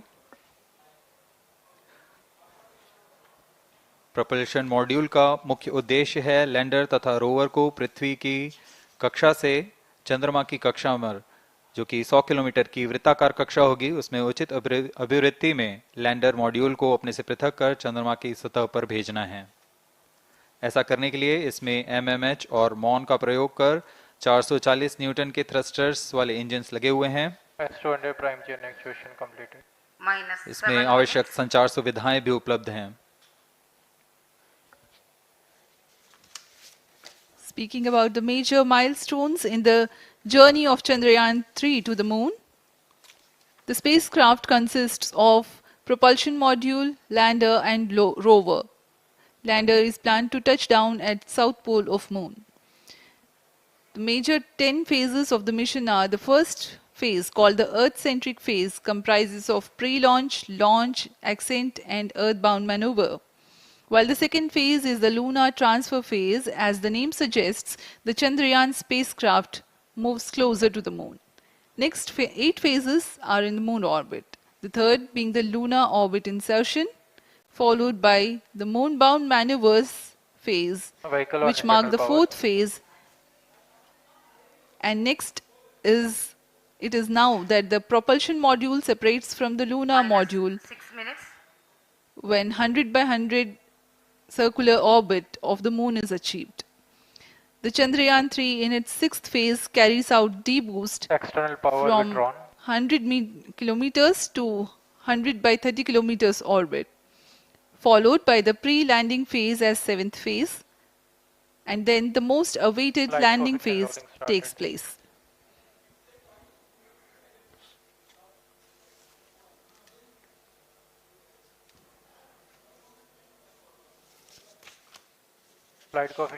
आपके सामने है मिशन नियंत्रण कक्ष का दृश्य।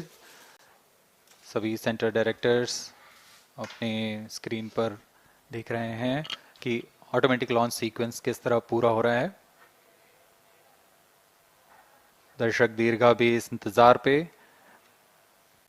प्रमोशन से हम 5 मिनट की दूरी पर हैं। -5 minutes. Most of you might recall the Chandrayaan 2 mission and the intense moments when all the enthusiastic Indians were waiting for the touchdown of the lander on the surface of moon.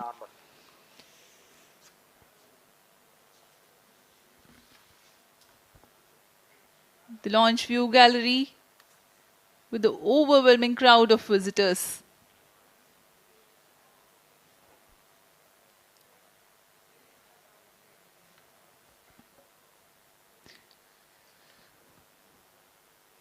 पूरे दर्शक दीर्घा यहाँ बहुत उत्साहित। मौसम में थोड़ी परेशानी हो सकती है, लेकिन सब अपनी सुविधाओं के साथ में यहाँ उपस्थित हुए हैं।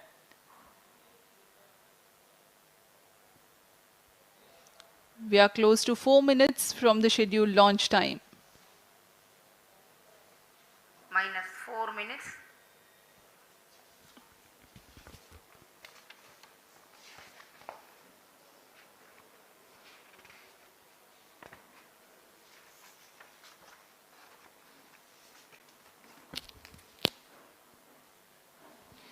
Gaining from the heritage of Chandrayaan 2, the Chandrayaan 3 is upgraded in several aspects for the enhanced robustness through extensive ground tests and simulation.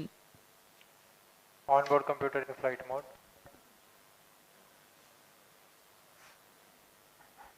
Automatic launch sequence जारी है। इस दौरान सभी संचार तंत्रों की स्वास्थ्य जांच, बैटरी आवेशन पूर्ण किया जा चुका है। कुछ अंतिम गतिविधियां जैसे ऑनबोर्ड कंप्यूटर पर रियल टाइम प्रोग्राम लोड करना, पायरो लाइन को आर्म मोड में लाना, गैस टैंक का अंतिम आवेशन, और यह सभी घटनाएं संतोषजनक तरीके से पूर्ण की जा रही हैं। -3 minutes. अब हम उड़ान से 3 मिनट की दूरी पर हैं।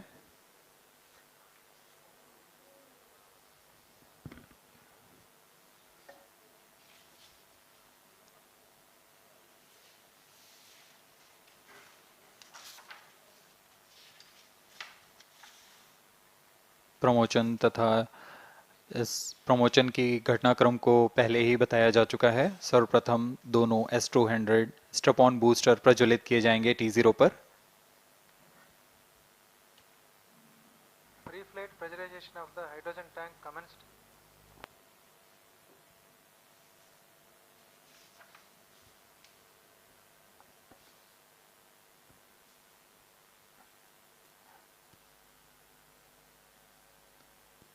S200 के प्रज्वलन के 108 सेकंड के पश्चात L110 जो कि -2 minutes. तरल नोदक पर आधारित चरण है, इसका प्रज्वलन शुरू कर दिया जाएगा।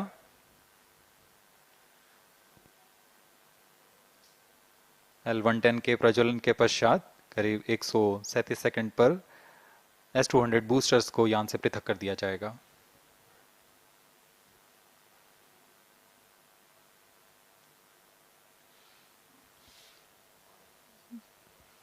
We are close to 1.5 minutes from the scheduled launch time.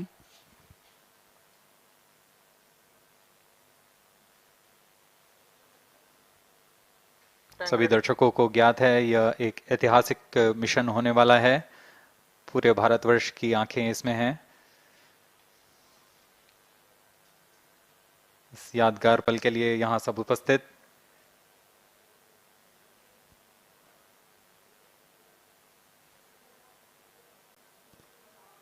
-1 minute.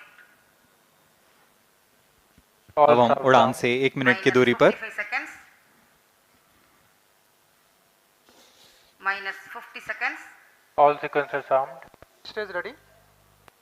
-45 seconds. -40 seconds. L110 VHPP open. MOV 79 open. -35 seconds. -30 seconds. Real-time programs activated. -25 seconds. L110 VSPP open. -20 seconds. -15. 10, 9, 8, 7, 6, 5, 4, 3, 2, 1, 0. Plus 5 seconds. Lift off normal. Here we have a majestic liftoff of LVM-3 M4 rocket carrying India's prestigious Chandrayaan 3 spacecraft. P2 tracking. प्रज्वलन और सफलतापूर्ण उत्थापन LVM-3 M4 rocket का। यह भीमकाय rocket आसमान को चीरते हुए अपनी भयानक दहाड़ से चारों ओर कंपन उत्पन्न कर रहा है। इसे हम यहाँ महसूस कर सकते हैं और यही दहाड़ है जो वैज्ञानिकों को रोमांचित करती है। LVM-3 के उत्थापन के साथ ही हमारे अंतरिक्ष यान चंद्रयान 3 की चंद्रमा की यात्रा प्रारंभ हो चुकी है। As the rocket is soaring through the clear skies, every second moving closer to the accomplishment of the most important milestone in its mission to moon. Every Indian witnessing the launch live is content with the feeling of watching history in the making.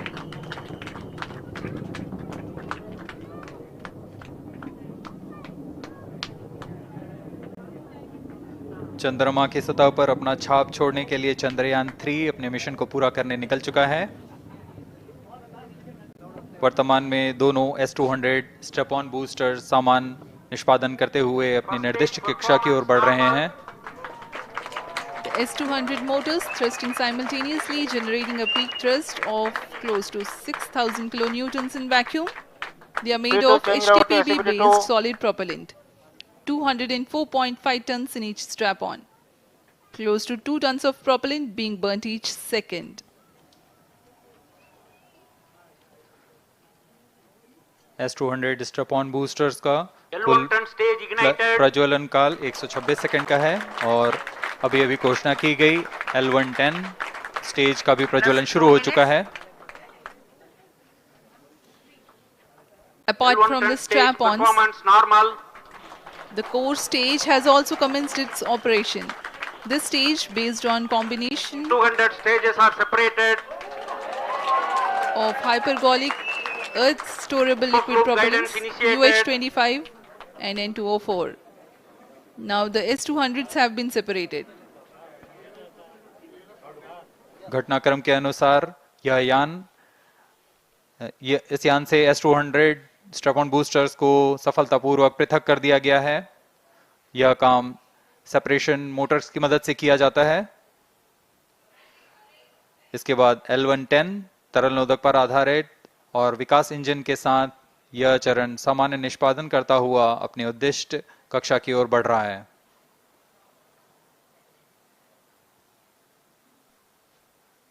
अब यान close loop guidance के अंतर्गत है। L110 stage performance normal.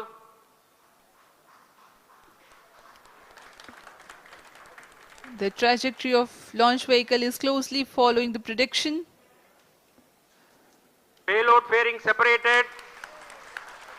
जी हाँ, payload fairing को पृथक कर दिया गया है यान से, क्योंकि यान अब 114.8 किलोमीटर की ऊंचाई प्राप्त कर चुका है। इस चरण का कुल प्रज्वलन काल 200 सेकेंड होता है। और इस दौरान यह करीब 1600 किलो न्यूटन का प्रणोद उत्पन्न करता है.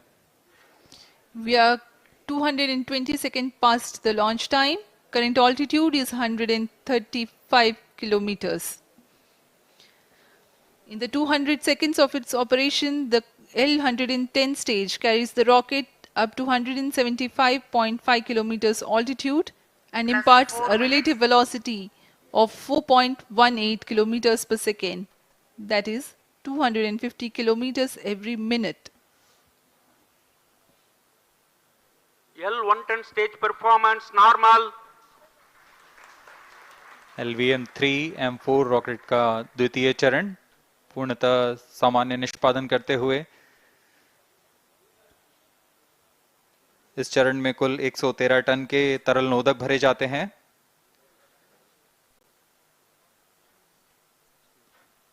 N2O4 तथा UH-25 अर्थ स्टोरेबल प्रोपेलेंट को ईंधन के रूप में प्रयोग किया जाता है इस चरण में.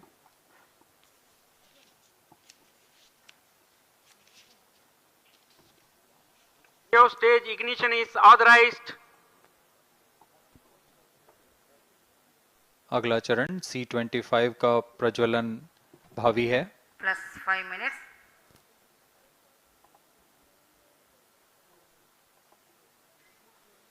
L-110 stage thrust cut off and separated.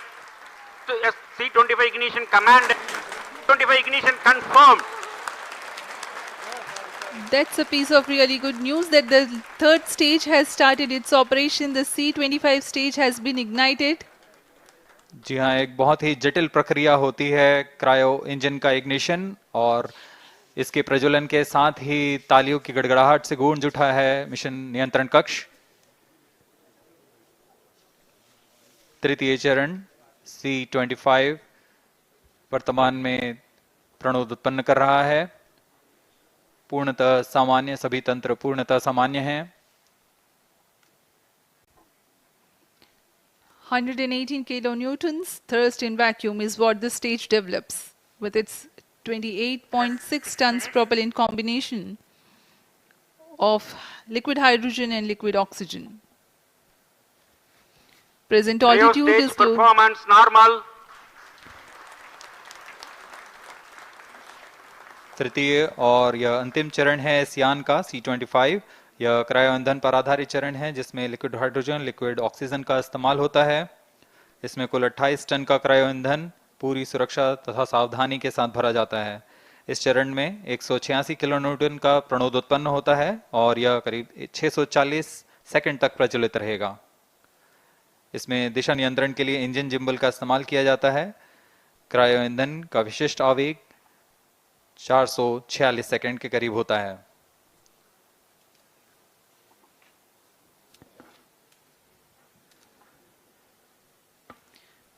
Currently, the rocket is at an altitude of 210 kilometers. Plus 7 minutes. While there is no much variation in altitude, this stage will add to the relative velocity immensely.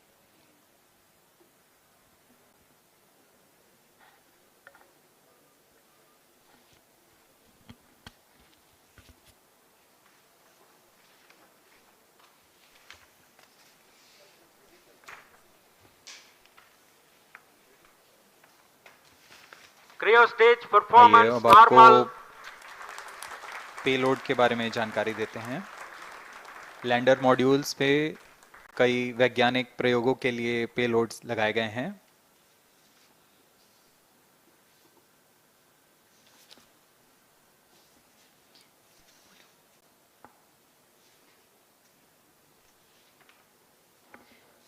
India's prestigious lunar landing spacecraft Chandrayaan-3 moving closer to its intended injection spot in the orbit. The propulsion module provides propulsion for earthbound maneuvers, translunar injection, and moonbound orbits. It also has a payload to study the spectral and polarimetric measurements of Earth and lunar orbit. The abbreviated name of the payload is SHAPE.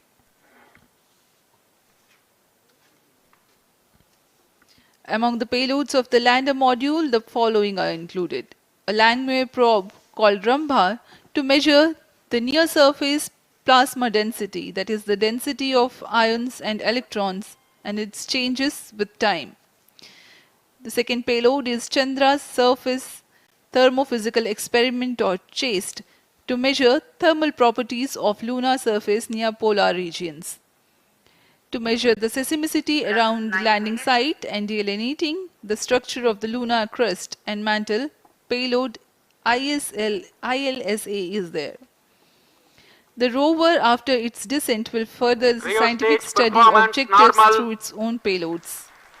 For better understanding of chemical and mineralogical composition of lunar surface, LIBS, or laser-induced breakdown spectroscope, is included. Another payload is the alpha particle X-ray spectrometer.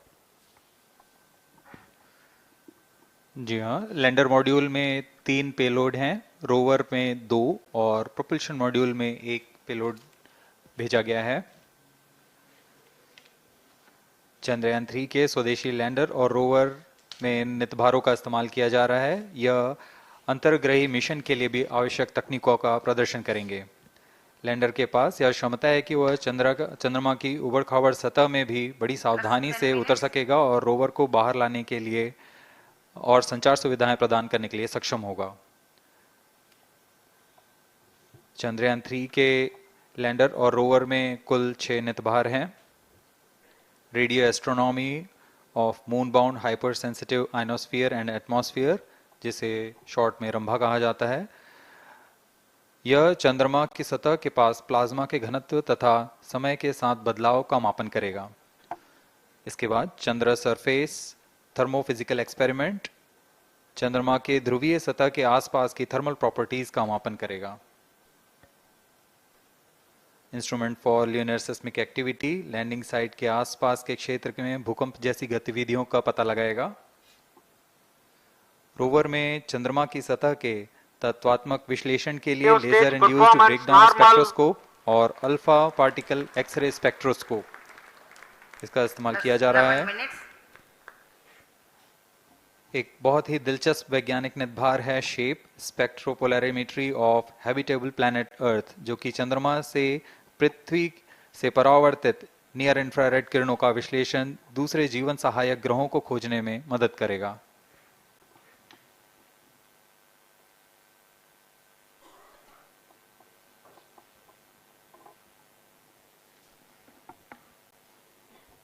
वर्तमान में C-25 engine कार्यरत है और पूर्णतः सामान्य प्रदर्शन कर रहा है। अब हम प्रमोशन से 700 सेकंड की दूरी पर आ चुके हैं। सापेक्ष गति 6.5 किलोमीटर प्रति सेकंड, ऊंचाई 191 kilometre.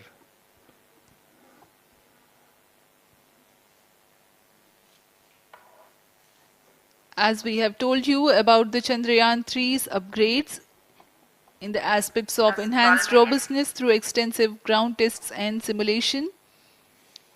During the last phase of landing, the module will have a vertical velocity of less than 1 meter per second and a horizontal velocity of less than 0.5 meters per second from a height of 3 meters.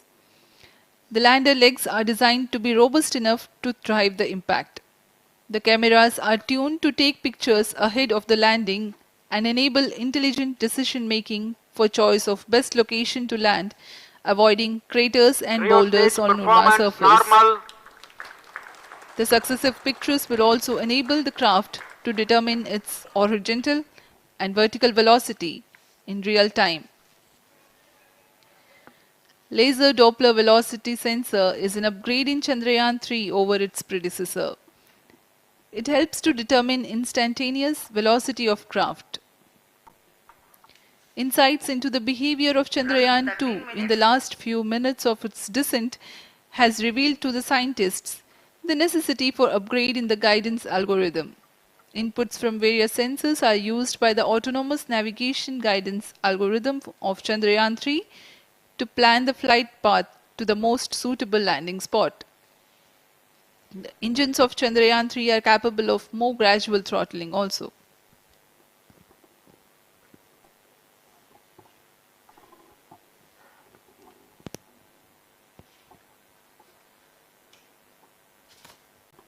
वर्तमान में हम promotion से 817 second की दूरी पर आ चुके हैं।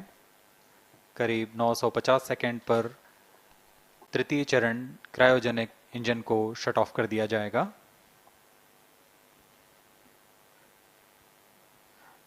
और उचित अभिवृद्धि प्राप्त कर चंद्रयान 3 को यान से पृथक कर दिया जाएगा। चंद्रयान 3 को LVM-3M4 द्वारा एलिप्टिकल पार्किंग ऑर्बिट में लॉन्च करने के पश्चात 170 किलोमीटर की पेरिजी पर क्रमशः 5 बार मैन्यूवरिंग कमांड दिया जाएगा। 5वीं बार में यह पृथ्वी से चंद्रमा की ओर प्रस्थान करेगा, जिसे हम ल्यूनर ट्रांसफर ऑर्बिट के नाम से जानते हैं। फिर 5 अगस्त 2023 को यह चंद्रमा की कक्षा में प्रवेश करेगा और फिर क्रमशः 5 मैन्यूवरिंग के पश्चात प्रोपल्शन मॉड्यूल चंद्रमा की 100 किलोमीटर की वृत्ताकार कक्षा में स्थापित हो जाएगा। यहाँ यह उचित समय और अभिवृद्धि में लैंडर मॉड्यूल को पृथक करेगा और 23 अक्टूबर 2023 को चंद्रमा की सतह पर लैंडिंग की प्रक्रिया शुरू की जाएगी।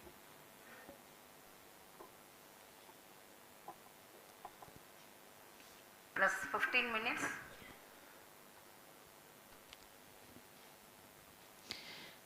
We have come close to 900 seconds after the launch. Currently, the C-25 stage is thrusting. Current relative velocity is 9.29 kilometers per second.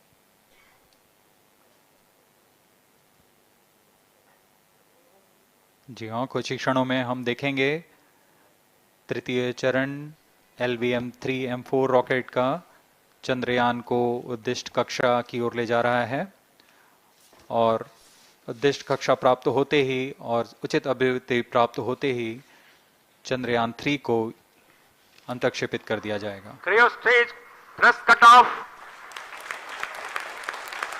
Satellite injection condition is achieved. अभी पुष्टि की गई चंद्रयान 3 को प्रमोशन की कक्षा प्राप्त कर ली गई है। Chandrayaan 3 satellite separated. चंद्रयान 3 को सफलतापूर्वक अंतक्षेपित कर दिया गया है एलिप्टिकल पार्किंग ऑर्बिट पर। Chandrayaan 3 has attained a major milestone successfully. Chandrayaan 3 mission accomplished. Handing over to mission director. This is mission director. The LVM-3M4 Chandrayaan mission accomplished its precise satellite injection conditions. LVM-3M4 mission is successful. Jai Hind. The launch has also added a feather in the cap of LVM-3 rocket. You can watch the jubilant congratulatory gestures of ISRO scientists in the Mission Control Center. जी हाँ, चंद्रयान को सफलतापूर्वक अंतक्षेपित कर दिया गया है, लेकिन चंद्रयान 3 की यात्रा अभी जारी है। अब इस मिशन के बारे में हम अध्यक्ष महोदय से सुनेंगे और हम आपसे आज्ञा लेते हैं। We sign off. Up next is address by Secretary DOS, Chairman ISRO.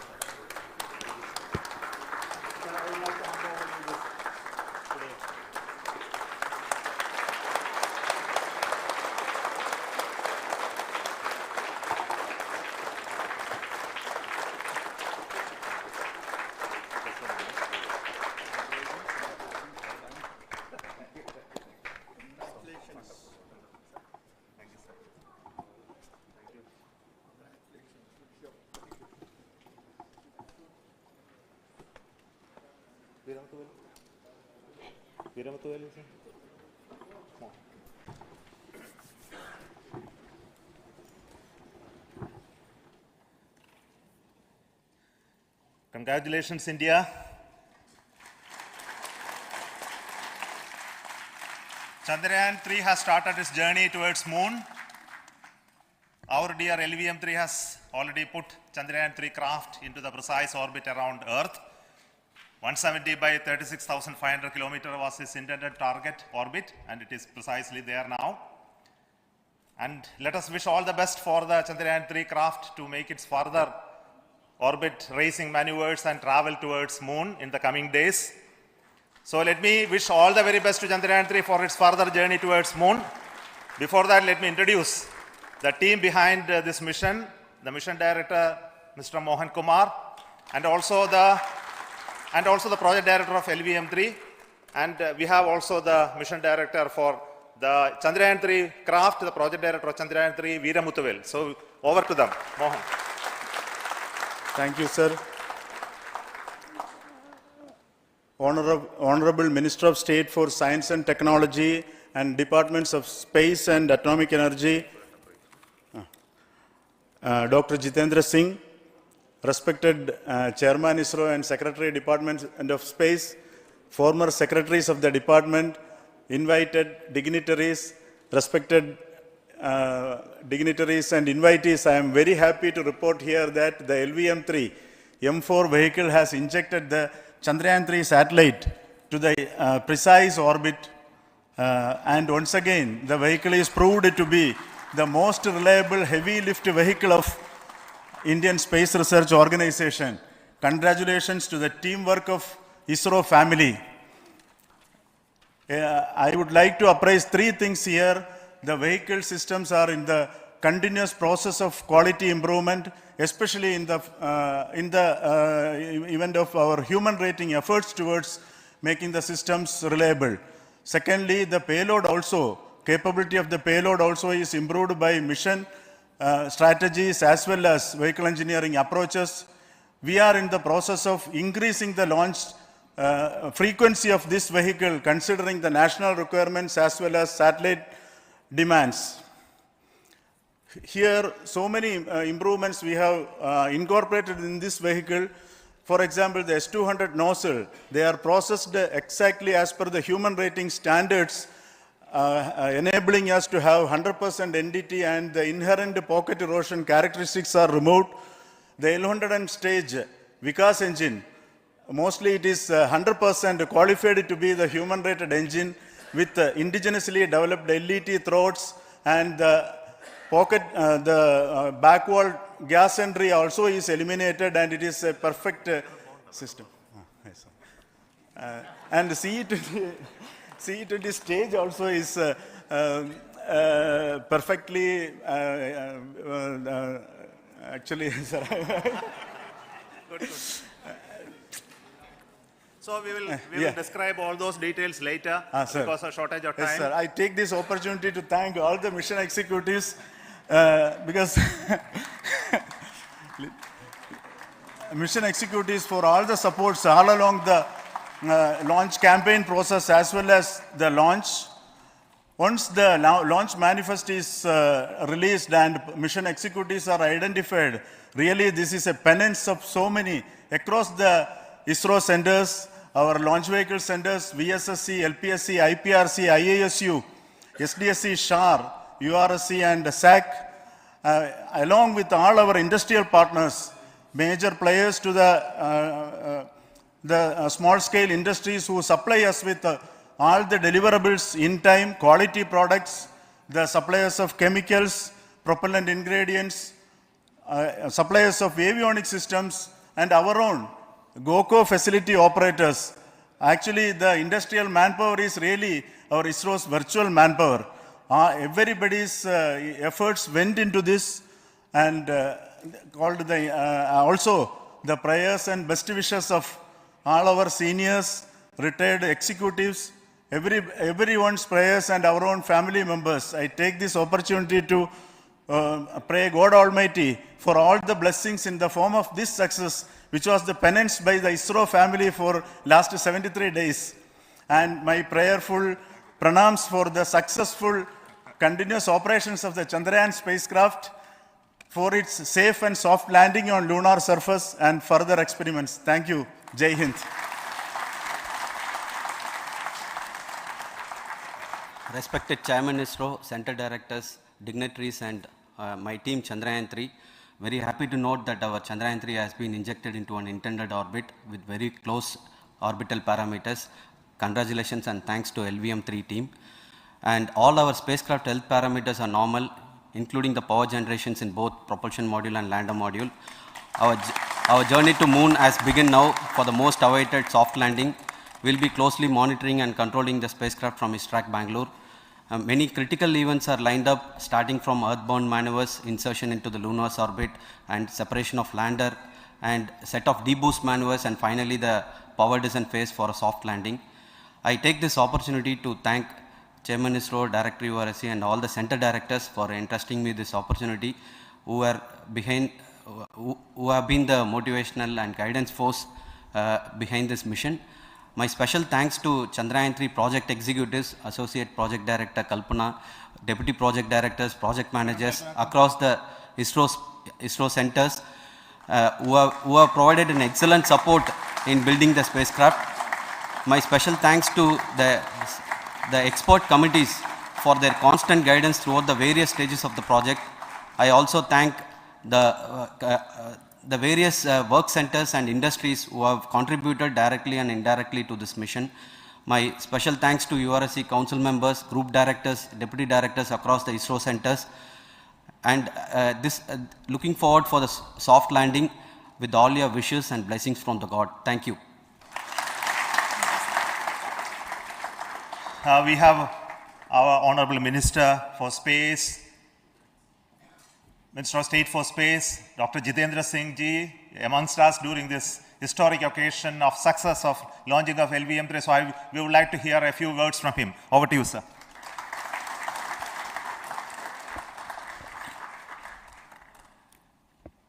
It is indeed a moment of glory for India and a moment of destiny for all of us over here at Sriharikota who are a part of the history in making. Thank you, Team ISRO, for making India proud.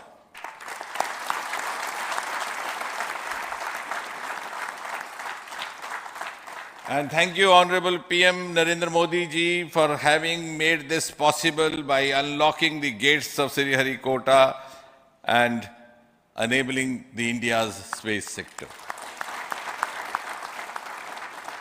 You would recall, Honorable Prime Minister had very recently said, sky is not the limit.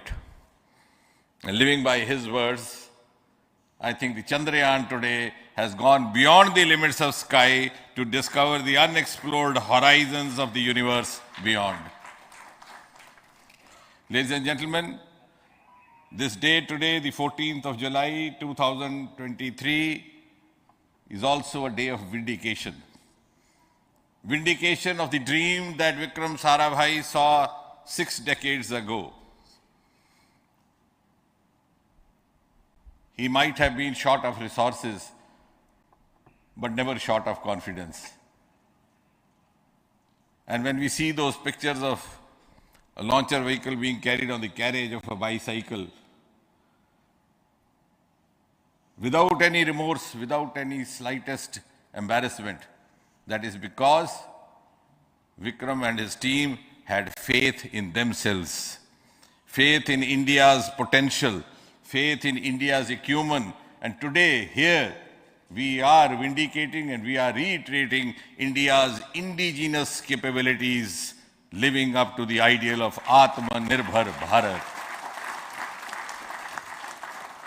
And before I conclude, ladies and gentlemen, as Mother India enters into the next 25 years of this Amrit Kal, she pledges to play a leading global role in the emerging world scenario of 21st century. Thank you and congratulations once again.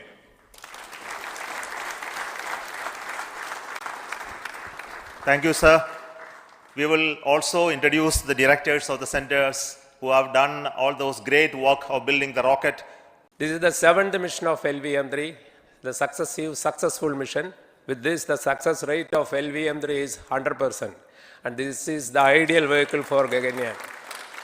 Some of the changes that we are incorporating in Gaganyaan, we have implemented here. And the Mark III has crossed the reliability of 0.9 and inching forward. So I take this opportunity to salute the entire ISRO community, especially the VSC community and all launch vehicle centers, industry partners for making the stages, making the sub-assemblies and testing. In fact, this is the 3rd launch of LVM-3 in 1 year. You know, the the realizing the stages, assembling, testing, and then launching 3 LVM3s in 1 year is a Herculean task. I salute the industry as well as all the ISRO centers for this. And I wish all the very best. We know that when the beginning is good, the ending has to be good. I wish all the very best to the Chandrayaan for its solitary journey through the vastness of space and for making a feather-like soft landing in the 4th week of August. Good luck. Thank you. Dr. Narayanan, Director LPSC.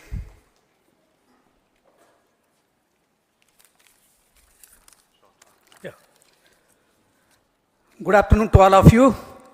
It is a historical event for Indian space program and a proud moment for all the Indians across the globe on this momentous occasion of the successful launch of the Chandrayaan 3.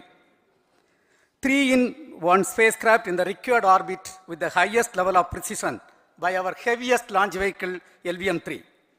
After the 2 launches of LVM-3 vehicle this year, this vehicle is realized in the record shortest time. Today, once again, all the vehicle systems have performed, demonstrated the 7th successful launch. As you all know, the entire spacecraft community has put wholehearted effort during last 4 years, and we have realized a marvelous, great scientific satellite.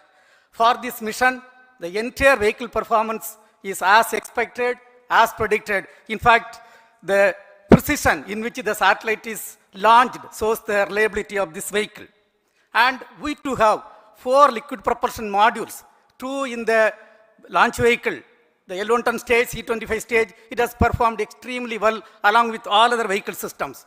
We too have 2 more propulsion modules, one for taking the spacecraft to the moon, another one for soft landing. I think it is already well integrated, the system health is very good. Today's success is the culmination of the dedicated, smart and hard work of all the ISRO team members and the work culture of ISRO and the review process what we follow. I am sure all further mission operations will be a grand success and we'll have the successful soft landing. On this occasion, let me congratulate and compliment the members of ISRO team, our family members who have really sacrificed, the partners from industry and academia, and the various review fora. Thank you. Jai Hind. The Chandrayaan craft was built at the UR Rao Satellite Center, so I request the Director of URC to speak.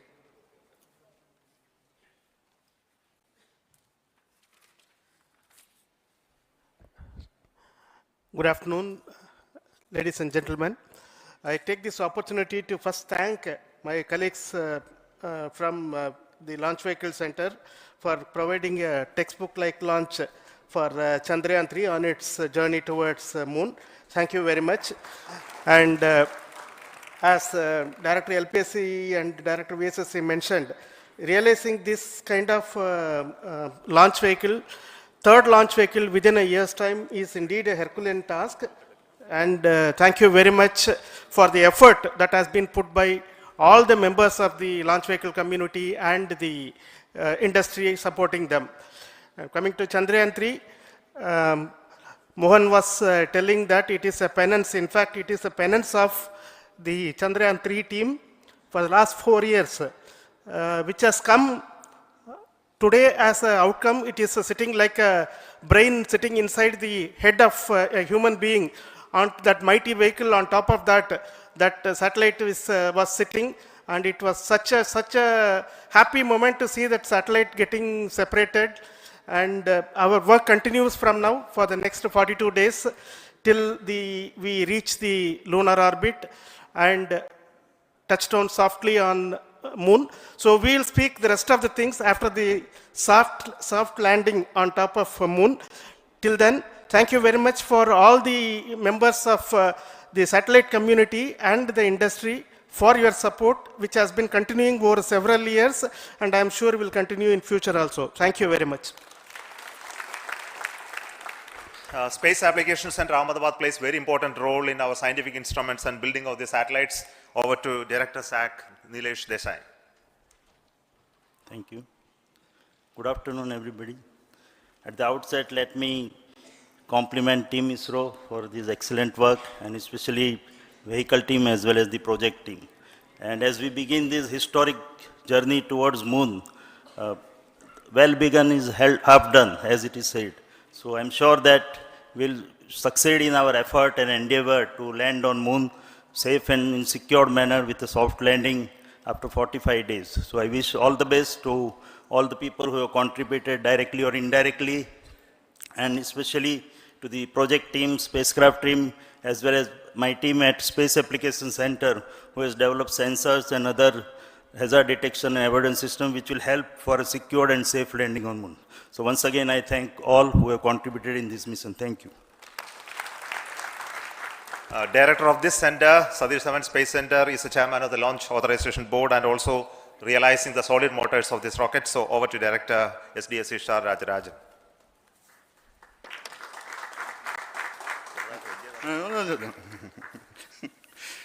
Honorable Minister of Science and Technology, Dr. Jitendra Singh, respected Chairman, our mentors and the dignitaries present here, and the entire ISRO family, a very successful launch and hearty congratulations to all the LVM-3, M4 and Chandrayaan-3 mission. So, once again, the Fat Boy has done its job and put a very precisely our prestigious lunar mission Chandrayaan-3 in the transfer orbit.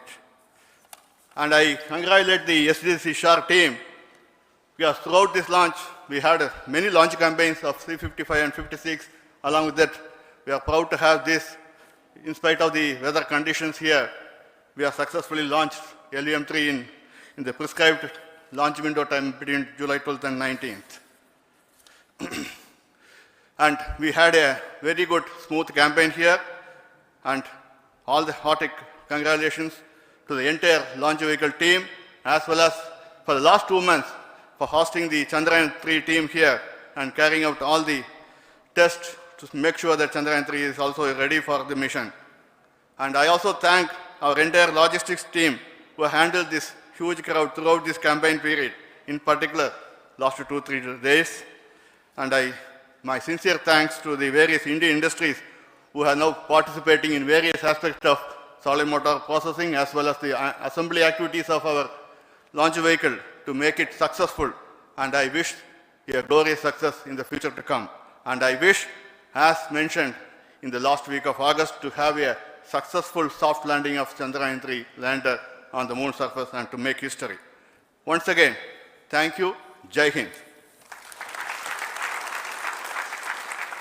I request all center directors to join on the podium. Please come, all of you. Can you lower this?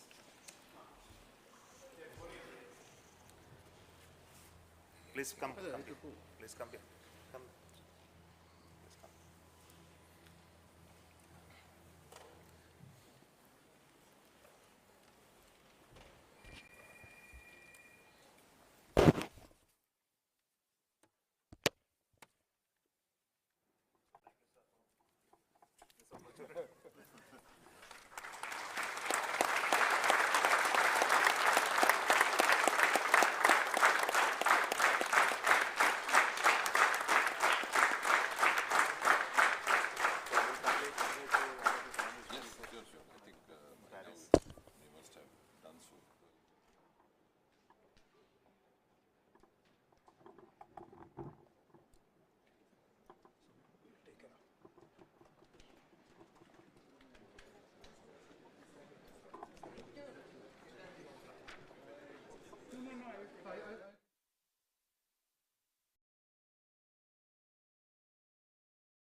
had ice cream or cold water, I would experience a sharp shooting sensation, so I just kept ignoring it. Even my hot chai was giving me the same amount of discomfort. My dentist recommended Sensodyne, so now I can be completely carefree and sip my hot cup of tea.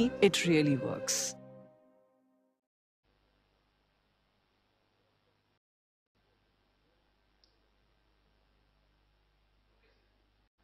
नमस्कार, हार्दिक स्वागत है आप सभी दर्शकों का इसरो के एक और महत्वपूर्ण मिशन में, जिसका नाम है LVM-3 M2 OneWeb India 1 mission.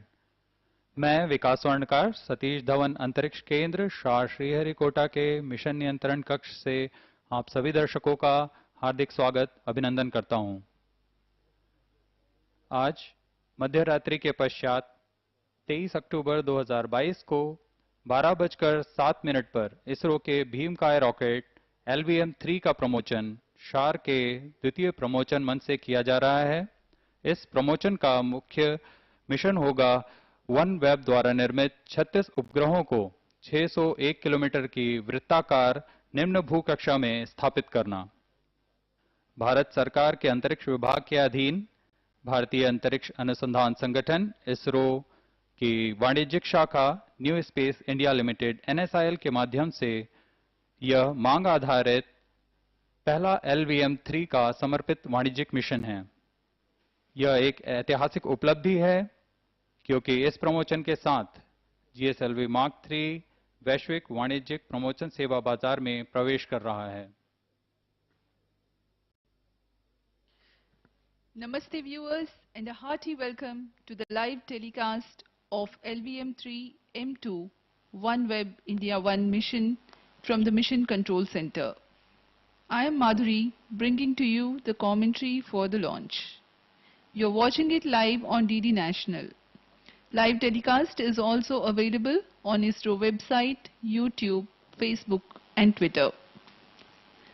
LVM-3 M2 OneWeb India 1 mission about to be launched from the second launch pad of Satish Dhawan Space Center, Shar, Sriharikota, the only spaceport of India located in the southern state of Andhra Pradesh on the eastern coast.